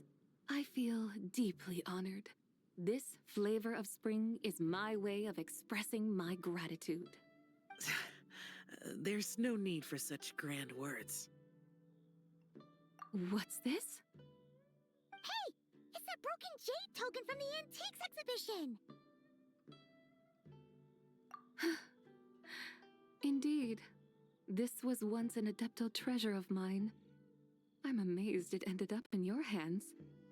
Alas, it serves little purpose now in its fractured state. Please, keep it as a memento. Oh, that's a shame. Can't we fix it? This is the way of the world. Once jade is broken, it can never be made whole.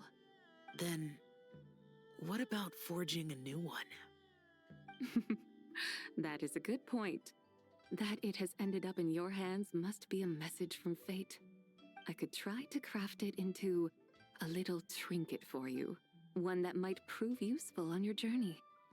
Ooh, what sort of trinket?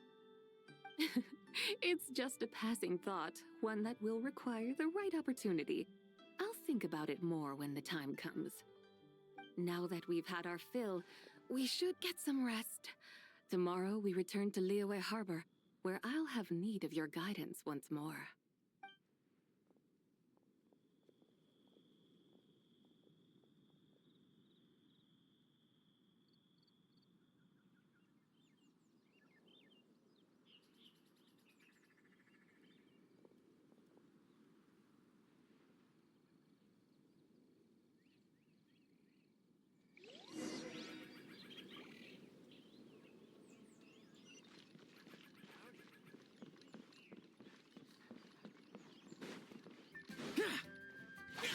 Boring!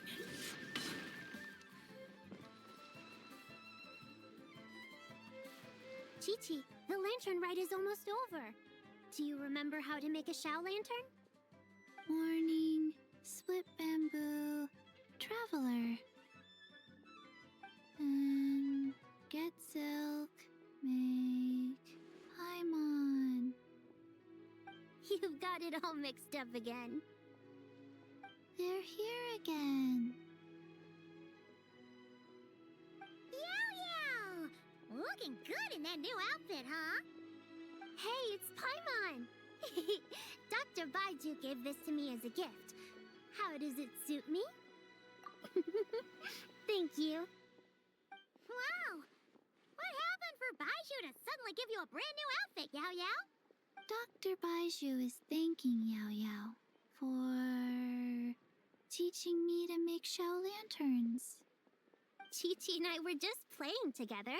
Dr. Baiju's too kind. Oh, yeah, take a look at this. Dr. Baiju gave me these clothes, but it was Chi-Chi who wove this little basket. Wow, that's beautiful. When did you become so good with your hands, Chi-Chi? I learned to make Shao lanterns. Thanks to Yao Yao. I also made a wish. What do I always say? The White Horse Adeptus answers prayers. Come, help this old man make an offering in thanks. Huh? Mr. Liu? What did you pray for? For my idiot son to finally come to his senses and not change Baiju Guest House's name, which he has. Huh? He's keeping the old name? Listen to this. My granddaughter planted a tea seedling in our village just a few days ago. She made a prayer to the White Horse Adeptus to help it grow. Overnight, her seedling flourished into a mature tea tree. Oh, that sure does sound like a miracle. Could the White Horse Adeptus really have helped it grow? Of course she did. Oh, White Horse Adeptus, how blessed is our family over whom you keep watch. Truly, this is an extraordinary miracle. You must record it in your family history without delay.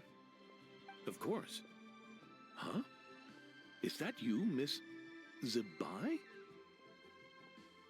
Indeed. I have a long-term booking at your guest house.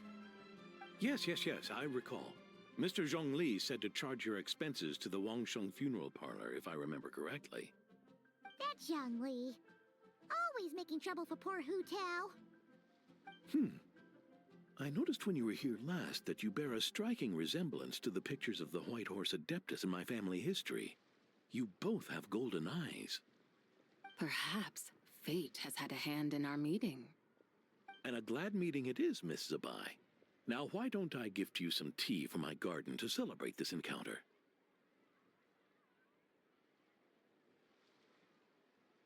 We grow Sunglaw tea there, and it has quite the reputation throughout Yilong Wharf.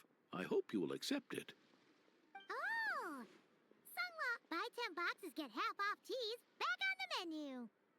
Buy 10 boxes, get half off? Don't be silly. This is a gift. It's free. Hoo-hoo! Nice! Thank you so much, Boss Lou. There's no need to thank me. You're a visitor from out of town, which makes you an honored guest. Make yourself at home. Lantern Rite may have ended, but the streets are still bustling with activity. Make sure to take everything in, meet some new friends, and enjoy your time here. And that goes for you kids as well. Happy Lantern Rite.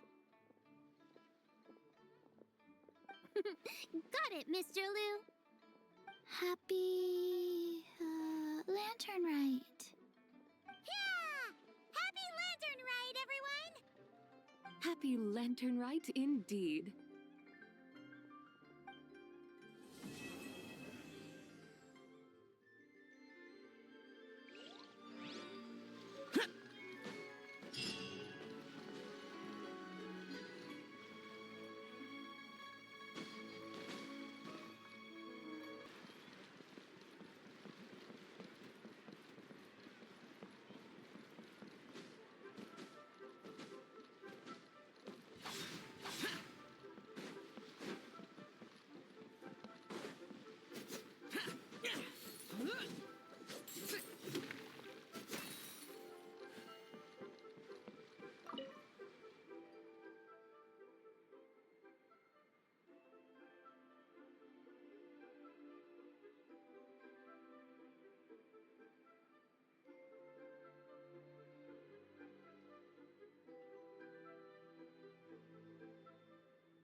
I just like to make people smile.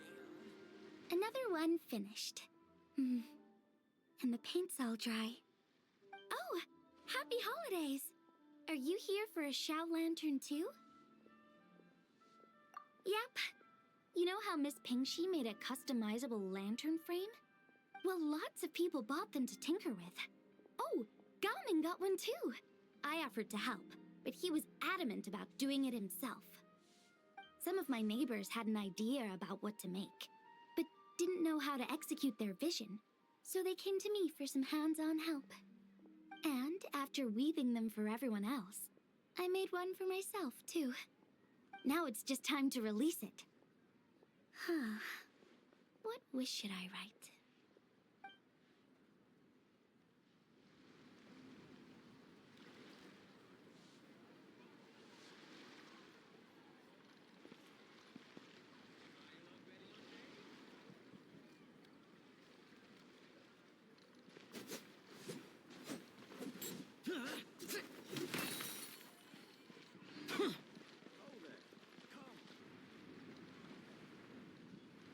Here!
You poor lost lamb. Hey! Bow your head. Let the mighty be humbled.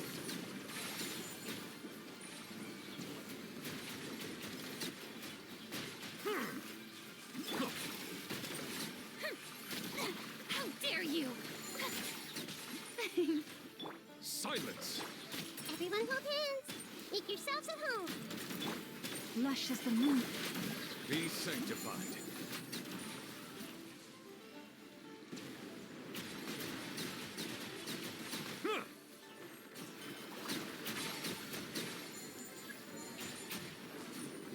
Settle down.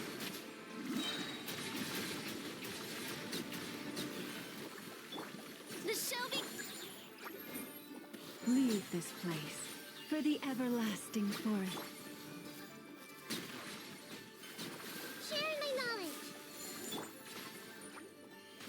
Let the world come alive! Bow your head. The tides beckon.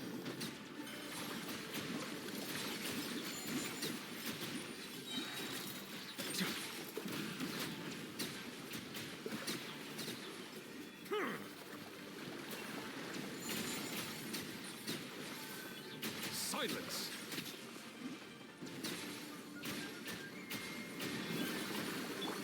Yoo-hoo! Forest, protect us. By the frost. Let the mighty be humbled.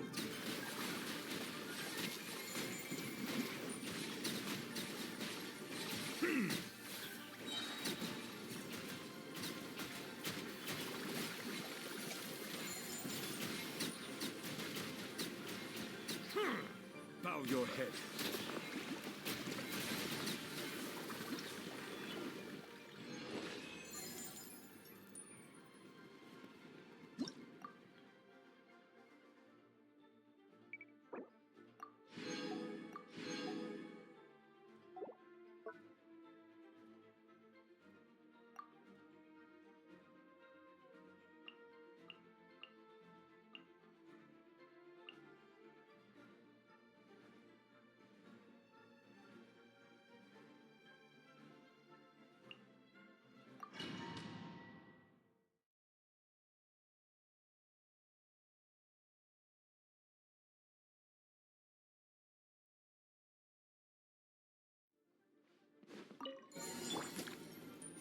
Surge, with all my strength! You poor lost lamb. For the everlasting. Can't hide the truth.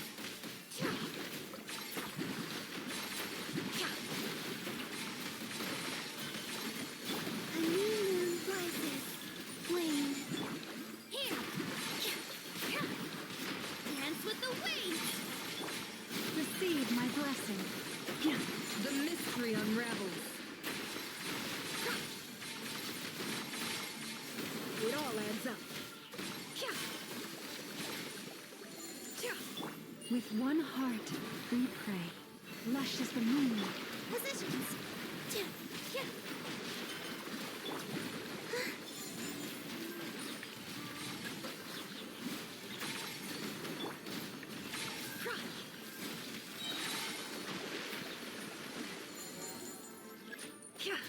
Seek within.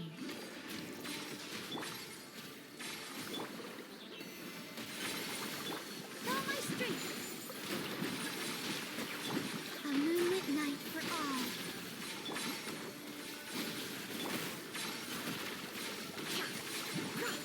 No more lies.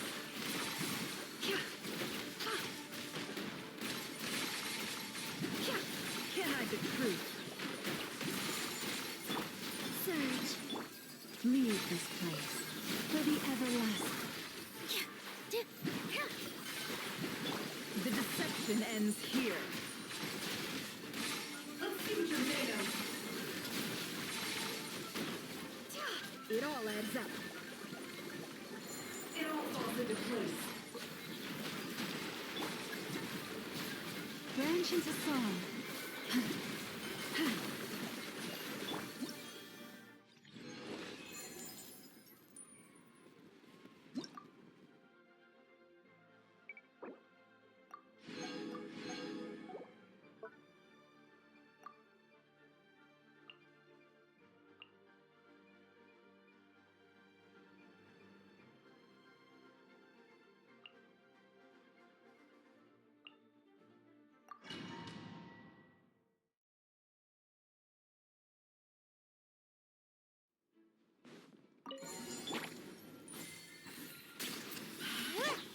to work. Time for takeoff.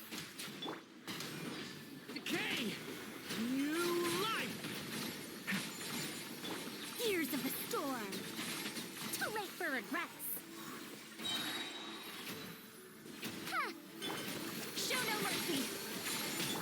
Think you can get away? Leave it to me! The story has only just begun! Lolling! Eat Papa! Get him! Have fun with this gift! We'll see about that. Huh. Time for takeoff. Get back! The abyss is burning shadow! Fulfill our pact! Get to work! Truth repeats its course. Think you can get away? Get back! The abyss is burning shadow! You two! Time to end them! Fulfill our pact! Let's play! Time for takeoff. Watch out! A turning point in fate!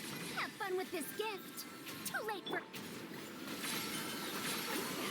Suffer the wrath of Eastleigh! Yahoo! Think you can get away? Leave it to me! A turning point in fate! Dare to mess with me? Ha! Gears of the storm! Show no mercy! Fulfill our pact! Eat Lolling! Eat Papa! Leave it to me! Time for takeoff. A turning point in...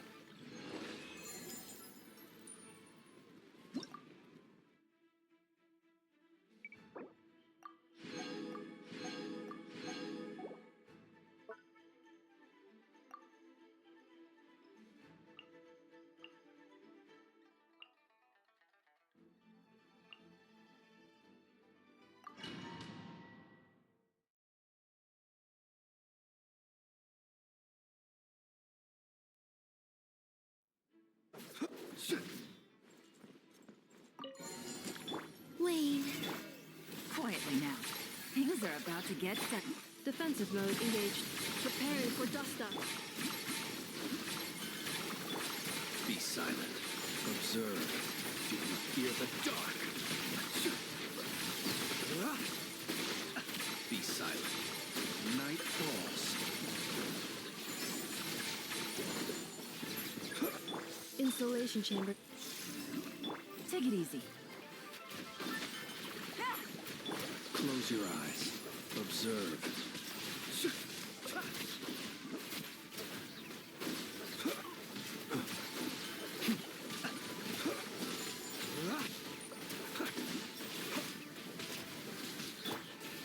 Defensive mode engaged. Surge. Here comes the catch. A moonlit night for all. Annihilation mode. Insulation. Observe. Do you fear the dark?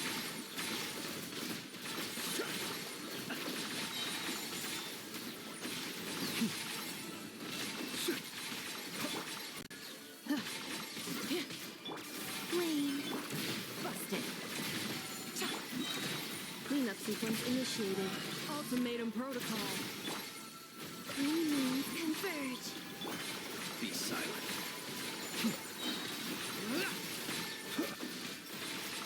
Observe. Night falls. Game's up. Fun's over.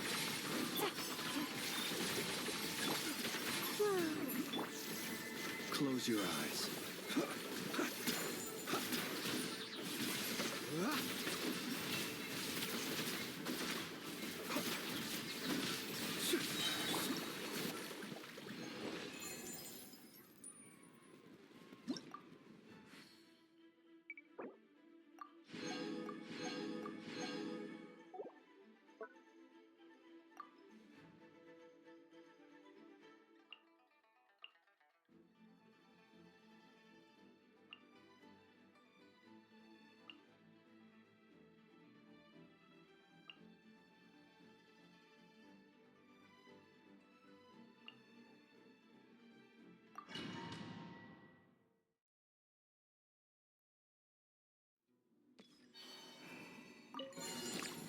Surge. Be cleansed.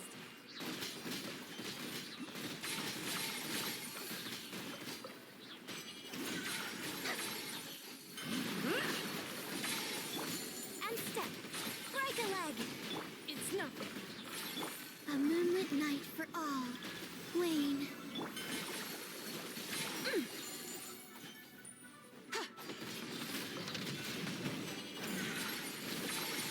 Lofty wisdom will show us the way.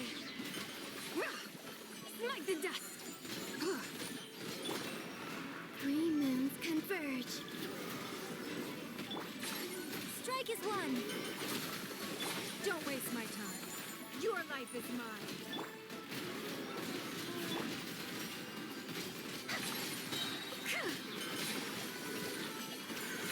The sky's clear. The glazed moon shines. Surge. Your grand finale. It's nothing. Submit. A moonlit night for all. Be cleansed.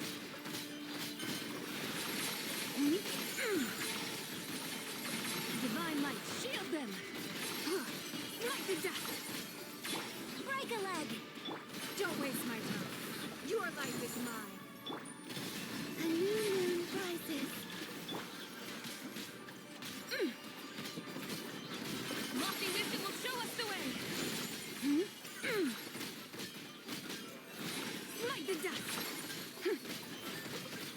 Your grand finale. Three moons converge. Wane. It's nothing.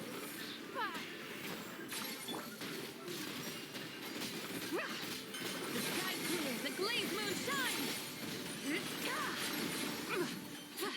Smite the dust.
Traveler.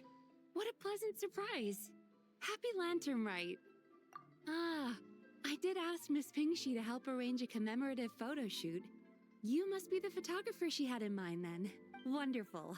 Looks like I'll be bringing back some lovely photos from this year's Lantern Rite.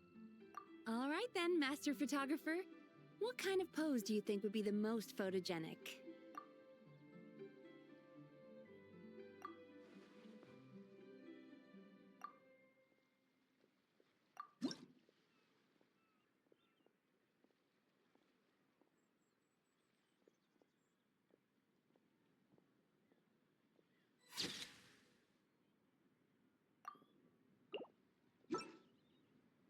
Oh, what a lovely picture. Thank you. I'll keep it safe. I think I'll have it framed and put in the shop. And to you. Nobody in Liyue Harbor is sleeping a wink tonight, are they? So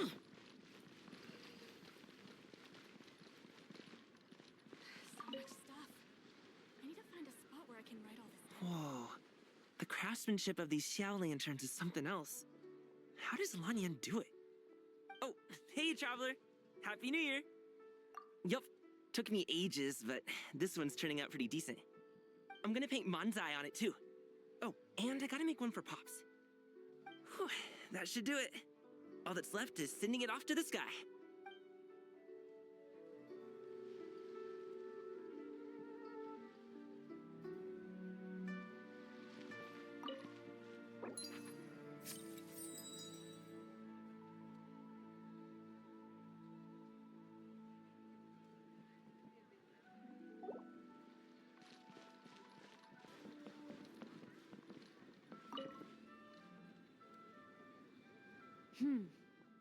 To encounter you here amidst Liyue's celebrations is unsurprising.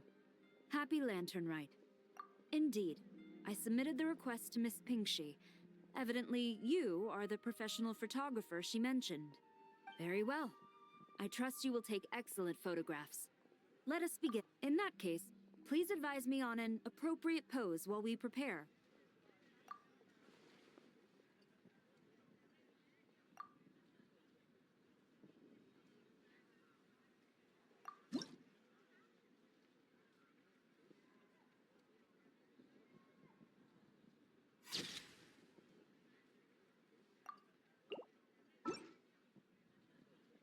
A commendable picture. A perfect memento for the occasion. My thanks. I will treat it as one of my personal effects and take care of it accordingly. Thank you. Happy Lantern Rite to you as well. But if I may ask, does the Millilith always maintain such strict vigilance during Lantern Rite? To maintain such strict discipline even amidst the festivities, I'm impressed.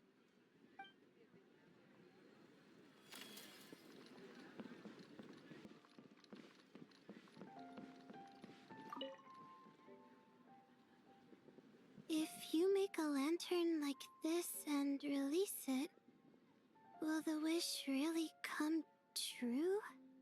Oh, you're in Liyue too? Happy Lantern Rite. Yeah, my advisor sent me. She said participating in folk festivals might help spark some inspiration for my research. But I work on star charts. I'm still not sure what that has to do with holidays like this. But she had already bought me a ticket and escorted me onto the boat before I even had a chance to ask. As soon as I got off the boat, a lady stopped and offered me a free Shao lantern frame. She said releasing one would bring good luck for the entire year. I'm not sure I need a whole year of luck, but a little bit when it's time to submit my thesis wouldn't hurt. So I followed her instructions and made one. Thanks. I should release the lantern now, right? Oh, I need to write my wish on it first.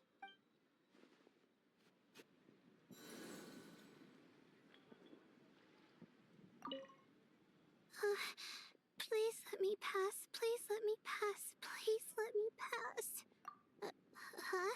Oh, yep. Happy Lantern Rite.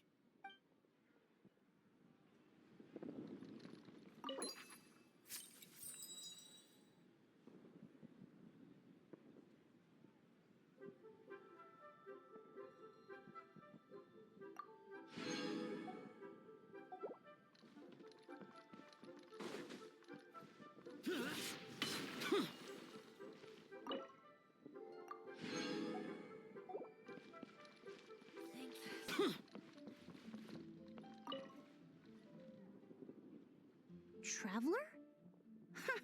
Happy holidays! It's been some time since we last spoke.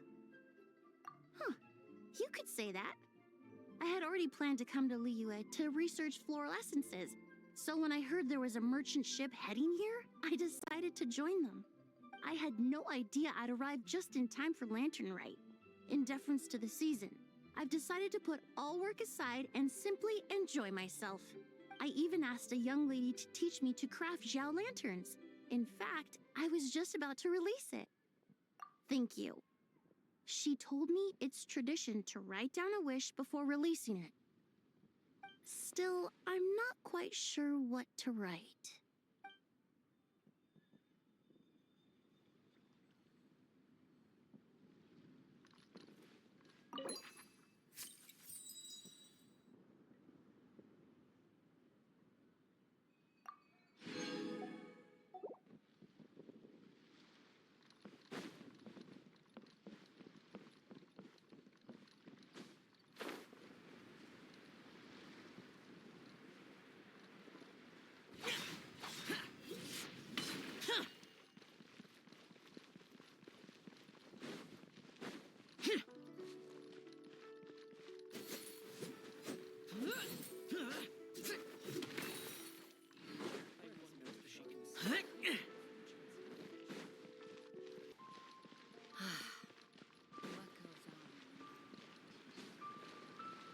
Useless. Oh, happy holidays, traveler. The Duke mentioned we might meet you here, but I didn't expect our paths to cross so soon. Yep. He invited me to experience Liyue's Lantern Rite with him, and also to finally use up all the vacation days I never got around to taking. We met a very kind lady at the harbor who said that if we'd like, she could arrange for a professional photographer to take our picture as a keepsake. Oh, that's perfect.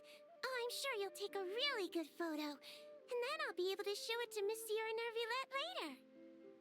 Sure. Well then, as the professional photographer, what pose would you recommend?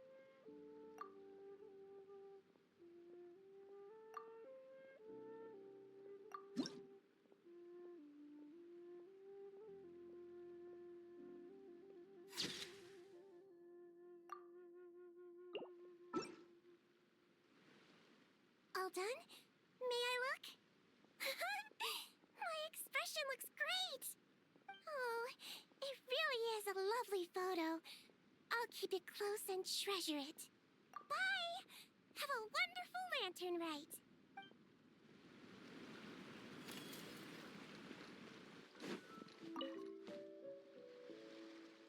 Oh, this is what I get for being impulsive. Making a Xiao lantern's no joke. Traveler? Oh, ain't that something? It is you! Happy Lantern Rite! Yeah, Miss Pinkstreet gave me the frame, but I designed all the details and made all the ornaments myself. Pretty rad, huh? I even gave Hu Tao a few. Oh, shoot. I totally forgot I promised Hu Tao I'd help her make some Xiao lanterns, too. I gotta release this one pronto.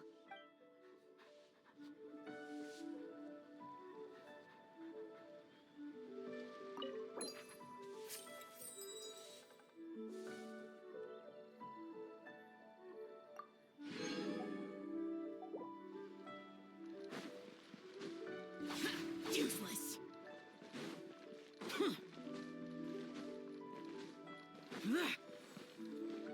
I just like to make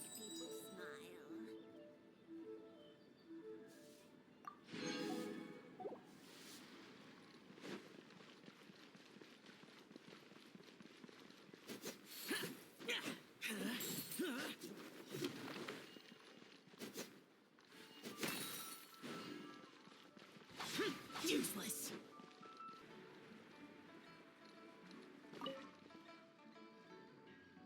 Traveler, had a feeling I might run into you here. Allow me to extend a traditional Liyue greeting. Happy Lantern Rite. Correct. I requested one from Miss Ping Shi.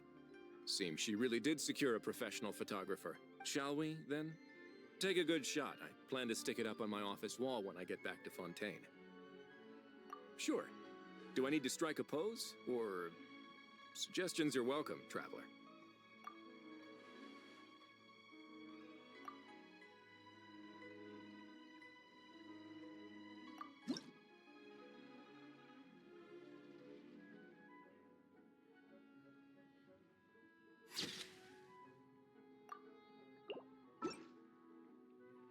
Let's see. Not bad. Pretty standard shot. If you look at it from the neck up, it could even pass for a mugshot. I'll be keeping this. Really appreciate the help. Oh, and to you too. I'll still need to buy some gifts later. Other than tea.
reduced to just standing around. How absurd.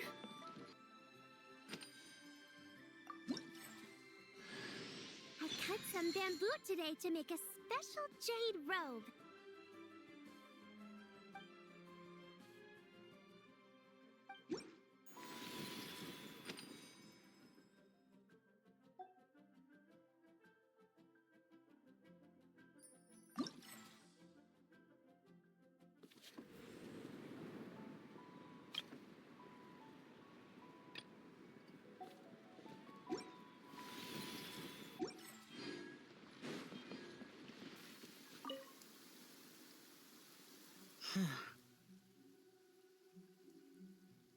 Yes.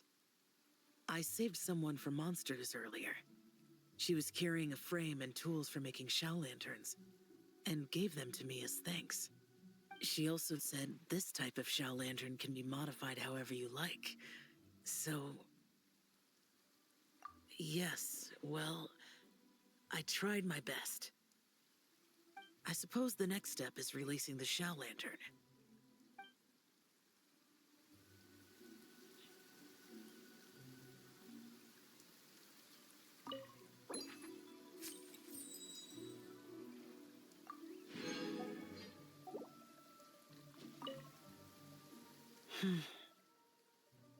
Happy Lantern Rite to you as well.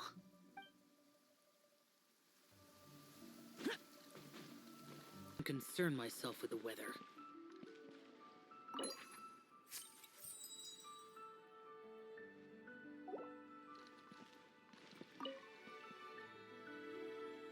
Leo has got so much delicious food. What should I eat next? Oh, how about boiled fish? No, wait. I need to take a picture for everyone back at the tribe first. Traveler? Oh, wow. So you're the pro photographer that lady was talking about? That's fantastic. You're so talented. Of course you're good with a camera too. Sure. I want to strike a cool pose. But what if it looks weird in the picture? Any advice?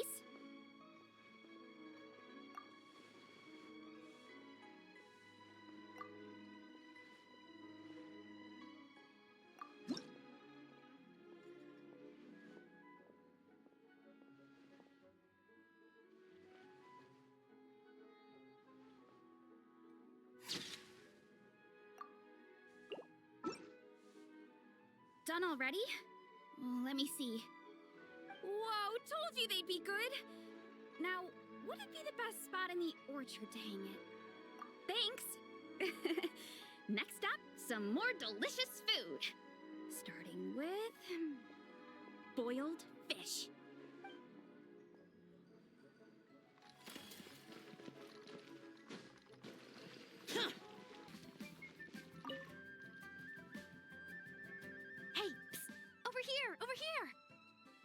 I knew you wouldn't miss Lantern Rite. I was wondering when I'd bump into you. No. I can't be working at every Lantern Rite now, can I? I really am here on vacation this time. Yup. Miss Pingshi said she'd find a professional photographer to take a good portrait photo. Hey, wait a sec. Don't tell me...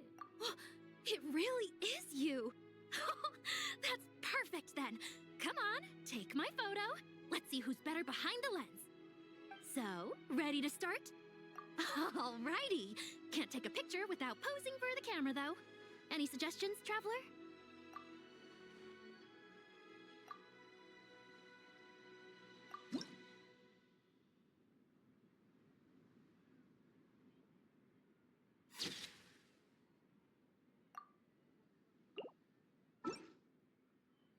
Done?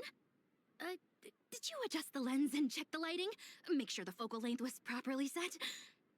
Let me check. Wow, you actually nailed everything! Oh, a shot like this is front page quality! Next interview, I'm definitely bringing you along. Imagine the amazing shots we could take together! And a very merry Lantern Rite to you, too! Oh, hang on, that doesn't sound quite right. Whatever. Have lots of fun!